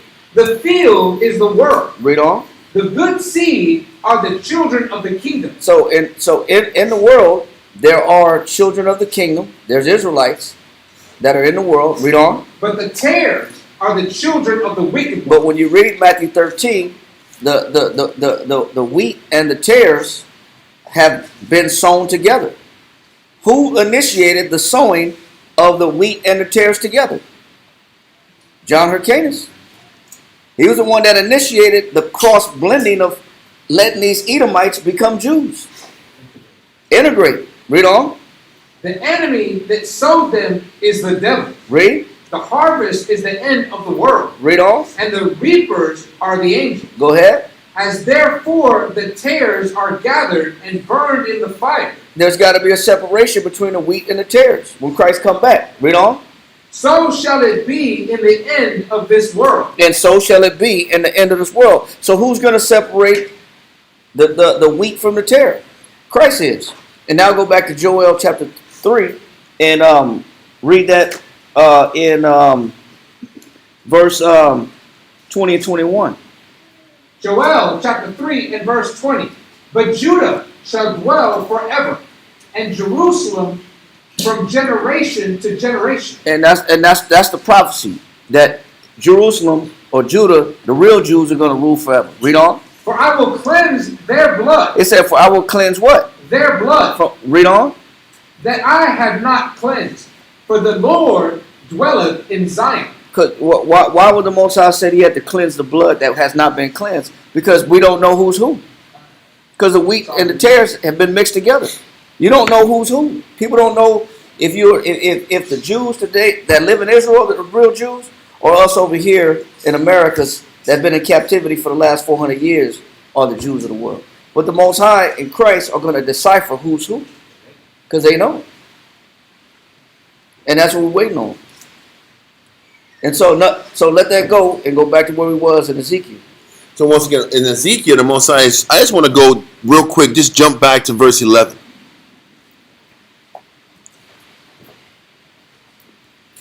(35 and 11). Yep. Ezekiel chapter 35 and verse 11. Therefore, as I live, saith the Lord Yahweh, I will even do according to thine anger, and according to thine envy, which thou hast used out of thy hatred against them. So Most High says Esau hates Israel. He also says that he's envious of Israel and he has anger towards Israel. Okay. Jump now to verse 14. Verse 14. Thus saith the Lord Yahweh, when the whole earth rejoiceth, I will make thee desolate. Mm-hmm. And thou didst rejoice at the inheritance of the house of Israel. And he says, when the whole earth rejoices. When is the whole earth going to rejoice? When Christ comes to save us. He says, I will make thee desolate. So once the whole world rejoices and Israel is put back to their power, he's going to bring Esau down. Read on. Verse 15. Yes, verse 15. As thou didst rejoice at the inheritance of the house of Israel, because it was desolate. So Exactly. will I do unto thee. Thou shalt be desolate, O Mount Seir, and all Idumea, even all of it. And they shall know that I am the Lord. So once again, all the Most High is saying is that Esau is going to feel the consequences of the hatred and the anger and the envy that they've had for us inwardly for generations. He's letting us know that envy has been there. They're envious for our color, our nationality, our virtues, our strengths, our land, everything. Okay, now Gifts, talents, whatever. everything it is. And with that being the case, I'm going to harp on this envy thing. Let's go to Ecclesiasticus chapter 14, verse 8.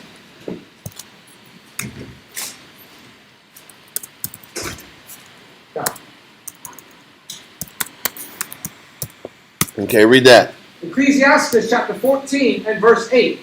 The envious man hath a wicked eye. He says the envious man has a wicked eye. And that's what's happening is even though John Hyrcanus is showing mercy, showing love, Esau's eye is still evil towards him.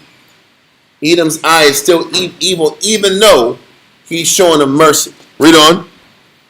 He turneth away his face and despiseth And men. as soon as he sits back here and leaves from smiling in his face, he hates his guts. He's telling you, and this is not conjecture, I'm not forcing the concept. He's saying in Ezekiel 35 that Esau has inward envy towards him. Ecclesiasticus 14 is letting you know any envious man, as soon as he turns his back on you, is going to be what? He's going to despise you. So even though John Hyrcanus lets him follow the law, shows him mercy, lets him stay in our land, Esau still despises him for even being in that position. And that is the nature of their people towards us. Let that go and go to Ecclesiasticus 37 and 11.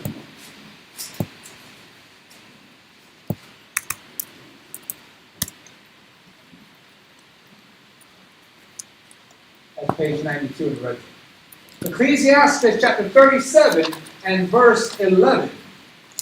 Neither consult with a woman touching her of whom she is jealous. So he's telling you, you can't. When a woman's dealing with her jealousy, she's not going to think clearly. She's not going to think spiritual because jealousy is on the forefront of her mind. So you can't talk to a jealous person about this issue or about any issues when a woman's jealous. She's not going to see the issue clearly if it's sparking up her jealousy. Read on. Neither with a coward in matters of war. You can't talk to a coward in regards to war and valiance and courage. He can't understand that. Read on. Nor with the merchant concerning exchange. So you can't sit back here and talk with a merchant and think you're going to talk about and discuss good deals and good fair bargains. Read on. There'll be an angle that person's coming from that's skewed. You won't get an honest assessment because they have a skewed perspective. Time. But keep going. Okay. Nor with a buyer of selling. Read on. Nor with an envious man of thankfulness. That's what I want to go into. If the Most High is saying Esau's heart and nature is envious, he's never going to be thankful. It doesn't matter what you do for him. It doesn't matter what good you do for him. He's going to always be envious. It doesn't matter what good John Hyrcanus did in sparing them. They were always going to be envious. And this is what he wasn't considering. Whether he didn't get the counsel at all, he wasn't in the book, whatever the reason is. He just didn't accept what was inside of this nation. And they were crying on their knees, but it was devil's tears. They didn't remove their envy and hatred for Israel. And as soon as they had an opportunity, they were going to sit back and raise up and get into a powerful position and usurp us. Let that verse go. And let me find out maybe there's one more verse. James 3:16.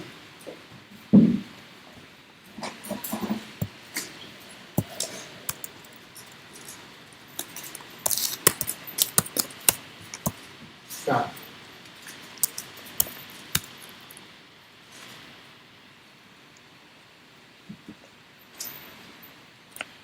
Go. Read that. Yes, sir. James chapter 3 and verse 16.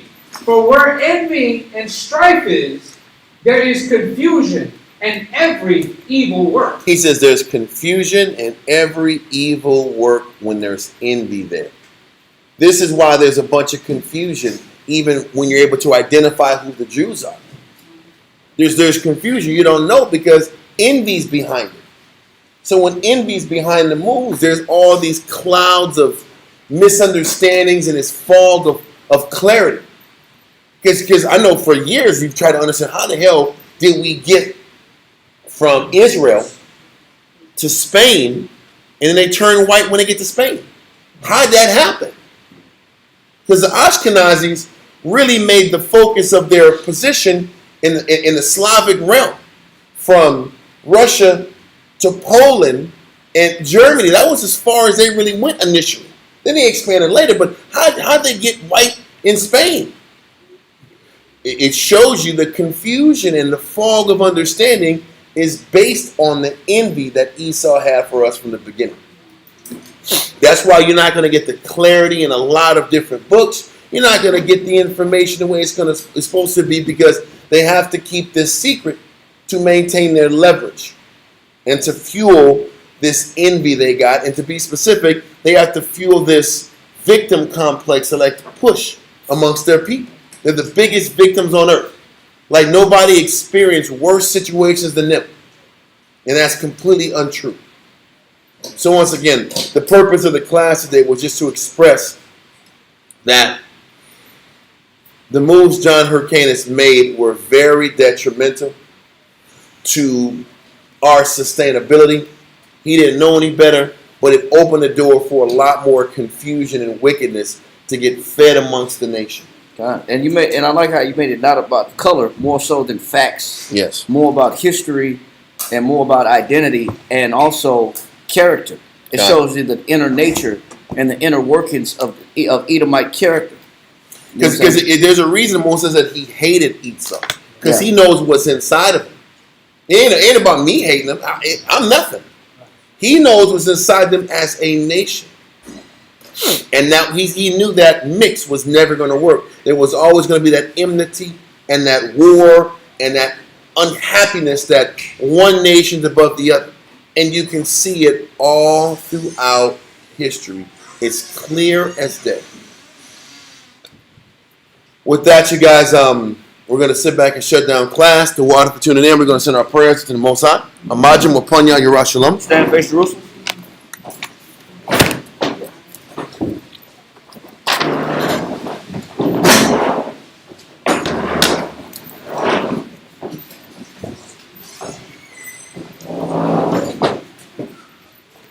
Yahweh. Yahweh. In the name of Yahweh Shai. In the name of Yahweh Shai. Please listen to us right now. Please listen to us right now. Send Mike Allah Say my God. and the righteous angels And the righteous to angels. watch over, Watch over. bless, Bless. heal, Heal. protect, Protect. and make strong And make strong. people of Yasharallah. People of Yasharallah. Also send unto us Also send unto us much wisdom, Much wisdom. much knowledge, Much knowledge. much understanding, Much understanding. much patience, Much patience. much faith, Much faith. much brotherhood, Much brotherhood. and much love, And much love. spiritual power, Spiritual power. and forgive all of our sins. Forgive all our sins. Yahweh Shai, come quickly, Yahweh Shai, come quickly. for in thee For in thee is our hope, is our hope. always, Always. and forever. And forever. Amen. Amen.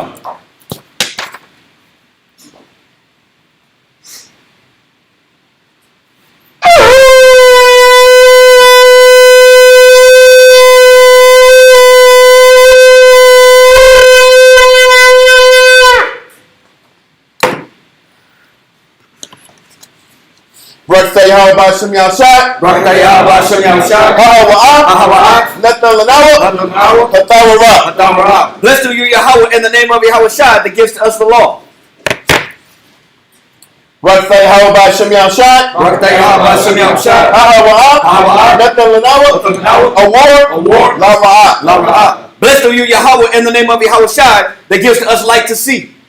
Barakatah Yahweh Ba'ashem Yahshai. Barakatah Yahweh Ba'ashem Yahshai. Ahawa'ah. Nathan Lanawa. Ha'ayon. Kwara. La Kwara. Ha'ayin. Blessed are you, Yahweh, in the name of Yahweh Shai that gives to us the ram's horn to call the people. Barakatah Yahweh Ba'ashem Yahshai. Barakatah Yahweh Ba'ashem Yahshai. Ahawa'ah. Nathan Lanawa. Shaman. Zayat. La Yasharal. Yahshua. Blessed are you, Yahweh, in the name of Yahweh Shai that gives to us the olive oil to anoint Israel. Psalm 92. It is a good thing to give thanks unto the Lord. It is a good thing to give thanks unto the Lord. And to sing praise unto thy name. And to say praise unto thy name. O Yahweh. O Yahweh. To show forth thy loving kindness in the morning. To show forth thy loving kindness in the morning. And thy faithfulness every night. And thy faithfulness every night. Upon an instrument of 10 strings. Upon an instrument of 10 strings. And upon the psaltery. And upon the psaltery. Upon the harp. Upon the harp. With the solemn sound. With the solemn sound. For thou Yahweh. For thou Yahweh. Hast made me glad through thy work. Hast made me glad through thy works. I will triumph. I will triumph in the works of thy hands. in the works of thy hands. O Yahweh. O Yahweh. How great are thy works. How great are thy works. And thy thoughts are very deep. And thy thoughts are very deep. A brutish man knoweth not. A brutish man knoweth not. Neither doth the fool understand this. Neither doth the fool understand this. When the wicked springeth the grass. When the wicked springeth the grass. And when all the works of iniquity do flourish. And when all the works of iniquity do flourish. It is that they shall be destroyed forever. It is that they shall be destroyed forever. But thou Yahweh. But thou Yahweh. Art most high forevermore. Art most high forevermore. For lo thy enemies. For lo thy enemies. O Yahweh. O Yahweh. For lo thy enemies. For lo thy enemies. Shall perish. Shall perish. All the works of iniquity. All the works of iniquity. Shall be scattered. Shall be scattered. But my horn shall not exalt. But my horn shall not exalt. Like the horn of a unicorn. Like the horn of a unicorn. I should be anointed with fresh oil. I shall be anointed with fresh oil. My eye also shall see. Mine eye also shall see. My desire. My desire. On my enemies. On mine enemies. And my ears shall hear. And my ears shall hear. My desire. My desire. Of the wicked. Of the wicked. That rise up against me. That rise up against me. The righteous shall flourish like the palm tree. The righteous shall flourish like the palm tree. He shall grow like a cedar in Lebanon. He shall grow like a cedar in Lebanon. Those that be planted in the house of the Lord. Those that be planted in the house of the Lord. Shall flourish in the courts of our power. Shall flourish in the courts of our power. They shall still bring forth fruit in old age. They shall still bring forth fruit in old age. They shall be fat and flourishing. They shall be fat and flourishing. To show that the Lord is upright. To show that the Lord is upright. He is my rock. He is my rock. There is no unrighteousness in him. And there is no unrighteousness in him. Ba'ashem Yahshai. Ba'ashem Yahshai. Psalms 133. Shayar. Shayar. Hama Iowa. Iowa. Ladua. Hana. Hana. Ma. Tawa. Wama. Na'ayam. Shabbat. Akim. Yom. Yachad. Kashamad. Hatuwa. Ayim. Hara'as. Yarad. Ayim. Hazakwan. Zakwan. Aharad. Shayarad. Ayim. Payat. Onawakiwa. Katal. Karamwa. Shayarad. Ayim. Haroya. Zion. Kayat. Sham. Tazawa. Yahweh. Habaraka. Kayayim. Hawallah. Ba'ashem Yahushua. Psalm 133 in English. Behold, how good and how pleasant it is for brethren to dwell together in unity. It is like the precious ointment upon the head that ran down upon the beard, even Aaron's beard, that went down to the skirts of his garments, as the dew of Hermon, and as the dew that descended upon the mountains of Zion. For there the Lord commanded the blessing, even life evermore. Amen. Yahweh Ba'ashem Yahushua. Yahweh. Ba'ashem Yahushua. Wakanawa. Washrali. Wabiyath. Support. Turn. Yahweh. Ba'ashem Yahushua. Wakanawa. Washrali. Wabiyath. Support. Turn. Yahweh. Ba'ashem Yahushua. Wakanawa. Washrali. Wabiyath. Support. Turn. Yahweh. Ba'ashem Yahushua. Wakanawa. Washrali. Wabiyath. Support. Rakatay Yahweh. Rakatay Yahushua. Rakatay Yahushua. Rakatay Yahweh. Rakatay Yahushua.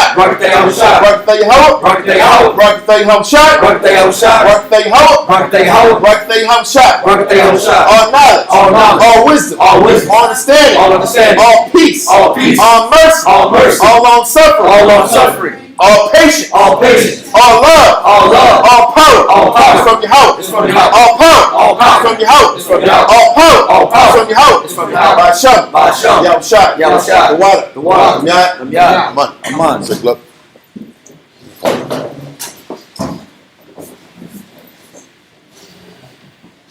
Quick. Yeah. Salute out in the heavenly order. Yahweh, Yahweh Shah, Wakol Yasha'Allah, men of Israel, Amaju. What? Yahweh Ba'ashem Yahushua. Pum Yasha'Allah. Yahweh, turn to face sisters. Sisters, please stand. Men of modern Shabbat. Salute not the daughters of Zion, men of Israel, Amaju. What? Yahweh Ba'ashem Yahushua. Yashmata. Dismiss. Fall out. Israel, to tuning in, and see y'all on Monday with class. Y'all take care. Have a blessed Sabbath.